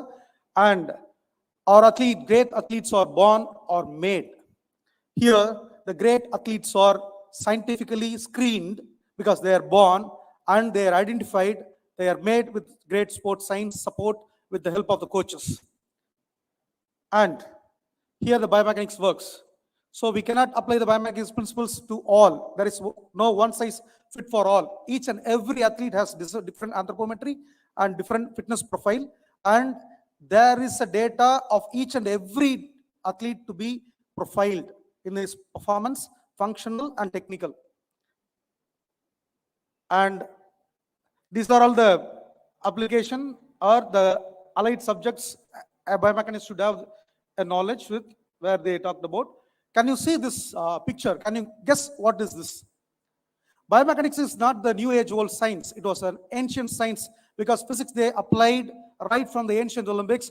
This is the starting block which was practiced or used in ancient Olympics by the sprinters. Because as the Newton third law says, there is each and every action, there is an equal and opposite reaction. There were no force, starting blocks. They used these stones as starting blocks to get reaction force. And this is 1896, the first Olympic Games. You can see the athletes are in different start.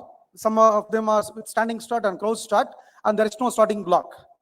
And yet they try to apply the basic principles of physics.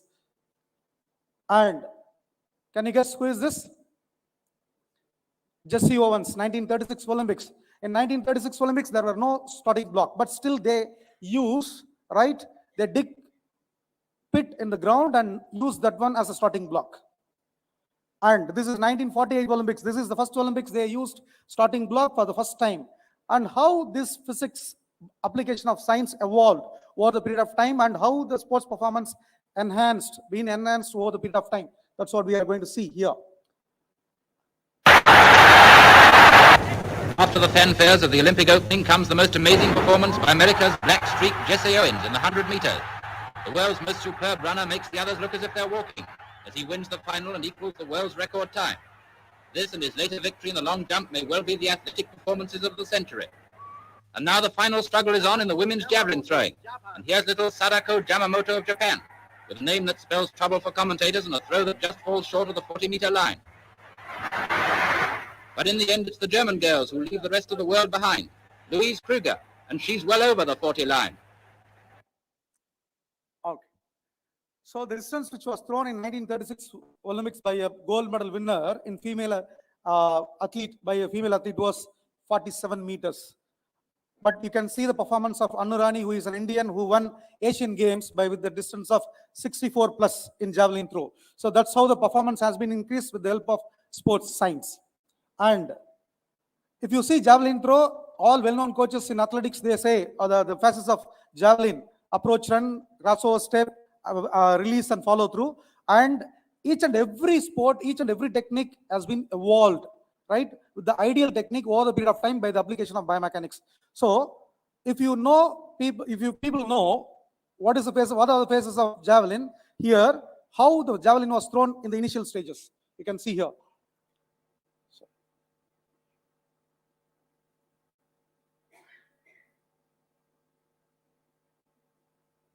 Okay, that is not playing anyhow.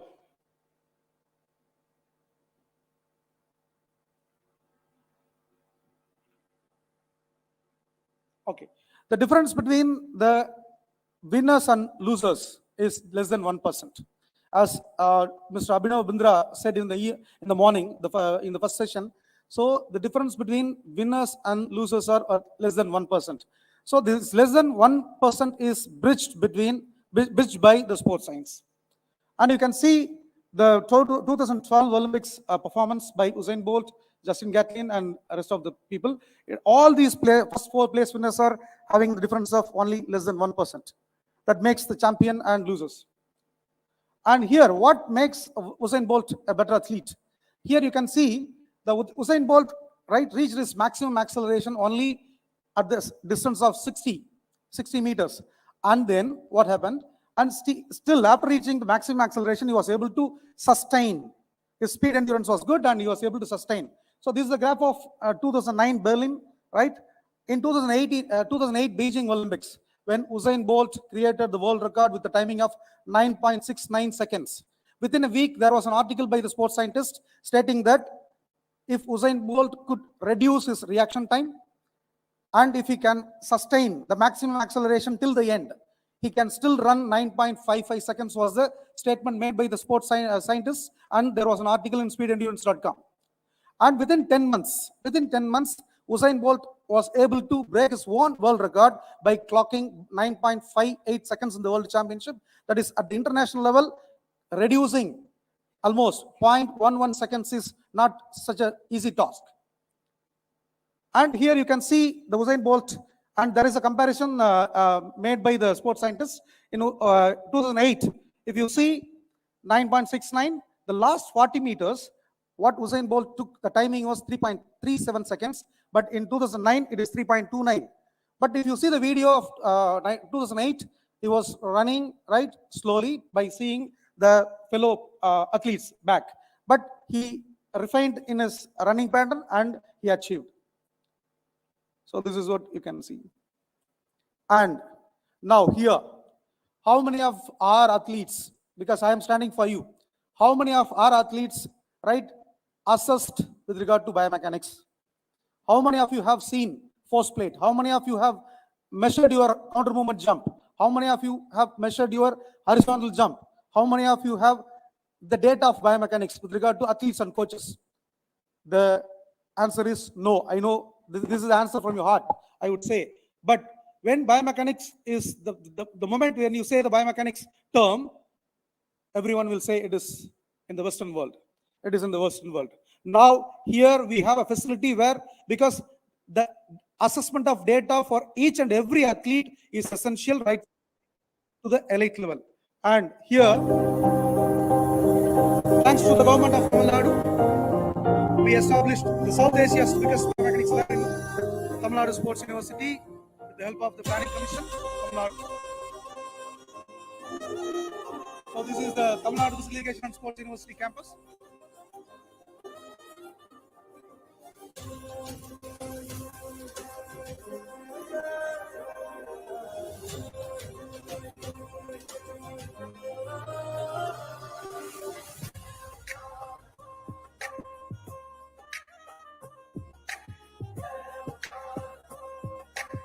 So we have a very good facility, not only in biomechanics, in all sports sciences, and we have international standard track and international standard table tennis stadium academy and badminton academy, and much more to come with the help of the Government of Tamil Nadu. Our principal secretary is here, and our vice chancellor is here.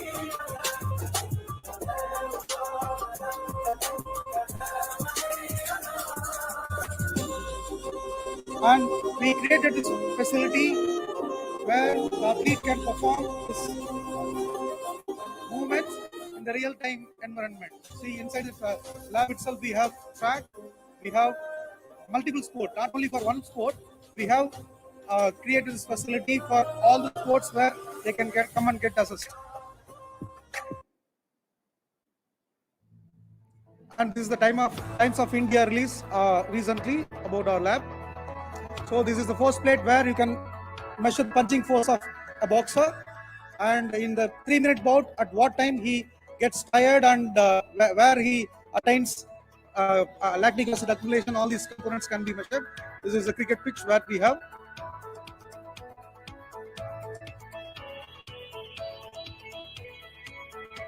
So we have isokinetic dynamometer, and we have force plate in 38 locations. Nowhere, I mean, many of the sporting, universities are not having 38 locations where the force plate can be fixed and different sports performance can be assessed.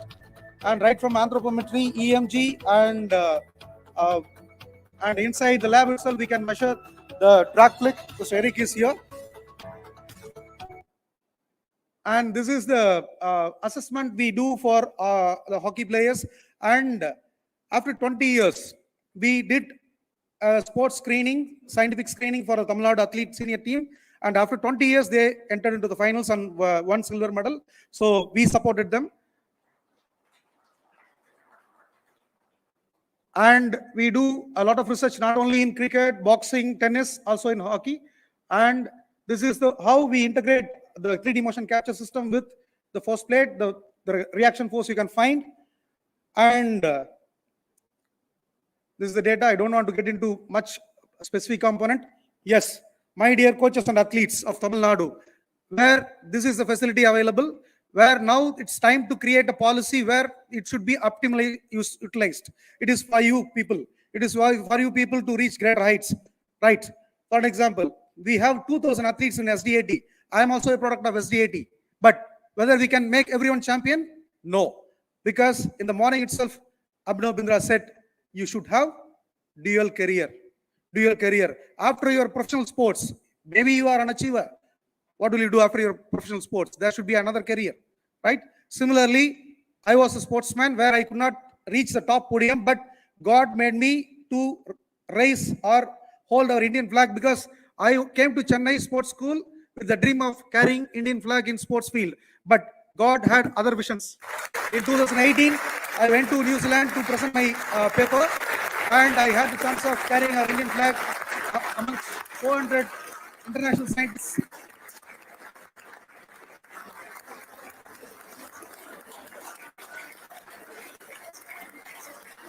So marking was also there in the 2018 ISBS conference.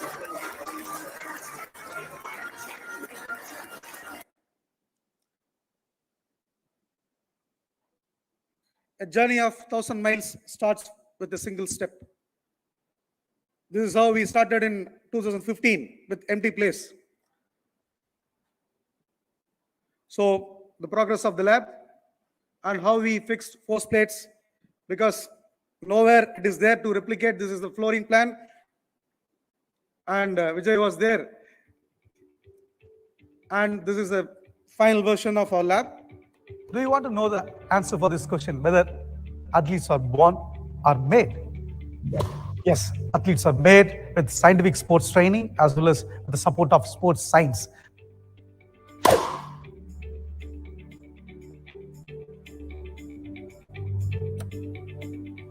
Today, we are in this beautiful facility of Tamil Nadu Physical Education and Sports University, where Qualisys, in collaboration with government, had set up this state-of-the-art biomechanics lab. This laboratory was conceived in 2015.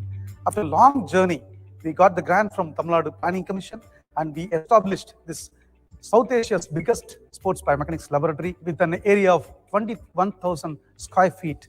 And this lab serves with triad model: academics, research, and consultancy and support services to the athletes and for the different sports fraternity. This is first of its kind facility in India for research and evaluation of sports biomechanics in cricket, hockey, tennis, and many other sports.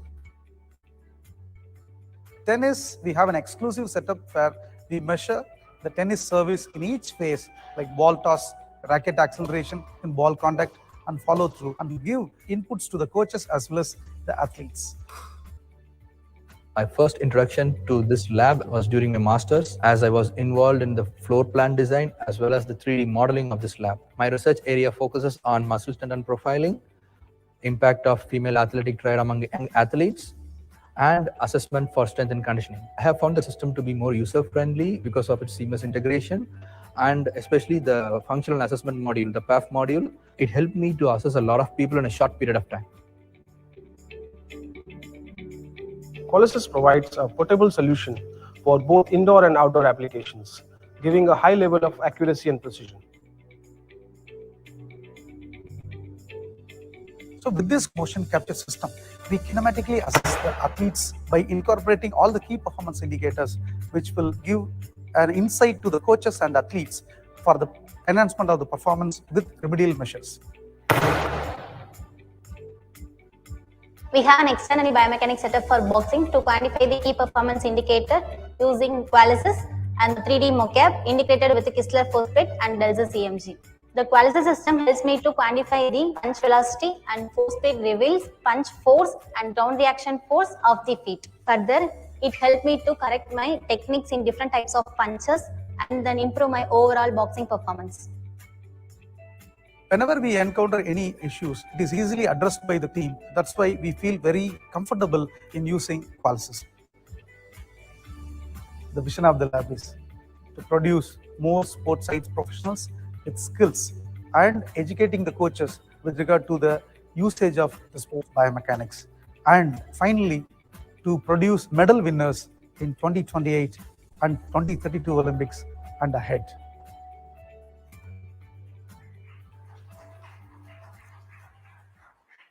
This facility is open for the coaches, physical education teachers, and our own athletes to get access and enriched.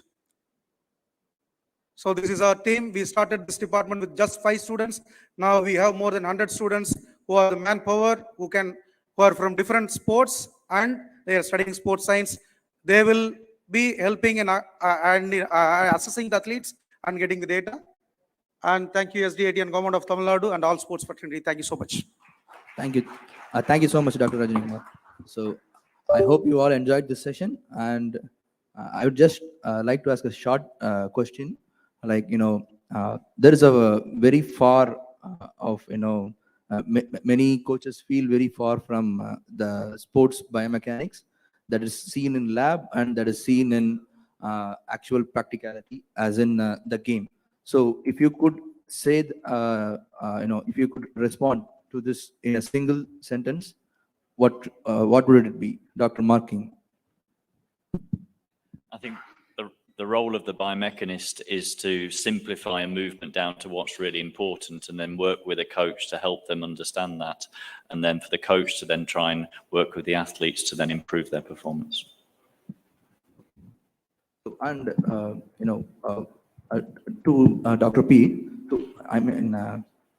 how do you think biomechanics helps in designing and sports equipment? Right, as you said, to optimize a technique or something. How do you think it helps? If you could answer it in a simple way. Sure. So by doing this biomechanical analysis, we just get precision of how the athlete is moving in no other way. And then it's that feedback which we can give to the coaches, S&C coaches, and then we can work on optimizing that technique to enhance performance and reduce injury in athletes. Dr. Saju, so in your presentation, you were mostly, interacting with players. It was most in applied setting. So how do you think biomechanics will help in, assessing the whole team performance, rather than an individual? If you could answer it in a short and simple way. You mean? Like how biomechanics helps in a team setting. A team setting. Okay. Due to the lack of time, can you please pass? Yeah, it's actually, now, for example, in the morning session, they had shown, ACL issues, in jumping, force plates testing, counter movement jumps, and see what's actually happening to the knee joint, and looking into that, and they can plan for their strength training and modification in their movement mechanics can be made. Okay. So last to Dr. Rajni Kumar. So how do you think, or what kind of steps that as a, like the organizers for the TASCon, what should be done by Tamil Nadu sports to bridge this gap from the lab to the application in sports directly? If you answer it in a short way. Yeah, there are a lot of sports science publications are available, but how to take it forward, because only the coaches has to implement whatever the modifications we do. First thing is to educate the coaches, creating an awareness for the coaches and athletes at the grassroots level. So they should understand what we say, because the biomechanics is a complex one. It should be from complexity to the simplicity. So the layman language should be communicated and they should be educated. That is the first step. So, that's it for the session, and it was a very good session. Thanks to Dr. Marking, Dr. Peter Alve, and Dr. Saju Joseph, Dr. Rajni Kumar for sharing their insightful ideas and sharing their previous research experiences with all of us. And thanks to our secretaries, Dr. Atulya Mishra and Thiru J. Meghnad Reddy for organizing this TASCon 2023. And that's it. Thank you.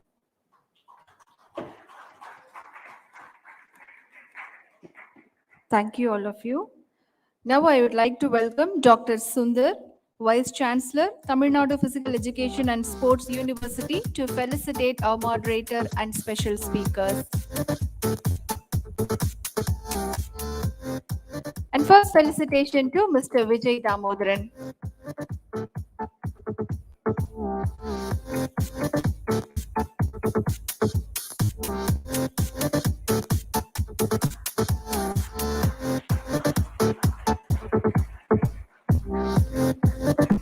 Now felicitation to Mr. Marking.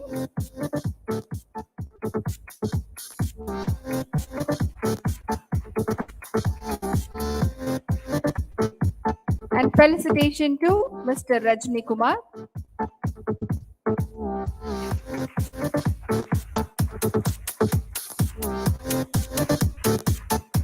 Felicitation to Mr. Peter Alve.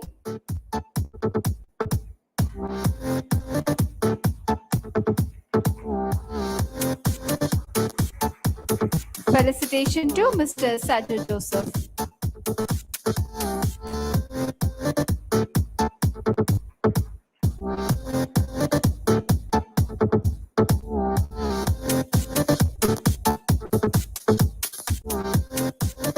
I would like to Thank you, Mr. Vijay Damodran, for moderating the engaging session on sports biomechanics. Your guidance and expertise added immense depth to the discussion and made it truly insightful. I also want to express my thanks to the distinguished speaker, Mr. Mark King, Mr. Peter Alvi, Mr. Rajani Kumar, and Mr. Sajid Joseph. The valuable contributions and insights enriched the session and provided a deeper understanding of the topic. Thank you. And now it's a tea break. So after 10 minutes, we'll be coming to this session. Thank you.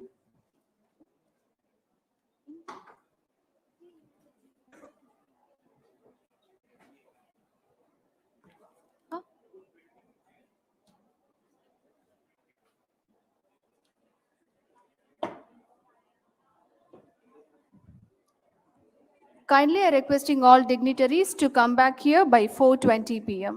I repeat, kindly requesting all dignitaries to come back here by 4:20 p.m. இங்க இருக்கக்கூடிய அனைவருக்கும் தேநீர் வசதி ஏற்பாடு செய்யப்பட்டிருக்கிறது. தேநீர் அருந்திவிட்டு அதற்கு பின்னர் 4:20 மணிக்கு இதே அரங்கத்திற்கு வந்து அமருமாறு அன்புடன் கேட்டுக்கொள்கின்றோம்.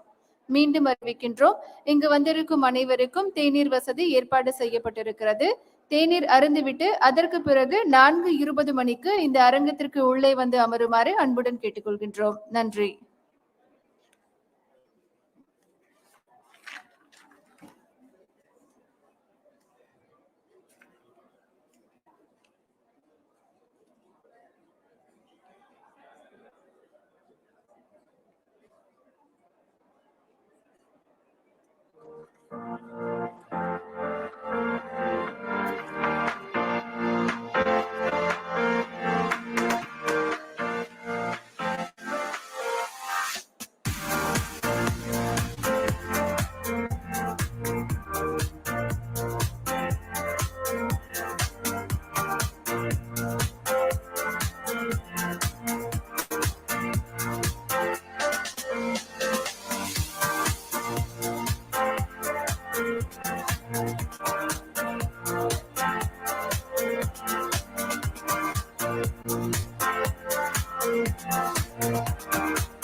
Kindly I request all the dignitaries to come back to the conference hall.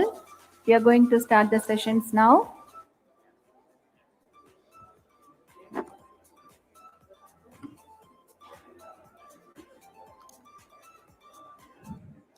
Kindly I request all the dignitaries to come back to the conference hall now. We are going to start the session in few minutes. அரங்கத்திற்கு வெளியே இருப்பவர்கள் தங்களுடைய இருக்கைகளில் வந்து அமருமாறு அன்புடன் கேட்டுக்கொள்கின்றோம். இன்னும் சில நிமிடங்களில் நாம் கருத்தரங்கை மீண்டும் தொடங்க இருக்கின்றோம் என்பதை அன்புடன் தெரிவித்துக் கொள்கின்றோம்.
Kindly I request all the dignitaries to come back to the conference hall now. We are going to start the session in few minutes. அரங்கத்திற்கு வெளியே இருப்பவர்கள் அனைவரையும் உங்களுடைய இருக்கைகளில் வந்து அமருமாறு அன்புடன் கேட்டுக்கொள்கின்றோம். இன்னும் சில நிமிடங்களில் கருத்தரங்கை நாம் மீண்டும் தொடங்க இருக்கின்றோம் என்பதை அன்புடன் தெரிவித்துக் கொள்கின்றோம்.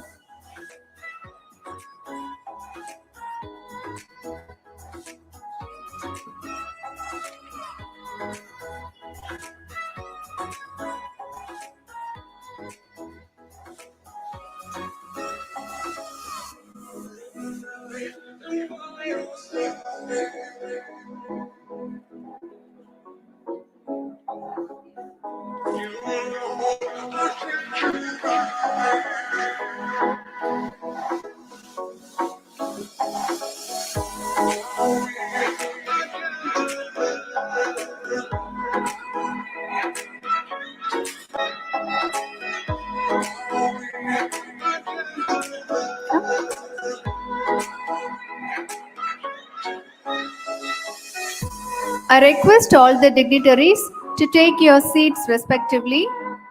We are going to start the session now. Kindly I request all the dignitaries to take your seats respectively. அரங்கத்தில் நின்று கொண்டிருக்கக்கூடிய அனைவரும் தங்களுடைய இருக்கைகளில் அமருமாறு அன்புடன் கேட்டுக்கொள்கின்றோம். இன்னும் சற்று நேரத்தில் நாம் கருத்தரங்கை மீண்டும் தொடங்க இருக்கின்றோம்.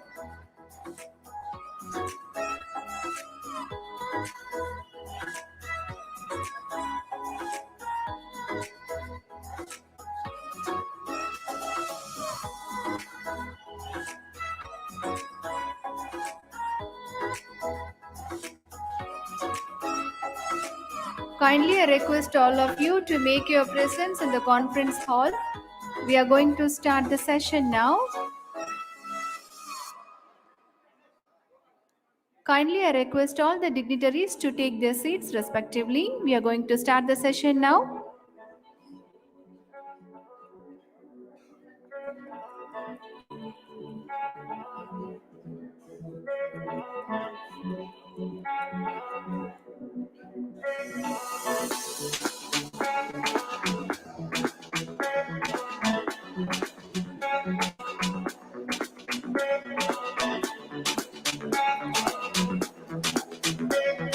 I request all the dignitaries to keep your mobile phones in silent mode.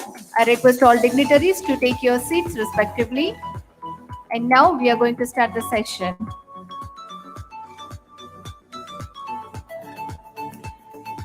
And now we are going for the special talk session. Here, let me introduce the moderator, Mr. Meghnad Reddy, IAS, Member Secretary. Mr. Meghnad Reddy's commitment to nurturing talent and enhancing the sporting ecosystem is reflected in the growth of sports within the state. His tireless efforts and dedication to sports development have not only improved the quality of sports facilities and programs, but have also encouraged greater participation in sports among the youth of Tamil Nadu. I would like to invite Mr. Meghnad Reddy, IAS, Member Secretary, onto the stage. Please welcome, sir. Next, I would like to invite our speaker, Mr. Bibu Kalyan Nayak. It's a privilege to introduce an individual of profound expertise and dedication in the field of sports medicine and physiology, someone whose knowledge and contributions have been instrumental in enhancing the performance and well-being of athletes. His extensive experience and understanding of these fields have made him a valuable asset to the world of sports and physical fitness. I invite Mr. Bibu Kalyan Nayak to deliver the special talk. Over to you, sir. Thank you, Hema. Anaivarkum vanakkam. It's been a fantastic inaugural TASCon day 1, and we have seen a plethora of sessions so far covering a wide gamut of issues ranging from sports biomechanics to sports science and franchise leagues. We are on to a very, very critical session today, because I say critical because the speaker that we have today with us, our panelist, is someone who brings a wide range of experience to the table as far as sports governance and sports science is concerned. Let me tell you, with 10 months into sports administration, if there are 2 issues that I found to be critical or cornerstone that will propel India's sporting prowess to the next level, first is sporting governance. The second would be sports science. How we manage this, how we treat them, and how delicately we take them forward and make them reach every nook and corner will determine the fate of sports in this country. On that note, let me welcome Dr. Brigadier Bibu Kalyan Nayak. Sir, such a pleasure having you this afternoon, and thanks for accepting our invite at a short notice and joining us. Dr. Brigadier Bibu Kalyan Nayak is Director of National Center for Sports Science and Research under Sports Authority of India, a premier institution that is focusing on sports science and research. Without further ado, we'll directly get into the interaction where we'll get to hear from the man himself as to what it takes to be sports governance and sports science in the country. So the first question, and what we would like to hear from you, is sports governance has taken a center stage in the sports development in the country. You will understand, you'll agree with me when I say this, because though we are government, semi-governments, organizations do a lot of work to develop sports. End of the day, the sports development in the country hinges on the framework of sports federations and associations, and we are seeing a lot of governance issues in this. So we wish you to throw some light on the gamut of sports governance in our country and across the states. Thank you. To start with, there are certain key elements to any sports governance. The first and it is overseen by multiple agencies. To start with, the central government, that is the Ministry of Youth Affairs and Sports, again followed by the Sports Authority of India, the National Sports Federations, and various other regulatory agencies like NADA. Apart from that, again, state governments also have got a major role to play when it comes to developing the grassroots talent as well as providing the infrastructural facilities. So these are the 3 or 4 key stakeholders when it comes to sports governance. But the elements beyond the governance is the development, which is again going to draw a major focus in coming days, because as we aspire to become a sporting superpower in coming days, so we need to have a very comprehensive sports governance where we need to have a optimized sports ecosystem in place. Thank you, sir, for throwing light on the broad sports governance in the country. So while there are multiple agencies involved in sports governance, one of the biggest challenges, in sports governance is the kind of imbalance that has crept in. The kind of, as you say, challenges would be the right word. There are multifarious challenges that sports governance is, between these agencies. What are the key challenges that you foresee in sports governance? The first and foremost, what I see is something to do with the federations. Second will be the funding. Third is the infrastructure, and fourth is the grassroots. And the final one, which again I think is the most important, is the athlete welfare. These are the factors that will again decide on the fate of our sporting ecosystem. There are issues. Again, there have been histories of internal conflict, some kind of lack of transparency in the functioning of the sporting federations, but that is being taken care of, as most of us would have seen, by virtue of the success of our athletes at the Asian Games and Para-Asian Games. Most of this selection system has been taken care of in a very, very judicious and professional manner. And we expect things to get better with each passing day, because end of the day, it is the accountability which is being stressed upon at the highest possible level. And I expect things to get better when it comes to this part of the element, what we call as the sporting federations, which have got the mandate to manage the sports in the country. They have got a very unique mandate where they have to take care of the athlete starting from the grassroots level to that of elite level, and they have to conduct the various kind of competitions. So since this mandate is with them, and they are supposed to be autonomous, there's some kind of independence has to be granted. So there has been some kind of ambiguity, but that is also being taken care of nowadays. Thank you. Sir, one last question on sports governance. As Sai, you deal with a lot of federations. As sports, state associations, we deal with a lot of associations.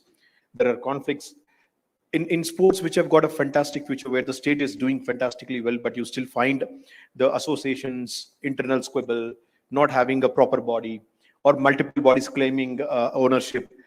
Sir, from Sai's perspective, are there any key insights that you want to give? How should states deal with this key challenge of putting them in order?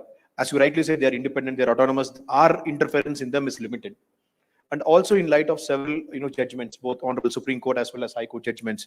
And I must also tell you at this point, sir, we are on the verge of coming up with a State Sports Act, which will also look at this sports association matter. So what is that you want to tell us, the states, particularly state authorities particularly, how should we deal with these internal conflicts and tensions? This has been a little contentious issue, no doubt, and we do acknowledge that. And for that, the first and foremost approach would be communication, constant dialogue. And of course, people are resorting to the legal route, but again, it's a very tortuous, and sometimes it ends up with this thing in the disadvantage of the athletes. By the time the ruling comes, the athlete has lost out because he or she has to represent a certain competition. And because of the internal squabble, sometimes they do lose out. And I'm sure if the state government has the intention to help the athlete, to promote the sports, I'm sure things will fall into place. But again, for that, perseverance will be the key word, and constant dialogue and communication will be the need of the hour. Sir, we will move to the realm of sports science. You head one of the most important agencies in the country, and we all enjoyed India, crossing 100 medals in both Asian as well as Para-Asian. No mean achievement. It was not simple from where we stood 4 years ago.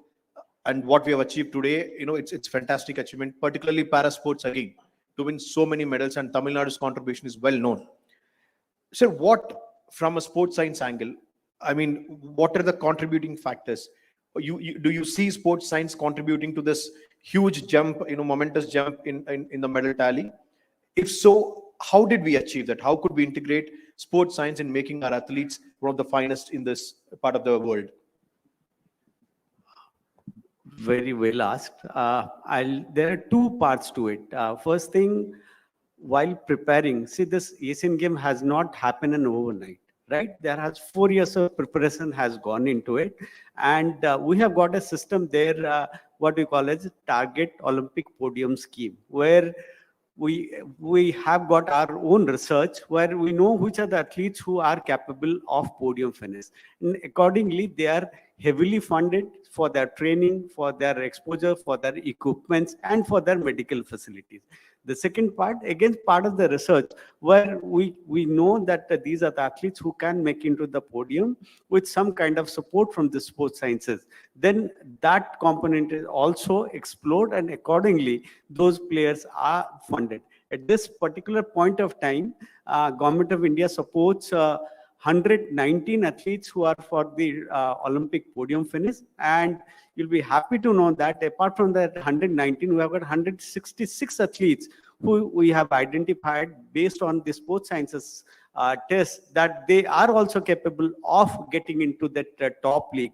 So at any point of time, we have got development athletes who are getting more support from the tops rather than the already established athletes. Thank you so much, sir.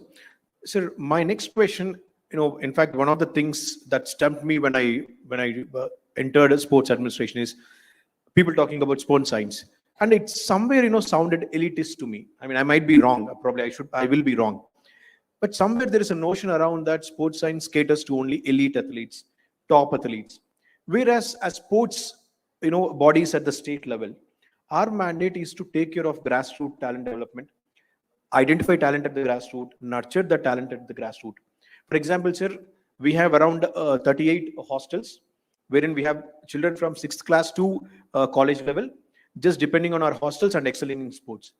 How can we democratize sports science and take them to the level of these sports persons studying in various hostels across different states of the country? What can we do to ensure that they get benefited from the sports science? One of the previous speakers said that one training program will not fit all, right? If we have to know the strength and weakness of the athlete, and accordingly a customized training program has to be made so that the full genetic potential of that athlete is exploited. For that, we have to have the sports sciences in place. And again, it need not be that each and every athlete have to be exposed to all kind of advanced sports sciences tests. There are our sports scientists have got so many field-based tests. They are very, very effective. They are less equipment intensive. So based on that, we'll be able to say what kind of training program is going to suit the athlete, and secondly, what this training program has brought in the beneficial changes which was expected out of the athlete. Suppose it has not, then maybe you have to go back to the drawing board, inform the coach so that there is a customized training program can be put into place. And coming to a state like Tamil Nadu, where so much of sports scientists are there, so much of sports sciences facilities are there, I think it is the right time that athletes of Tamil Nadu, they should treat themselves very, very blessed and very fortunate, because they have access to this quality sports sciences support system, which is not available across the board in any part of the country. Sir, a lot is spoken on grassroots talent development. I mean, every state wants to do that. Your mandate is that. Particular state's mandate is to look into grassroots talent development. I wanted you to throw a few insights as to what should be a realistic approach of grassroots talent development, and rather identification and development. The first and foremost to identify talent will be to conduct competitions which is near to an athlete's either village or the city or the place where they live. That is the first and foremost. And we have to have a battery of talent spotters. Again, these are something which, again, for that the state government have to go all out to conduct these kind of events and send your talent spotters who can pick up the talent, bring to one of these sports science centers, one of these centers of excellence of sports, where the athlete or the probable athlete is subjected to kind of a little bit of further evaluation, and accordingly they can to suppose they find that the athlete fits all the bill expected out of a champion athlete. So the athlete can be put into an enhanced training program. If not, but there has to be database has to be maintained, and depending on the strength which we would have got by undertaking certain tests, the athlete can be guided how to do better, and they can be advised to come back to the same center for review, maybe after 6 months, maybe after 3 months, depending on the kind of talent that athlete has. Sir, there's one question which directly relates to the field that you work in. I'm sure you must have recruited a lot of HR personnel for sports science, to be placed at various levels. So my question is, a lot is spoken about sports science. We want to create institutions. States are in a race to create sports science centers. But sir, I mean, not like looking at a very not taking a gloomy look. Is our academic atmosphere ready to churn out those professionals who can give us quality sports science training and research? Are we still there? Is research going on into it? Or are we failing in creating a proper HR where there is a lot of supply and the demand is very less? It is other way around. The demand is too much. We do not have enough sports scientists in our country. I like my center being the national center, we fail to fill our complete vacancies across the Sports Authority of India centers. You'll be surprised that we do not have enough. So I can only say that there is a silver lining that all the sports scientists will get enough opportunity to be associated with the sports in coming days, because there are, again, each district is being planned to have one Khelo India center. Again, there will be employing the sports scientists.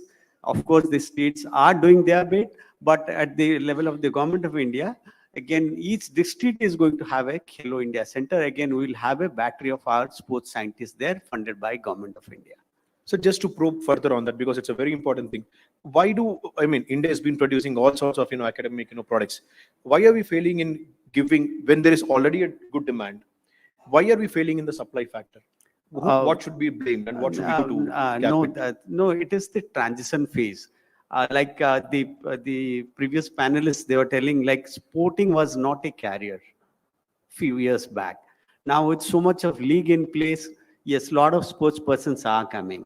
Similarly, with the better socio-economic scenario in our country, the more and more of our young population is getting into sports. And because of that, again, since they're getting into the sports, there is a requirement of, again, sports scientists to support them.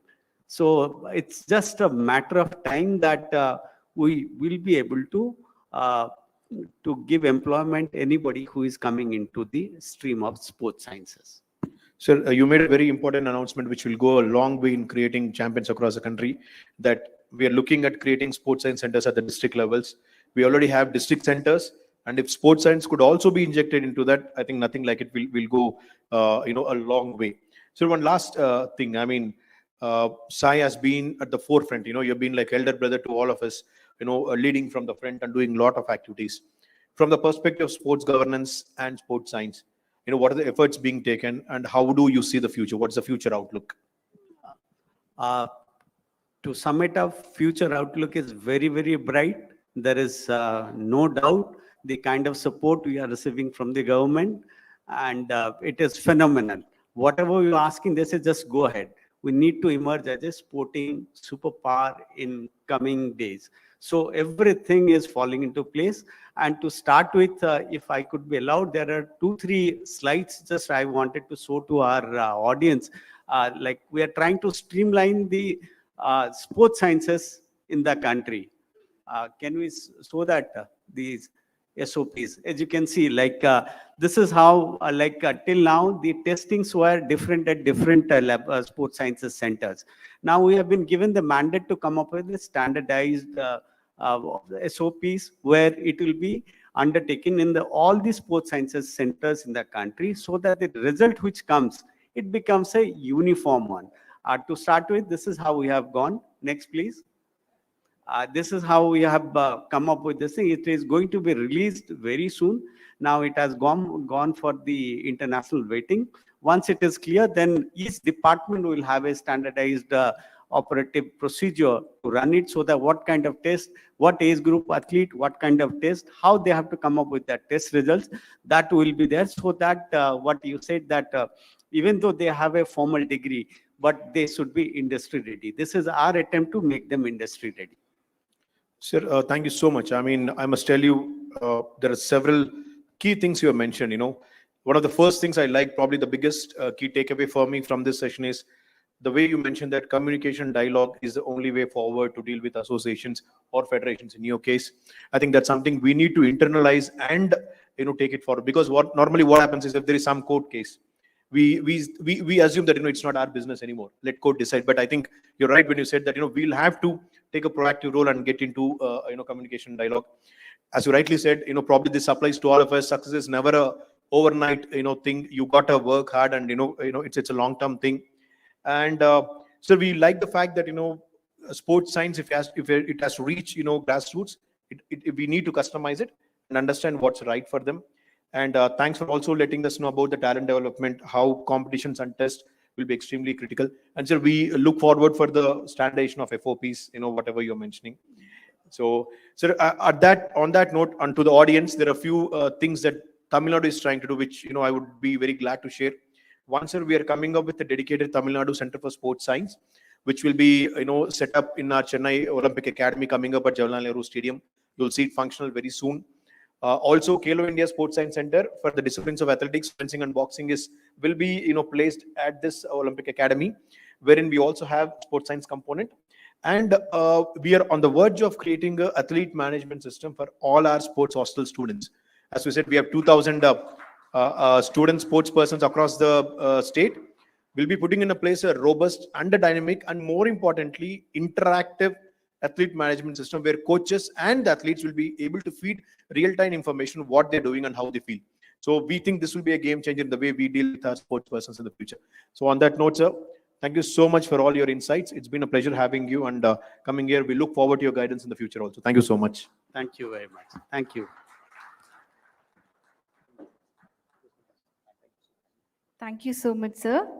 I would like to invite Dr. Arumugam, Director of Sri Ramachandra Center for Sports Science, for felicitation. Now, felicitation to Mr. Meghnad Reddy, IAS, Member Secretary.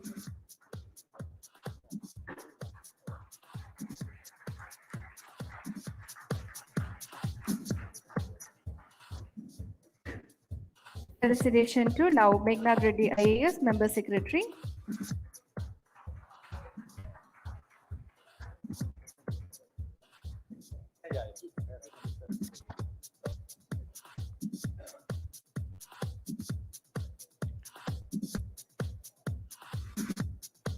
I would like to thank Mr. Reddy, IAS, Member Secretary, and Mr. Bibu Kalyan Nayak for the wonderful session. And next, we are going for the panel discussion topic on sports physiology and nutrition, creating and fueling the champions. Now, I would like to introduce our moderator, Ms. Grace Helena. Ms. Grace Helena has held key positions in the world of education and sports, demonstrating her commitment to excellence and innovation. She has authored and published more than 50 papers in both international and national journals, in addition to contributing to books on teaching methodology in cocoa and sports knowledge. She has actively organized and participated in over 50 international national workshops, conferences, seminars, and workshops, further solidifying her reputation as a thought leader in the field of education and sports. I would like to invite Ms. Grace Helena as a moderator onto the stage. And now our moderator will introduce all the speakers. Thank you. Thank you. A very good evening to one and all. Good evening. This session is going to be the last session of the first day of TASCon 23. And I'm very glad to stand before you all today to moderate this session. And this session is going to be a fruitful session. And eminent speakers are with us today. And may I now invite four eminent speakers. Dr. Mahendran Appukutti from Malaysia. Let's all give them a big round of applause. And Mrs. Shiny Surendran from Chennai. Dr. Arvind Malik from Kurukshetra University, Haryana. And Dr. Malai Mandal from Bangalore. My way of conducting the panel session is different. First of all, on behalf of our Vice Chancellor, Dr. M. Sundar, the staff members, the students of Tamil Nadu Physical Education and Sports University, I would like to thank our Honorable Minister for Youth Welfare and Sports, our most respected Principal Secretary, Youth Welfare and Sports Development Department, and the Member Secretary, SDAT, and all the members jointly involved in organizing this TASCon 23 and making us one of the partner for this TASCon 23. Once again, we thank you all on behalf of Tamil Nadu Physical Education and Sports University. The eminent speakers over here for this last session of this day, from where they are, who they are, and what they are.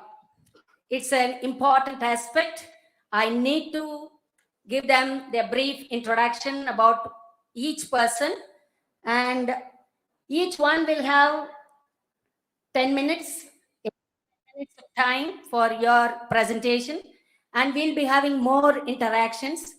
And the forum which sitting over here in front of the speakers, you are going to have more time to discuss with them elaborately regarding the creating and fueling the champions.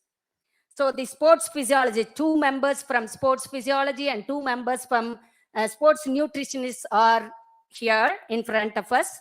The first 2 speakers will be from sports nutritionist.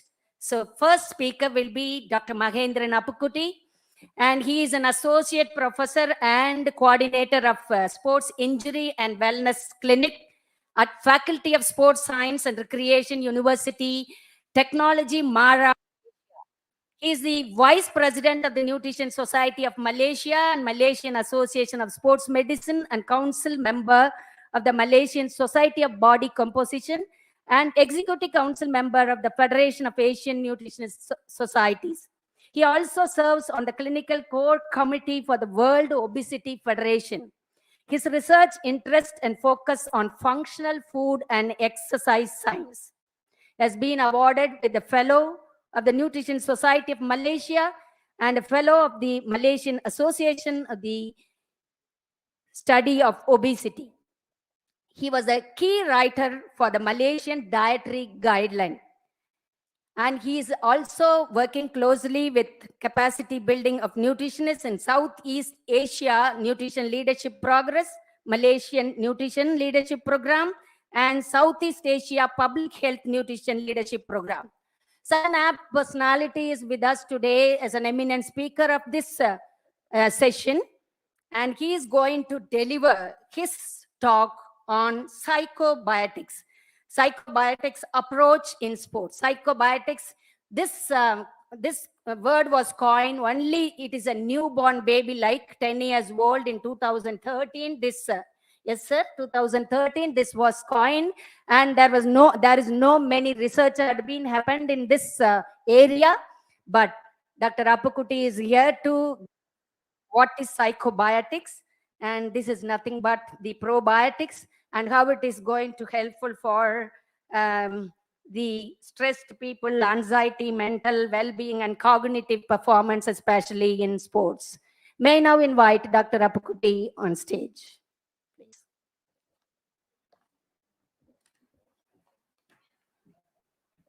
Thank you, Prof. Grace.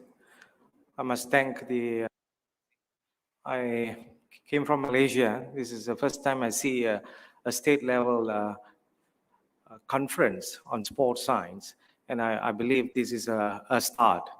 So I think Prof. Grace have mentioned about it, what is psychobiotic a little bit.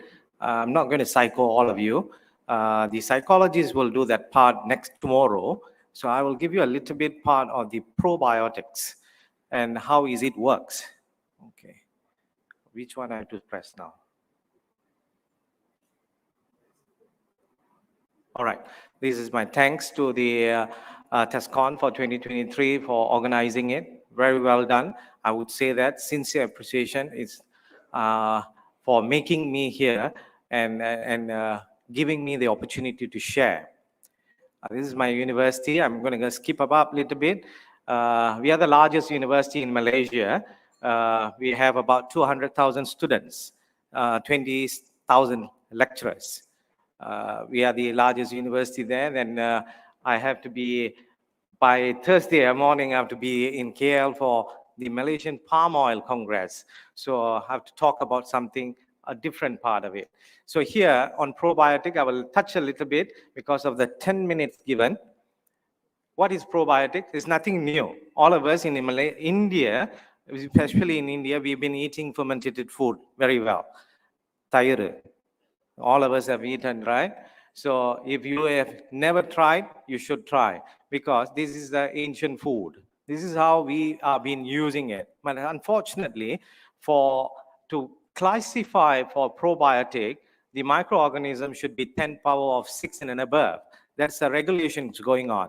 In India, there is a regulation for the, probiotics as well and elsewhere. But unfortunately, it's not have been regulated in the international board yet for codex. But nevertheless, fermented food, is it helpful? Acid lactic bacteria, LAB. So all these things is living with us the day we born. So probiotics definition is very well known. FAO have given us, but nevertheless, we need to know more about the science. I think from the beginning, the Chief Minister, or the Sports Minister mentioned about it, the science, how important is science. So food is part of science. So many of us know, I think a previous speaker talked about the preventive part of it. Hippocrates have talked about it. I would say that Asians, including India, we have talked about food even before Hippocrates have talked about. So we should be proud of our food that we have been consuming and know what we are eating. I always tell my students, if you don't know your food, you don't eat. Athlete must know their food. What they put in the plate, they must know. Even is palak paneer, you must know how is it made. If you don't know, don't touch it. Go and learn first.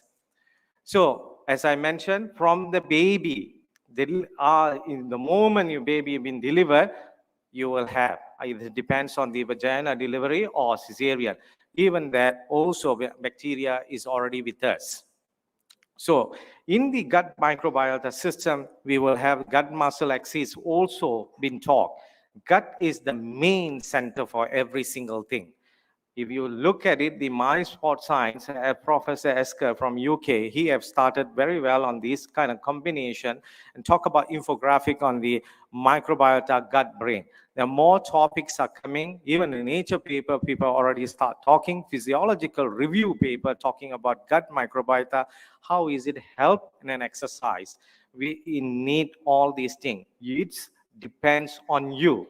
If you don't eat properly, you don't take care of your gut, you have a problem. What you eat, what you are. That's the main cause of it. So if you don't know how to eat, look for a nutritionist or dietitian in the sport, not a basic nutritionist or dietitian. They must be well trained in sports. Like what been mentioned earlier, they must be having the science in sports first so that they can teach you and educate you for that.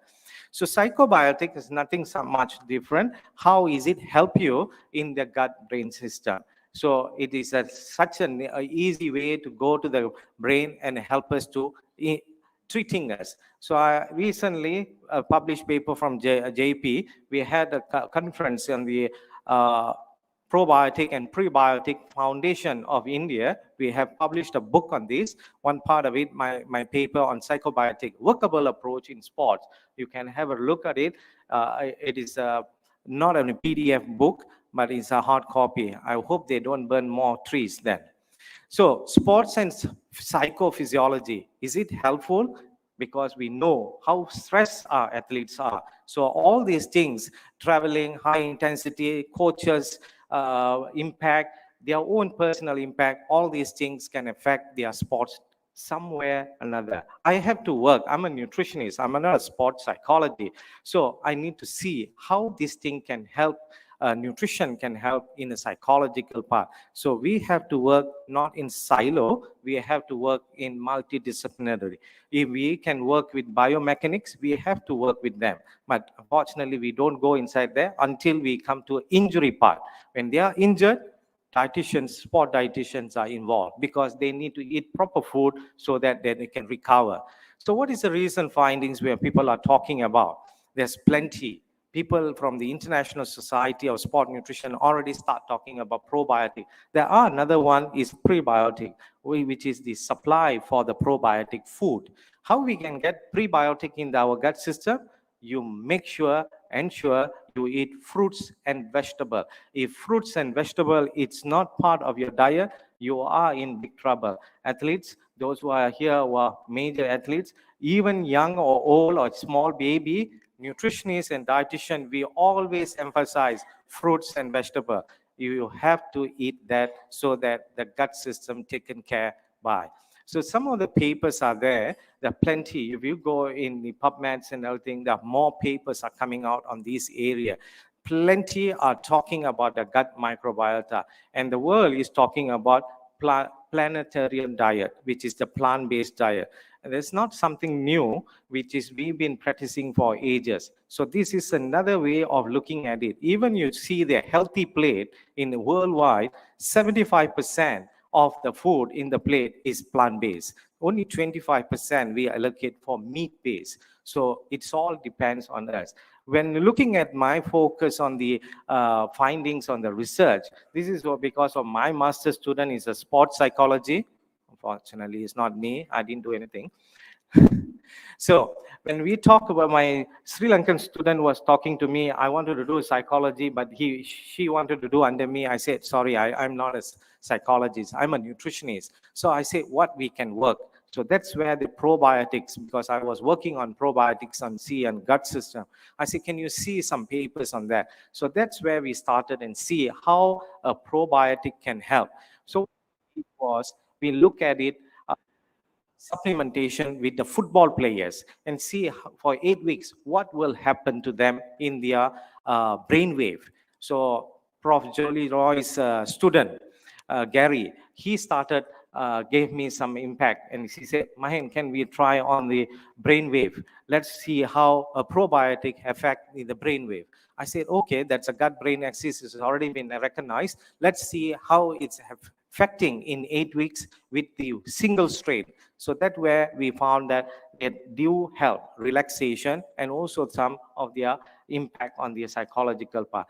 We didn't stop there. And then I went inside the badminton. I hope I should have shared with the your national player, Pranoy. I didn't do with the national player in Malaysia because it's not easy. Elite players are very difficult to touch. And you cannot put them on hold like in a cage for 6 weeks or 8 weeks. It's not easy. I'm sure Dr. Saju and Dr.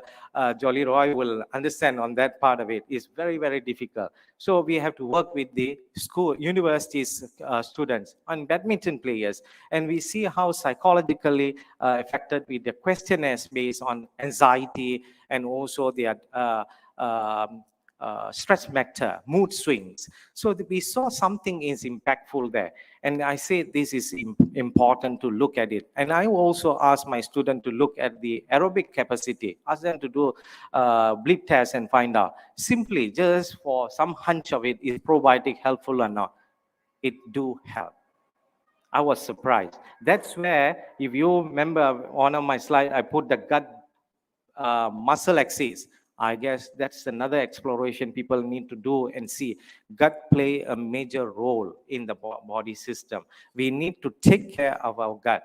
Unfortunately, many of us, we don't care about it. And when you start antibiotic, you need to take a proper food as well. That's because antibiotic will kill all the good and the bad bacteria in the body. I don't know if the slide is going to come or I'm going to end up my presentation. Anyway, my conclusion I would like to say is probiotic do help if you take regularly. If you have been taking it continuously, at least minimum of 6 weeks to 8 weeks and plus, and that will help you. But do not do yo-yo exercise kind of thing. You try yo-yo diet, remember, go up and down, it's not going to work. You need to do regularly, and you must ensure your gut need to be taken care. If it is so spicy food, I know Indian food, when you spicy, we will add up some yogurt to counterbalance it. I don't know how our late grandparents have found out all this theory, but it helpful. This is how things works out. We have to go back to the functional food.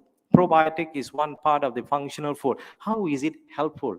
Just not only yogurt per se, but it's also beyond that. So I would like to stop here. In the other hand, I would like to invite all of you. The Asian Sport Medicine Congress will be held in Malaysia next year. So Prof. Arumugam, Prof. Tiaga, all will be involved. You would like to see all of you there in Malaysia. And the Asian Congress of Nutrition, which is will be held in 2027. Compete in China in Chengdu this year with India and also Thailand, but Malaysia won it, and we will welcome all of you there and see how a sport help you in nutrition part of it and take a lead on that. Thank you, Prof. Thank you, everyone. Thank you, Dr. Mahendran Apkuti. And he's a good friend of mine, and we were association from COVID season. We had many webinars, conferences, and workshop. So he used to come online presentations, and we had also webinars, and they had webinars and seminars. So in such a way, we had an association. Thank you, sir, for your wonderful presentation on probiotics. Now we move on to the second speaker of this session, Mrs. Shaini Surendran. And Shaini is a Chennai-based holistic nutritionist, author, and entrepreneur. She is an internationally acclaimed sports nutritionist, and she is the first Indian to be certified with graduate diploma in sports nutrition by International Olympic Committee. I would like to say at this juncture, Shaini was my teacher. When I did my MSc in FERN, that is Fitness, Exercise, Rehabilitation, and Nutritional Care. During that time, when I did it at YMCA College of Physical Education, she was my teacher handling the nutrition aspect. Thank you so much for your wonderful thought-provoking teaching at that time. Thank you. And Shaini, when we speak about how we were association for past 20 years, right?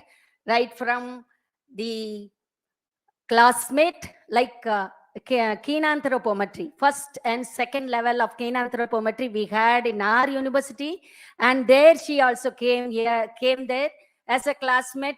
We were being associated. Thank you so much. And she is an accredited sports dietitian from Sports Dietitian Association, Australia. And she has helped hundreds of athletes globally, both elite and budding athletes. And with her specialization in sports nutrition, preventive nutrition, kinanthropometry, and in nutrigenomics, has helped several individuals deal with a wide range of nutrition-related health problems. Now, she'll be going to deal with indigenous foods for performance enhancement. Thanks to our member secretary and other organizing committee for arranging millet curd rice today for a lunch. And she'll be speaking about that more. Over to Shaini. Good evening, everyone. Thank you. Thank you, organizers, for having me here. It's such a pleasure and honor to be part of this huge conclave. I've been to conclaves in Mumbai as well as Bangalore, and I used to think, when are they going to organize one in Chennai? And the dream has come true. Really honored to be part of this session here. I'm going to keep a very short presentation. I would encourage all of you to ask questions. சாப்பாடு பிடிக்கும் இல்லையா எல்லாருக்கும்? Show of hands. All of you like food, right? Okay, so I would definitely want all you athletes here. See, I'm a practicing dietitian, not a researcher. So I would really encourage, in fact, look forward to a lot more questions from your side. So there are a lot of things that I would like to share, but then due to the paucity of time, it's just 10 minutes that's been given. See, this is the International Year of Millets, and there's been a lot that's spoken about millets. So I'm sure you have heard enough of it. And today, of course, during lunch, you must have had millet curd rice, right? How many of you tasted it? Show of hands. Did you like the taste? And have you had sattamavu kanji or health mix? I'm sure at some point in time, right from childhood, you would have at least taken it for a couple of weeks, because in Tamil Nadu, all of us grew up having the sattamavu kanji or else the health mix, which has rice, pulses, the sprouted grains, as well as a whole bunch of millets, along with nuts and dry fruits. And this is powdered, and we make a porridge and have it. So have you heard of kanji, kambakuru and all that you've heard, right? So kepankuru, kambakuru. So these are things that's very, very integral to our diet. And this is something that has been used since ages. I'm just going to show you something else, not millets, but what I'm going to share here is about ancient rice. And I'm someone who promotes a lot of diets which is gluten and dairy free. Have you heard of gluten intolerance or say food intolerance? Milk. Have you noticed that when you drink milk or have milk related products like paneer and cheese, a lot of people face bloating, gas, and then there could be unexplained anemia, or there could be a lot of inflammation. Just like how our previous speaker, Dr. Mahendran, had mentioned about gut and muscle axis, we've seen a lot in our practice how there are children who do not attain the height. Growth becomes a big factor when we work with young athletes, child athletes, and then the moment we get a test done, and that is a nutrigenomics test, and then later put them on an elimination diet of gluten and dairy-free diet, automatically, it's all optimized. Their growth is optimized, and anemia is a huge issue in India.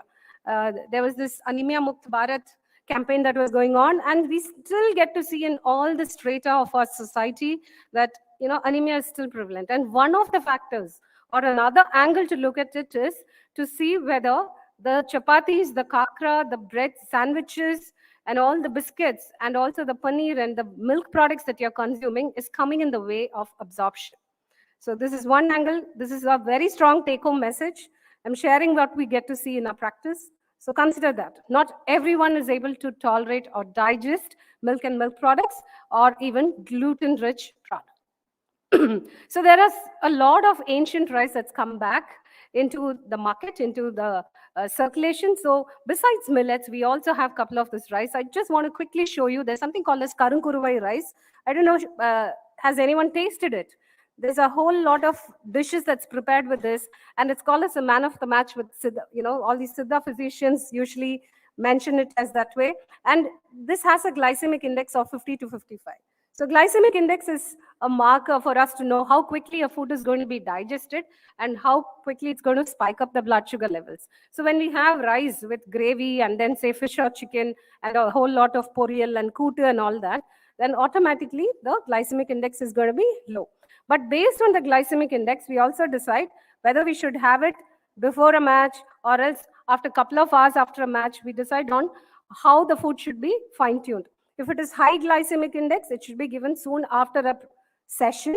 And that's when you end up having the juices and the kanji and the kuru and all that. It helps a lot with absorption. And because it's rice, it doesn't have any gluten. And of course, this is something that is quite high in protein, calcium, zinc, potassium, and magnesium. And you also see the iron content is around 12.40 milligrams. As I mentioned, anemia is a big problem among our athletes. And this is, again, unpolished rice. So it has a lot of B-complex vitamins and also a lot of chromium, selenium, zinc, of course, calcium, potassium, as well as magnesium. Magnesium plays a big role in minimizing cramps and also for blood sugar stabilization, and also to relieve any kind of constipation issues. And this is something that is required because if you have gut related issues, it's definitely going to affect your brain as well. So how many of you have had curd rice and then sat for a class and you felt very sleepy? When you were in school or college, nalla tair sadham saptu or else puri and potato curry, and then you felt so sleepy that you just couldn't focus on the lecturer's, talk, right? Haven't you felt that? It's because the tair sadham or else the curd there has tryptophan, which gets converted to serotonin, and that makes you quite, sleepy. So you have to understand what works best for your body and then fine-tune the diet. Another rice, which I'm sure you would have heard, is Mapla Samba rice.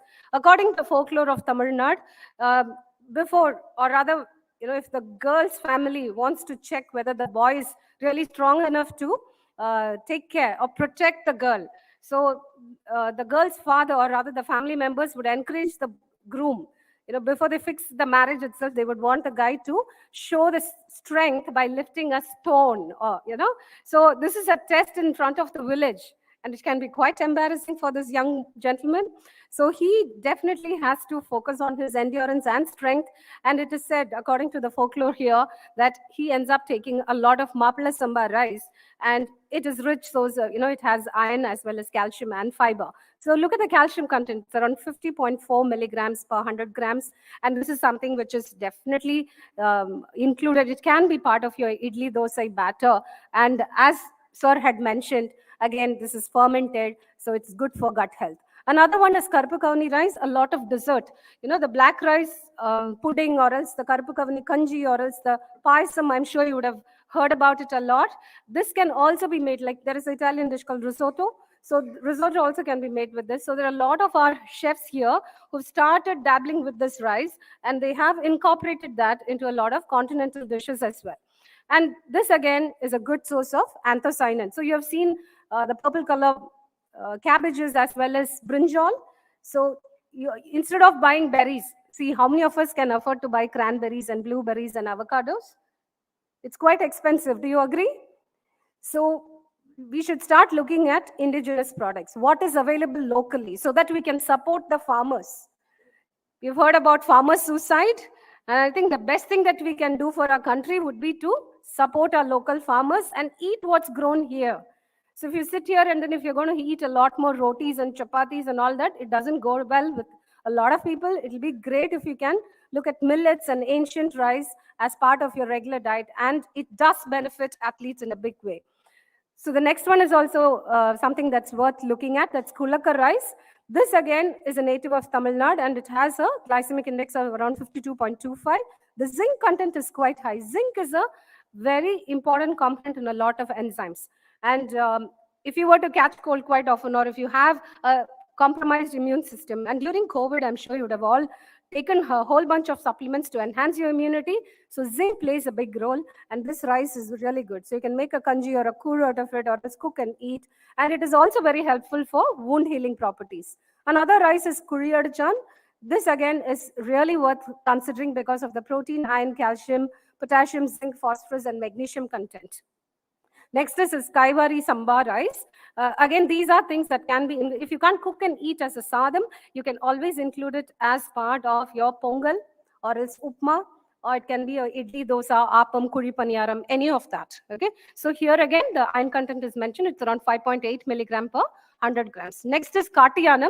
In fact, this is quite tall. This is a very tall variety. Even elephants can hide behind it. That's what I get to hear. So it's a native of Tamil Nadu, and we should definitely consider using this. This has a very high calcium content of around 58 milligrams per 100 grams. Okay, so it helps in strengthening the body and of course enhances immunity. So these are some of the dishes that we always use. Tata party together, they're going to be talking about a lot of kanji and paraya sadam, right? Fermented rice is what we have been consuming, especially during summers. So fermented rice porridge is something which is very, very good. It's gut friendly, and that's something that you should definitely take it. And of course, ragi kur is something that's worth considering, and curd. So if you were to eat a biryani, make sure that you are taking 2 or 3 helpings of the raita or the tair pachdi there, because it's going to help digest the biryani well. And even for biryani, the non-vegetarian or else the meat is marinated in curd. Haven't you had dishes where the curd, you must have tasted malai kebab? So you have the meat which is marinated in curd, and that again is going to be very helpful for digestion. Another one to consider is garden cress. In Maharashtra, a lot of people use this seed. It's called garden cress or olive seed or harlem seed. During Ramzan, because of the fasting, a lot of Muslims consider this or consume this along with lemon juice or else amla juice, which is gooseberry juice. And this again is a good source of zinc and other micronutrients. And in the Tirunelveli belt, they have something called as the Marandu Kanji, a herbal medicine porridge into which they add this. And this again is something which is very, very nutritious. And instead of looking for berries which are way too expensive, look at Elandaparam, Navalparam, worth considering, easily available in front of all the schools, right? And I'm sure you must have had Pattani Manga, Sundal and all that. So do not demean it. This is what grows here. This is what you get here. Cost effective, and you will support the farmers in a big way. During summers, do consider ice apple, or in Hindi, it's called tadgola. And in Tamil, of course, it's called nungu. I once read, I was reading something about an American author. He had mentioned Cassius quadrangularis in his book as a fat burner. And when I looked up, it was nothing but pirandai. Piranda chutney, piranda toil, right? And they powder it and add it to our idli podi and chutney podis. And pirandai is a very good fat burner. So only when somebody from outside talks about food which is grown here, then do we pay attention, right? I just want to share one story. You see the guy in the middle, that's Vijay Shankar. So I have a private clinic here in Alvarpet. So this gentleman loves his filter coffee. So how many of you had coffee now? Madras filter coffee, right? So this gentleman used to drink a lot of coffee. And when he called, he said he was referred by the National Cricket Academy and he has a spate of injuries. And that was one of the major factors why he had reached out. So what I looked at was inflammatory markers. What you shared completely resonates with, what I had seen in clinic.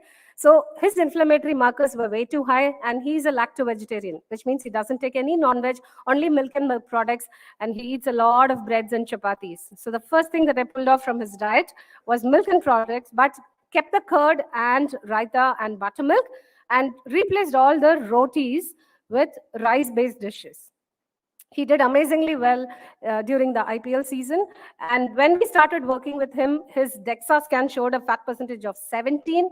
And by the time he went for the IPL season, it came down to around 11% in a span of 3 months.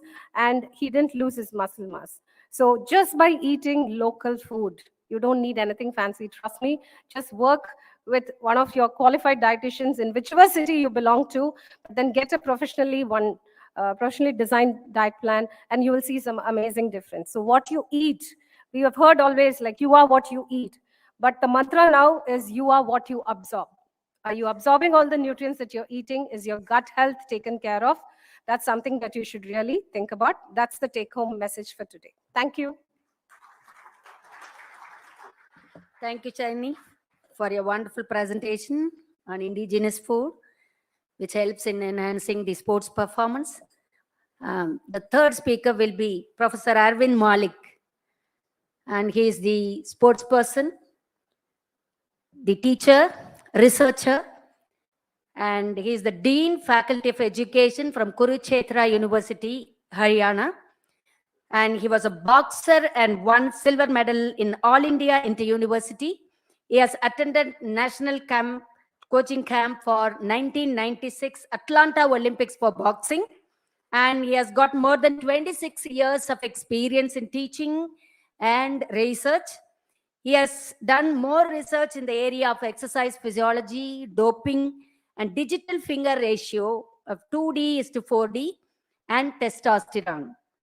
And he was the principal investigator for 2 major projects, one of UGC and another one is from ICSSR.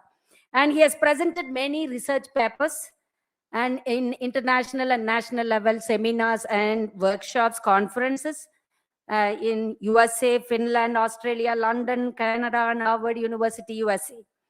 He was invited as a keynote speaker and resource person in more than 93 international conferences, and he is the recipient of many international awards from Association of Commonwealth Universities, London, Atlanta, Georgia, USA, and at AMU Aligarh.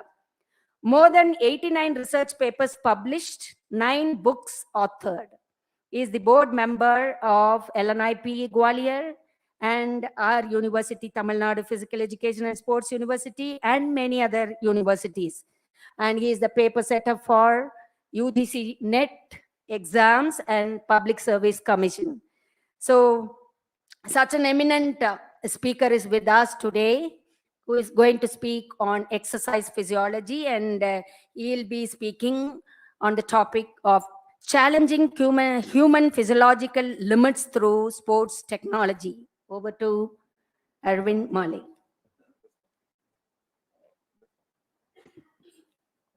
Thank you, ma'am. I've noticed one thing over here. I came from Haryana, which is dominating in sports. And the determination of Tamil Nadu to improve in sports, I've seen from morning to till now. I've seen your ACS sir and one more senior officer, IS officer, from the morning till now, they are sitting over here. I'm amazed to see their presence over here.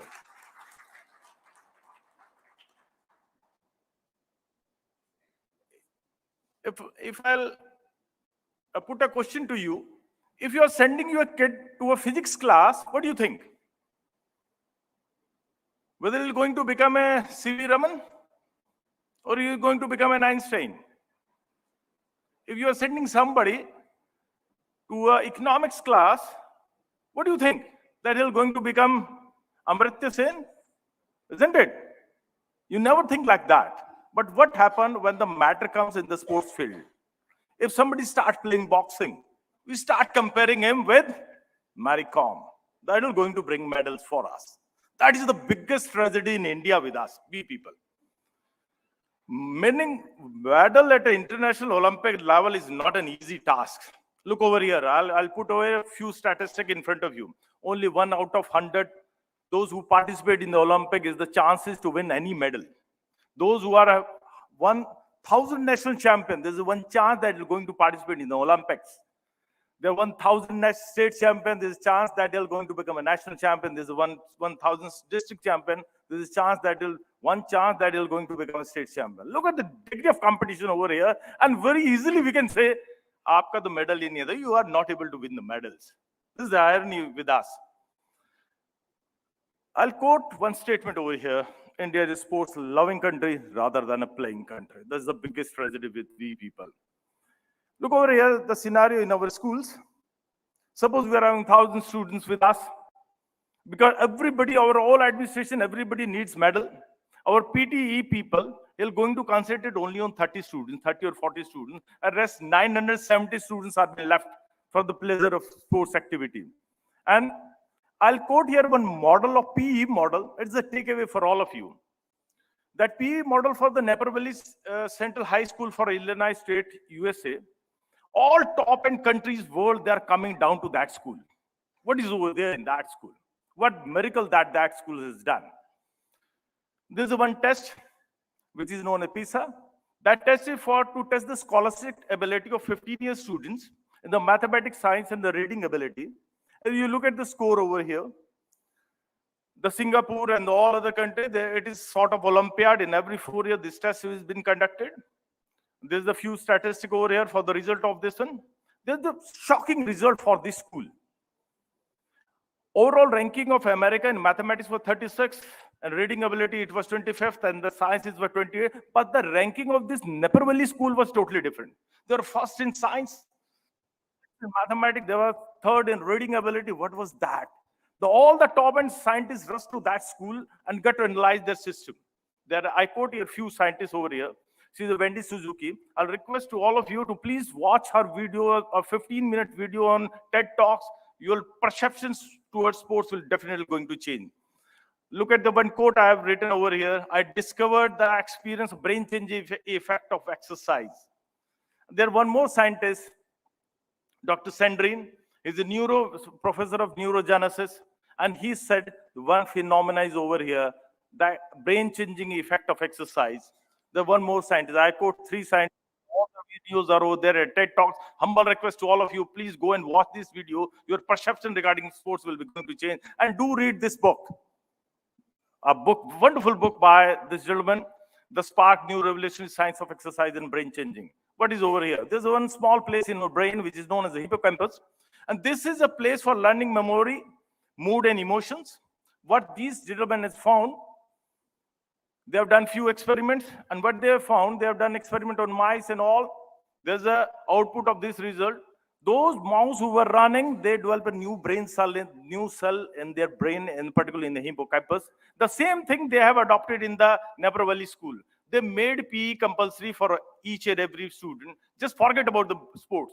They were not aware about, they were not for the medals. They were simply let everybody be active over there. Let everybody play sports. And there was a miracle over done. All of them improve in their academics. All of them improves in their all their other activities.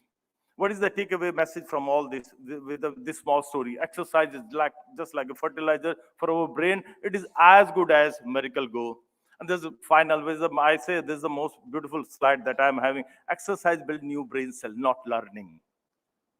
Not learning. As my humble request to all of you, if you spread this message in the schools, definitely all these engineers, all these doctors, all other field people from all other field, not to win medals, only to build a new brain cell in your country. If everybody is going to play in the sports, definitely medals will going to come in your country.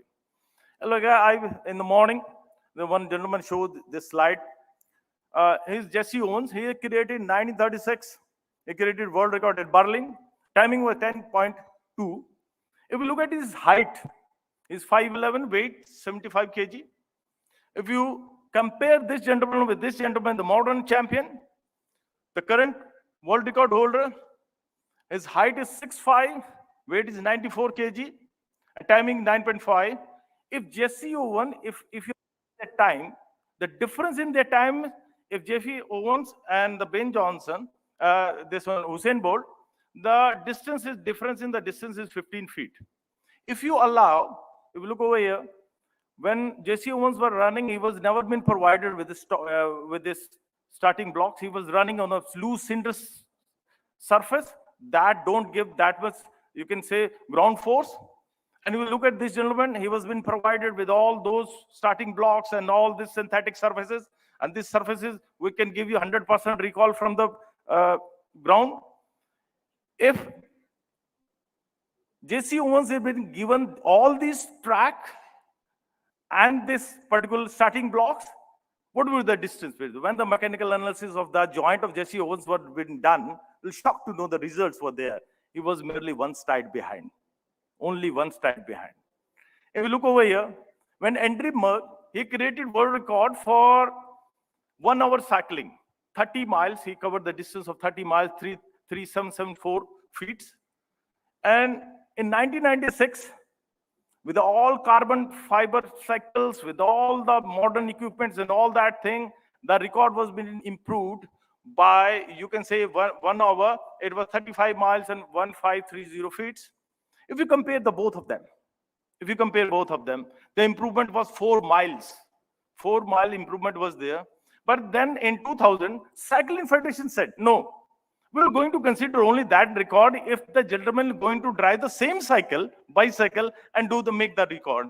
And look over here, the distance, the difference with that was only merely, you can say, 270 meters, only 270 meters. That is only the contribution of the science and technology, not the human performance over there. If you compare over here, look at the record of the 100-meter freestyle. Look at the 3 dips are over here. The first was in 1956 when the somersault technique was being introduced. Second was there in 1976 when this gutters was being introduced. And third was there, the major dip was in 2008 when these type of swimsuit, full body swimsuit, we can reduce the drag by 38% was being introduced. And one more phenomenon there, are the athletes really getting better and faster or stronger? In early, you can say early 90s, it was been perception in the physical education world that the average height and average body is fit for all type of sports. And the height of a short putter and height of a high jumper was similar.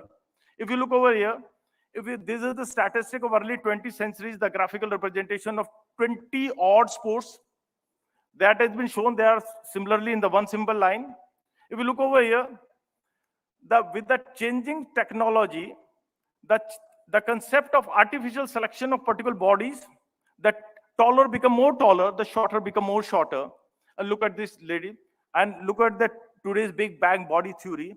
The blue dots represent the today's scenario, how specifically you are selecting bodies for the particular sports. Look over here.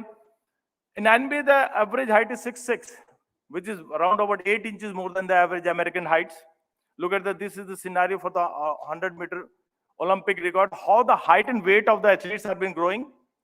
This was the ideal picture that has been shown if you're having a same girth and the same body. But nowadays, it is something like this. If the average NBA player is having a 6.6 height, that his hand span is around about, you can say, 7 feet, and shorter become more shorter. In the over last 50 years, the gymnasts have, their height has been shortened by 6 inches, and she's the topmost athlete, topmost gymnast in the world. Her height is 4'8". And look over here, the wonderful example over here. Earlier, in my previous slide, I've shown the shot putter and the high jumper were having the same height and the same physique. They're here, the height are the same. The height of both of these, the world record creator in the shot putter as well as the high jumper, the same one, 6'5" and 6'4", but the difference in their weight is 65 kg. This is the contribution, the science of the specific selection of the bodies. Look at the wonderful example. The creator of the world record in 1500 meter and the Michael Phelps, the both are having the difference in height, 7 inches, but they both wear the trousers of same size. You'll be shocked to know that thing. Both of them are wearing, with their leg length are same one. And there's a wonderful example. There's one book. There's a Sports for Genes, written by Mr. David. What he says, till date, only 17 American has run marathon under 2:10. And there's one particular tribe, Kalenjin. 32 Kalenjin had in October 2011, 31 had run in 1 month. Isn't it crazy? And if we talk about Indians, our marathon record is 2:12. None of the Indians has run till date under 2:10. If you compare these two results, how the marathon record has been changed, the difference from the, you can say, 1904 to 2020 is 1 hour and 26 minutes. Recently, earlier what we have read in our studies, that human can't run under 10 seconds. It was a challenge for the physiologist. Now, Carl Lewis broke this record in 1983. Now, till date, there are 169 athletes who has run under 10 seconds. Out of them, 4 has done on a high altitude and 25 were caught in the doping. And the scientists have made a challenge that physiologists said that a human can't run under 2 hours in marathon. And Nike, this is one company over here, Nike, they have done a miracle over here. Miracle they have done. They have selected this. They have in 2016 they started this project. Their project name was Project Breaking 2. They selected this gentleman. I think the most talented athlete world has ever produced is the Eliud Kipchoge. Look at how dedicated he was. In 2015 marathon, Berlin Marathon, after 10 kilometers, his soul come out. Only the both soul come out. And he keep on running for the next 32 kilometers and he won that Berlin Marathon. Now Nike selected him. And they have tried to break this 2 hours barrier. And they've simply failed by 25 seconds in May 2017. Nike again, they again tried again. They had tried again. But this time, what they have done? They have done one miracle over there. Just recently, they have break this record. When this race was been done, because it is not been considered as a record. Why? It was been done under experimental conditions. Look over here. One electric car was been flown, is running in front of them with a laser beam. And they were being provided the pacemakers. After 10 kilometers, all the pacemakers were coming on. They are having fresh pair of pacemakers with them. They are going to change after every 10 kilometers. And they were running in a sort of pyramid to give the minimum drag, air drag to them. And they have selected a path which was very straight, no up and down. And he was been given water by a man who was been doing bicycling over here. And finally, they were able to break this record by, you can say, only 20 seconds.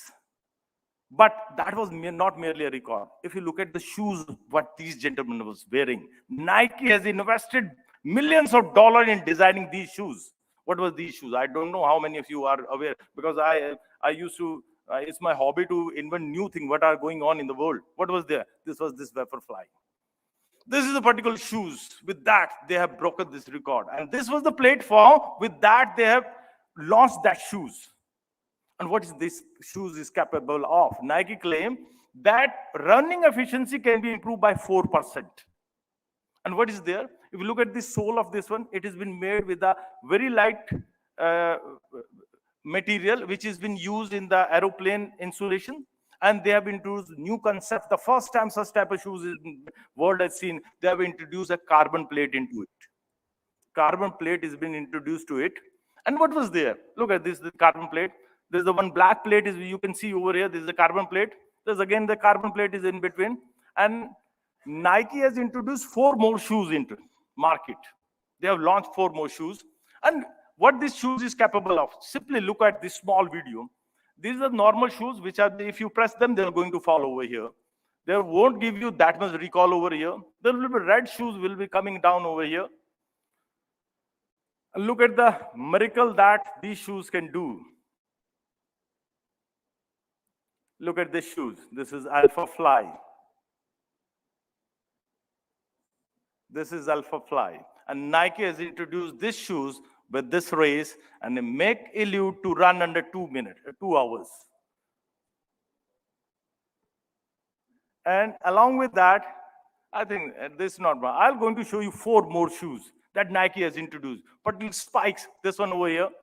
This one for a marathon runner. They have gone one step ahead. Recently, they have launched this more shoes.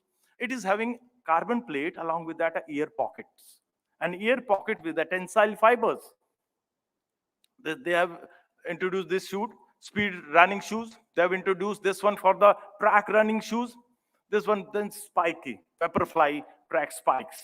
And all of these having carbon fibers and one latest technology. World is not aware about this technology, but they have introduced over here. They have introduced tensile fibers into it, which can change the things, which can change do the miracles over here.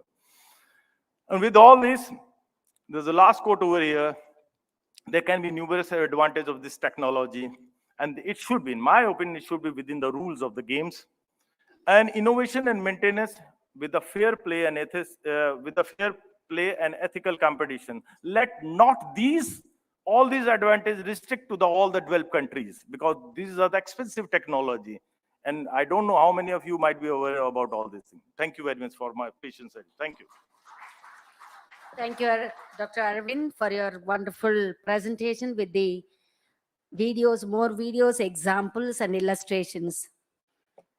We have the last speaker of today's session, Dr. Malai Mandal, and an example of scientist in exercise physiology who has done more scientific way of approach or research in the field of exercise physiology, and he has more than 30 years of experience in the field of exercise physiology, and he served as a teacher, evaluator, and researcher. He also worked as a scientific officer in SOI Bangalore, and he has done MSc, PhD in physiology. And I would like to say that he worked in our department, exercise physiology and nutrition, for quite few months as a reader or associate professor in the year 2007. And during his tenure as an associate professor in the department, we could able to organize an international conference cum exhibition at Jawaharlal Nehru Stadium. And such a good personality is sitting here for a talk. And before I could say, that Dr. Mandal, who has published more than 40 research papers in international journals, and he is also a board member of our university as well as LNIPE, and he was the member of Indian contingent during 9th SAF Games held at Islamabad.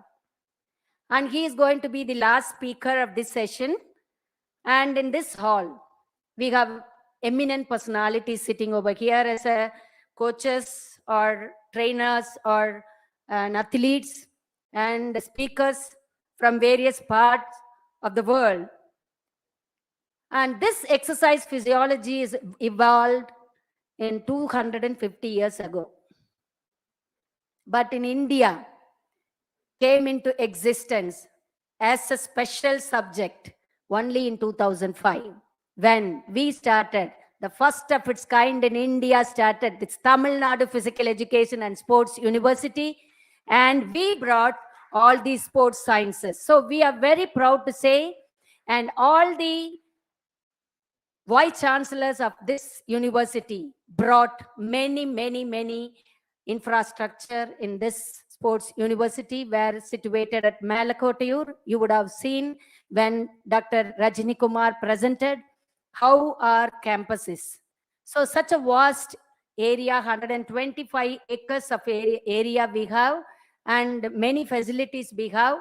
And our vice chancellor is sitting here, and he brought the synthetic athletic track.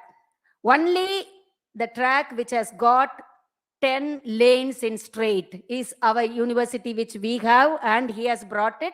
And he has also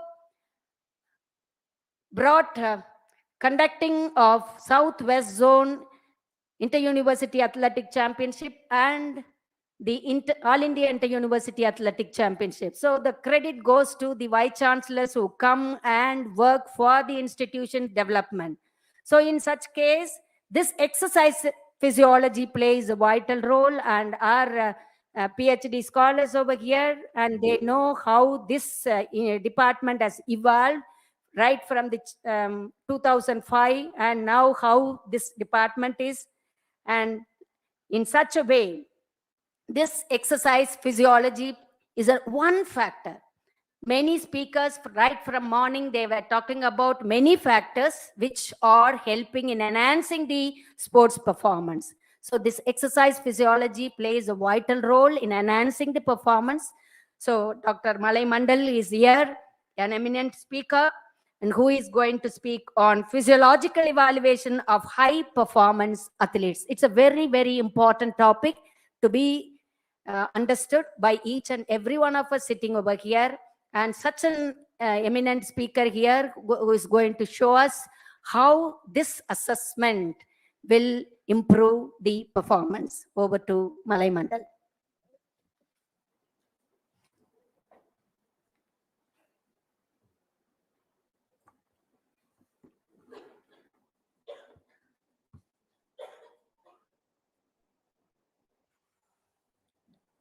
Good evening, everybody.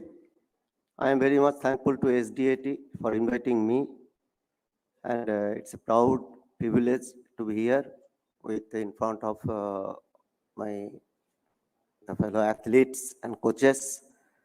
See, one thing we should keep in our mind to all the sports scientists, particularly exercise physiologists.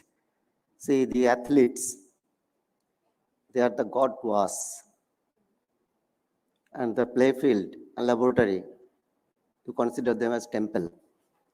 Because of the athletes, our existence are there. If athletes are not there, we don't have any existence. So the medalist performance no longer occurs at random or as the result of chance alone. What Madam was telling, there are so many factors. Apart from technique, tactics, skill, there are different scientific factors like biomechanical factors, biochemical factors, nutritional factors, psychological factors to achieve the high level of sporting performance. So physiological factor is one of them. So in the world of sports, there are different sports and games. And We have never seen that one marathon runner is participating in sprinting. Why? Because the demand of each sports and games, it varies. Some games, the nature of the activity is high intensity, short duration. Some games, the nature of the activity, low intensity, long duration. So based on this, the physiological qualities to be assessed to know the different qualities like aerobic and anaerobic qualities. So how will you assess this?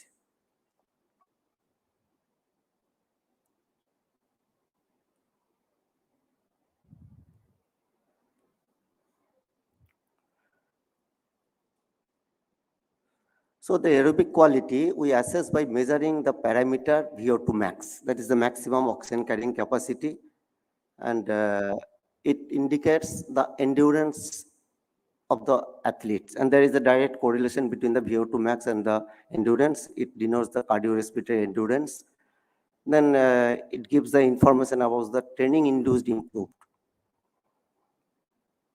Then method, there are so many methods are there. On direct method, that is in the laboratory through gas analyzer, an indirect method, the 20-meter multi-stage fitness test, that is BIP test, or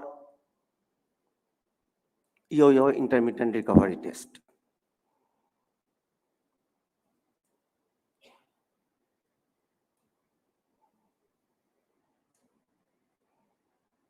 It's not coming.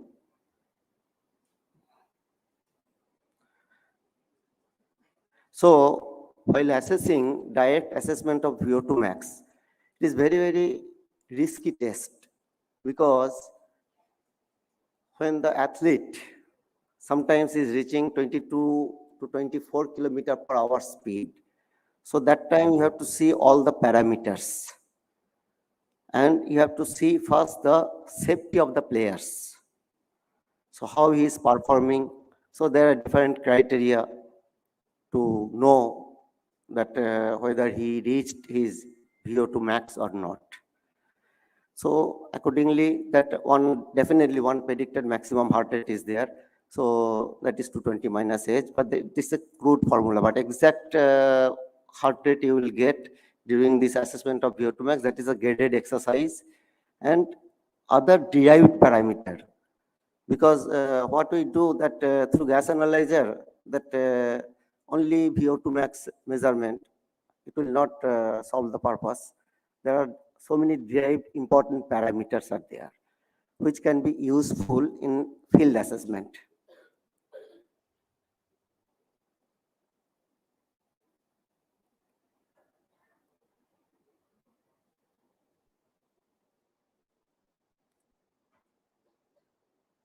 So this is during the assessment in our laboratory.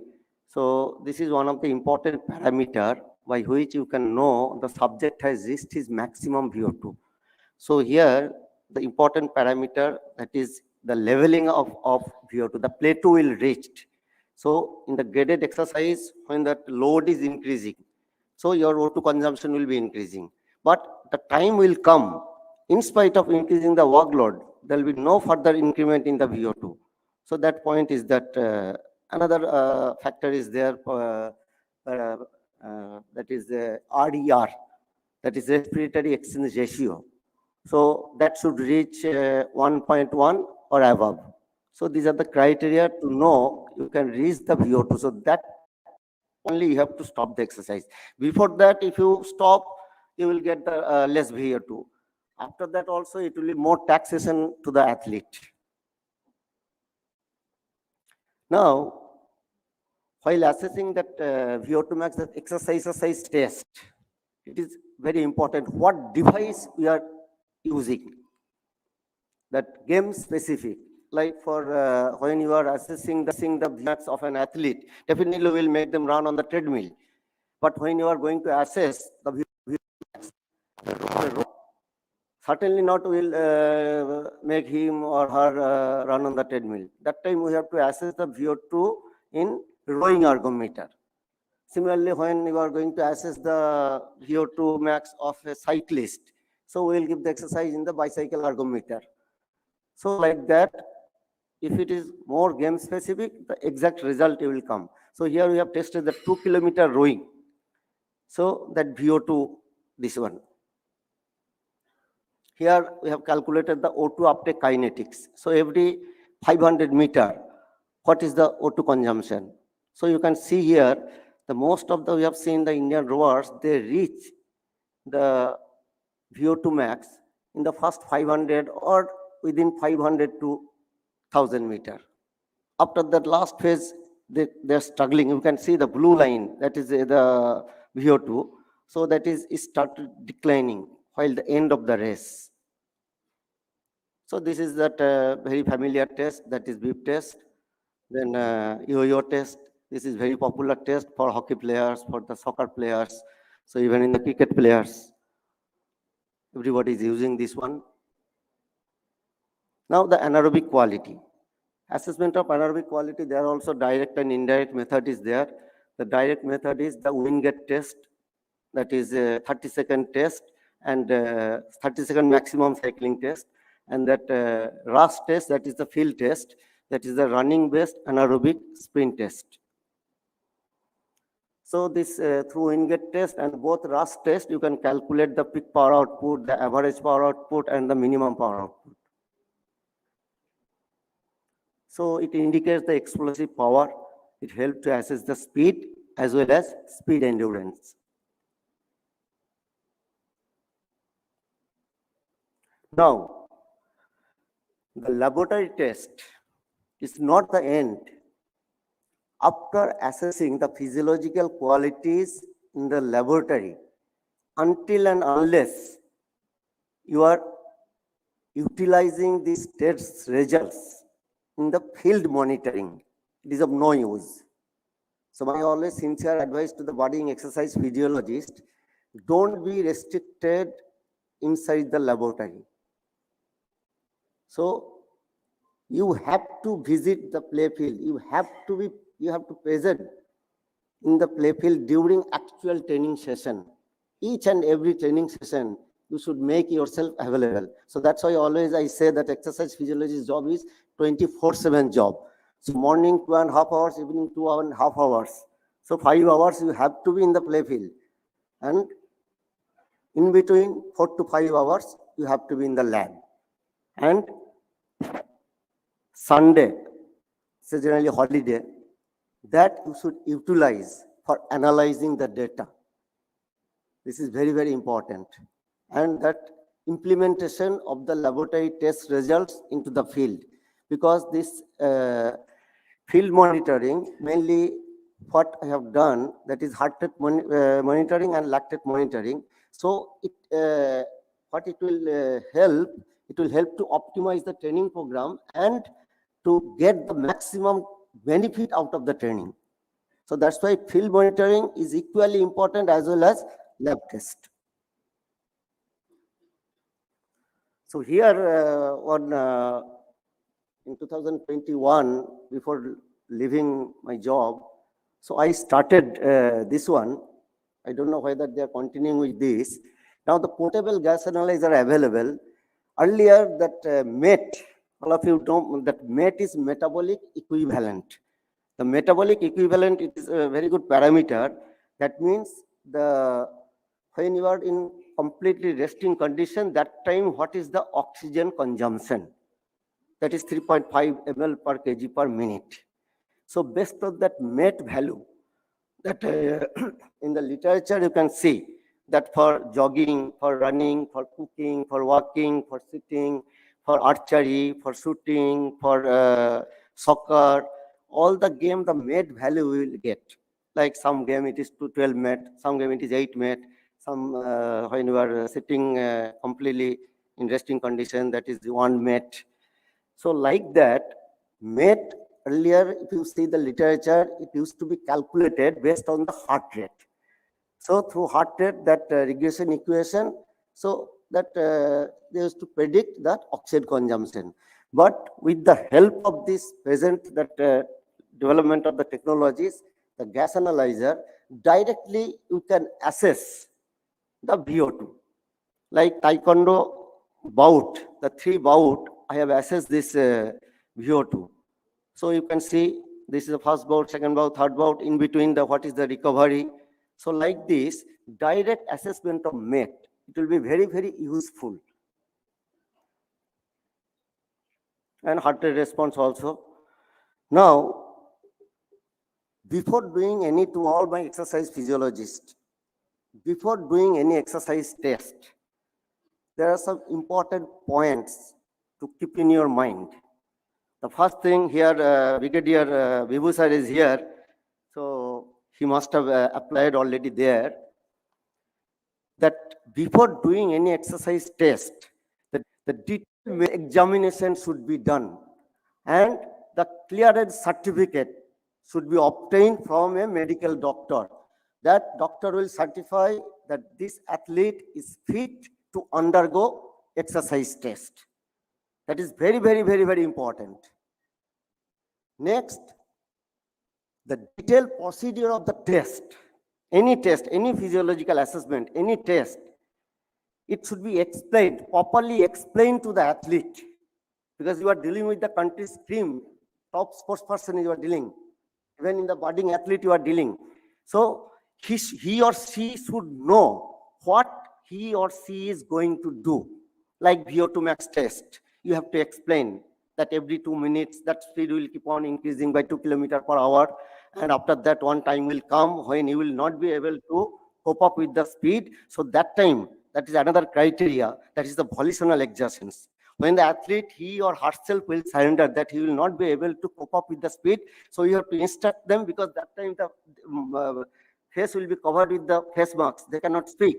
So they should raise their hand. So these are the very crucial point. You should keep it in your mind while assessing the VO2 max test. So these points are very important, because, and one more thing, the trainer, they should be present during the physiological assessment, particularly exercise test. So here Dr. Eric is here. So I have worked with him, that I have the nice time with him. So he used to call me mainly other day also, including Sunday. So Sunday was the rest day, so he used to utilize that day to assessment, so that the training will not be hampered. So I have never seen that testing is that hockey players, Indian hockey players testing is going on, but he is not there in the lab. Continuously he used to be in the lab, that too also in the Sunday. Morning 7 o'clock we have started, and up to evening 7 o'clock we have done the testing. So that's why it is my humble request to trainers and coaches, be with the scientists, be with the physiologist, and be with your athlete during the testing, so that that athlete will give his maximum. Once if you know this importance of the test, you have to convince the athlete that what for we are doing the test, how he will be benefited out of this test. These are all very, very important things. Because I know in my 28.5 years tenured in Sports Authority of India, 1 year I was transferred to Patiala. I had been there. So there one international boxer, while assessment, so he was very rigid that he will not give his test. So the coach was trying to convince, I was trying to convince. After that, coach told him, no, beta, you heart rate ka bari mein pata chalega. Then the player told, कि coach साहब जब ring में मुक्का पड़ता है तो heart rate बचाने के लिए नहीं आता है. So that's why you have to convince them what for we are doing the testing, what benefit they are going to get. Then only they will come to you. Otherwise, they will run away. They will just namesake. And one more thing, to all my budding exercise physiologists, my sincere advice, don't do the testing for the sake of testing and just show the number that this many testing I have done. So you must utilize this data in that, again, I am repeating, in the field monitoring. So thank you very much for giving me the opportunity. So this is one of the proudest moments of my life in my 28 years of tenure. So in 2004, I was with the Indian contingent and I was with the Indian volleyball team. And in that game that we beat Pakistan in the soil of Pakistan, India was leading by 2-0. Then Pakistan made it 2-2. Then in the fifth set, again they were leading by 7-2 or 7-3. After that, from that situation, we won this, and I have that gold medal. So that was the proudest moment of my life. So thank you very much. Thank you one and all. Thank you, Dr. Mandal, for a wonderful presentation. Now we'll have certain clarifications from, it's open to the floor. Anybody would like to ask questions to any of the speaker over here? There are coaches, trainers, students sitting over here.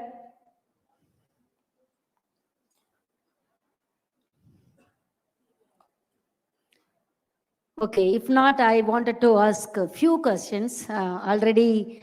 Yeah, there is a. Hello, ma'am. Yeah. Ma'am, what are the advantages of alkaline water? Like the current trend is the alkaline water. So, Anybody from nutrition or yeah?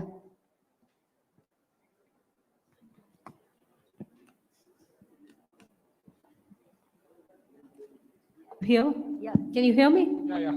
Yeah. See, basically, if you just stick to the basics, okay, there are a lot of marketing gimmicks that's going on. You just have to stick to basics. Get your regular food, hydrate well, follow the basic principles of sports nutrition, you're pretty sorted. I wouldn't suggest or rather recommend a product like this. Okay, another question. Like if an athlete is in an injury, his mind is off, so he's in the stress. What kind of diet will you give to him in the injury process, rehab process? Yeah, so that's a very highly, a moment where there's a lot of stress and there is a tendency to overeat. Perhaps there could be food or else beverages which come in, and then there's a very good tendency to gain weight. So it's always better to work alongside with the sports dietitian. And foods for injury healing would be a lot more focus on protein as well as micronutrients, because diets in India are very deficient in protein. We end up eating a lot of high carbohydrate rich foods.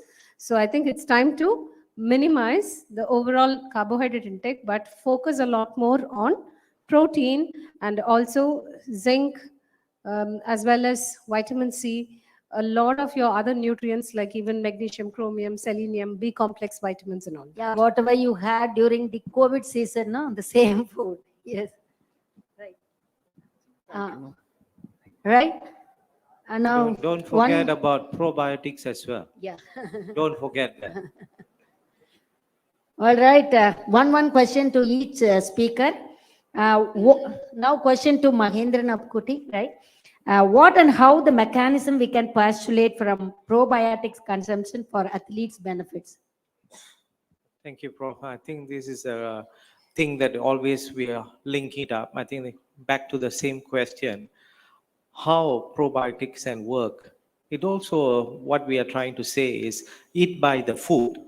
Probiotic can come in many ways, sachet, powder, many tablets, capsules and everything. Being a nutritionist, we always emphasize food. So if it is been cultured food, that is the best, because you get two things along the way.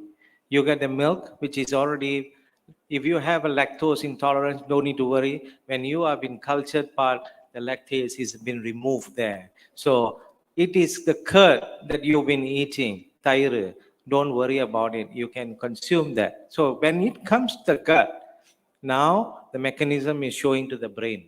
So, and I think Shini also mentioned about it, how it works with the muscles and liver, plenty. There's way of looking at it. So gut-brain axis is the main thing. A part of it, other axis also has been notified. Thank you. Thank you. Well said, sir. Now question to Saini. Saini, you were talking about the indigenous food, right? Only you were pinpointing about the vegetarian food. Is there any indigenous non-vegetarian food, that is animal food available, and how it has been? Yes, ma'am. Yeah. That's a good question. So, non-vegetarian food, again, the paya that we have, or else the mutton bone soup, the oxtail soup, all this bone broth, again, for collagen, we know the importance of that in bone health. So I think that's another important factor to be considered. And of course, a lot of athletes do have eggs as well. And another thing is dried fish, especially when in conditions like, say, for instance, Tamil Nadu, Chennai, the humid weather itself, the sweat loss is quite high. We've seen over and again plenty of research studies showing how important it is to focus on hydration and also to replace electrolytes. So we always recommend a lot of sodium and potassium coming in. So naturally, if you're eating meat, it is naturally high in all of this. But in terms of local food, I would always recommend nartanga. I'm sure you're familiar with lemon, nartanga, that one, and also dried fish, dried meat. Yeah. You get to use all of that. And you've heard of masi in Sri Lanka and all, they use a lot of those dried tuna, which is pounded, and then a lot of coconut is added to it. So these are things that can be included in the Yeah, regular I've come food. across that bison meat is lean protein and than the beef. Is it? But again, it's better to stick to basics. So poultry, Okay. and of course red meat, and bone broth definitely plays a big role. We do recommend that, as well as organ meat. Okay. Over to Arvind Malik. Can athlete run 100 meters under 9 seconds? Hello. Yes, earlier it was been said that athlete can't run under 10 seconds. Now there are 166 athletes, they have run under 10 seconds. There might be few changes in the shoes or some other technology might be coming, and there's no doubt in the coming 10 years you can find athletes are running under 9 seconds also. Thank you. Now, Malay Mandal. As you said, the VO2 max is directly correlated with the endurance performance. But sometimes it has been observed that between two distance runners, right? The runner having lower VO2 max than other performed better timing. What's the reason? See that definitely there is a direct relationship between the VO2 max and the endurance performance. But along with that, another important thing which is very crucial, that is the running economy. The running economy, it is the relationship between the O2 consumption per unit distance. Means when the athlete is doing the exercise at running at submaximal workload, so that time his or her VO2 should be less, so that they can delay the fatigue for a long time, they can continue. I'll give you one small example. Suppose somebody is earning 50,000 rupees per month, but within 20 days, he spent 40,000 rupees. That means last 10 days, he or she has to manage with this 10,000 rupees. He has to struggle. And running economy also, that I want to mention that world famous two endurance athlete. One is Tadis Jernisani, that from East Africa. His VO2 max was 83 ml per kg per minute, but his running economy, that means in 16 kilometer per hour speed, it was his submaximal load, just 40 ml per kg per minute. This is really that tremendous potentiality was there. And another one, everybody knows that Paula Radcliffe. So that 3 times London Marathon champion, then 3 times New York Marathon champion. Her this O2 consumption at 16 kilometer per hour was 44 ml per kg per minute. So running economy also depend upon so many factors. Yeah. Some metabolic factors are there, some biomechanical factor also very important, because the biomechanics of running also, it plays important. Environment plays a vital role. Yeah. So these are the running economy only, it matters. Yes. And one more thing, that is that through this, you can predict about that adaptation, that how his training adaptation is there, like 2 types of cardiovascular adaptation and central and peripheral adaptation, means muscular adaptation. There should be balance between these. Suppose you have one car, so maybe you have powerful engine in that car, but fuel is contaminated. Yeah. So it will not work. Or fuel is good, but engine is not powerful. So there should be a balance between these two types of adaptation, Yeah, central well said. adaptation and peripheral adaptation. Well said. Thank and you. Thank you all the speakers, all four speakers. It was a wonderful session and we had a wonderful hour. That means 1 hour of timing. And it is a vast area. Both exercise physiology and nutrition is a vast area. We cannot find time to say all the relevant, all the materials which the exercise physiology and nutrition have. But they have chosen a different area where they could able to come here and present in front of you the important aspects which enhances the sports performance. Once again, I thank Dr. Pukuti and Mrs. Shiny and Dr. Arvind Malik and Malay Mandal for your wonderful session. Thank you so much. And I would like to thank once again to the organizing committees, especially the member secretary for giving us the opportunity. And I also thank our Vice Chancellor for permitting myself, Dr. Rajini Kumar, Dr. Shaheen Ahmed, and all the PhD scholars and MSc students for attending this TASCon 23. Thank you once again. Thank you, ma'am. I would like to invite Ms. Mercy Regina, General Manager, Sports Development Authority of Tamil Nadu, to felicitate the moderator and the speakers.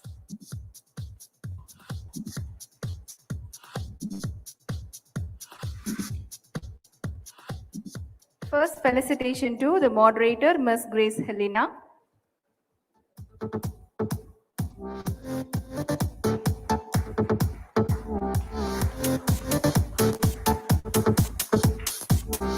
Felicitation to Mr. Mahendra Napakuti.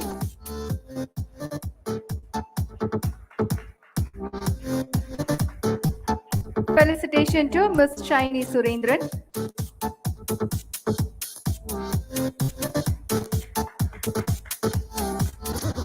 And felicitation to Mr. Arvind Malik.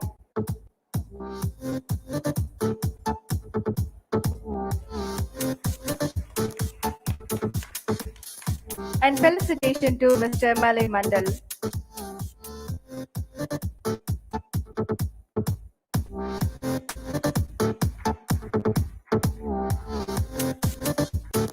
Once again, I thank you, the moderator, and all the speakers for the wonderful session.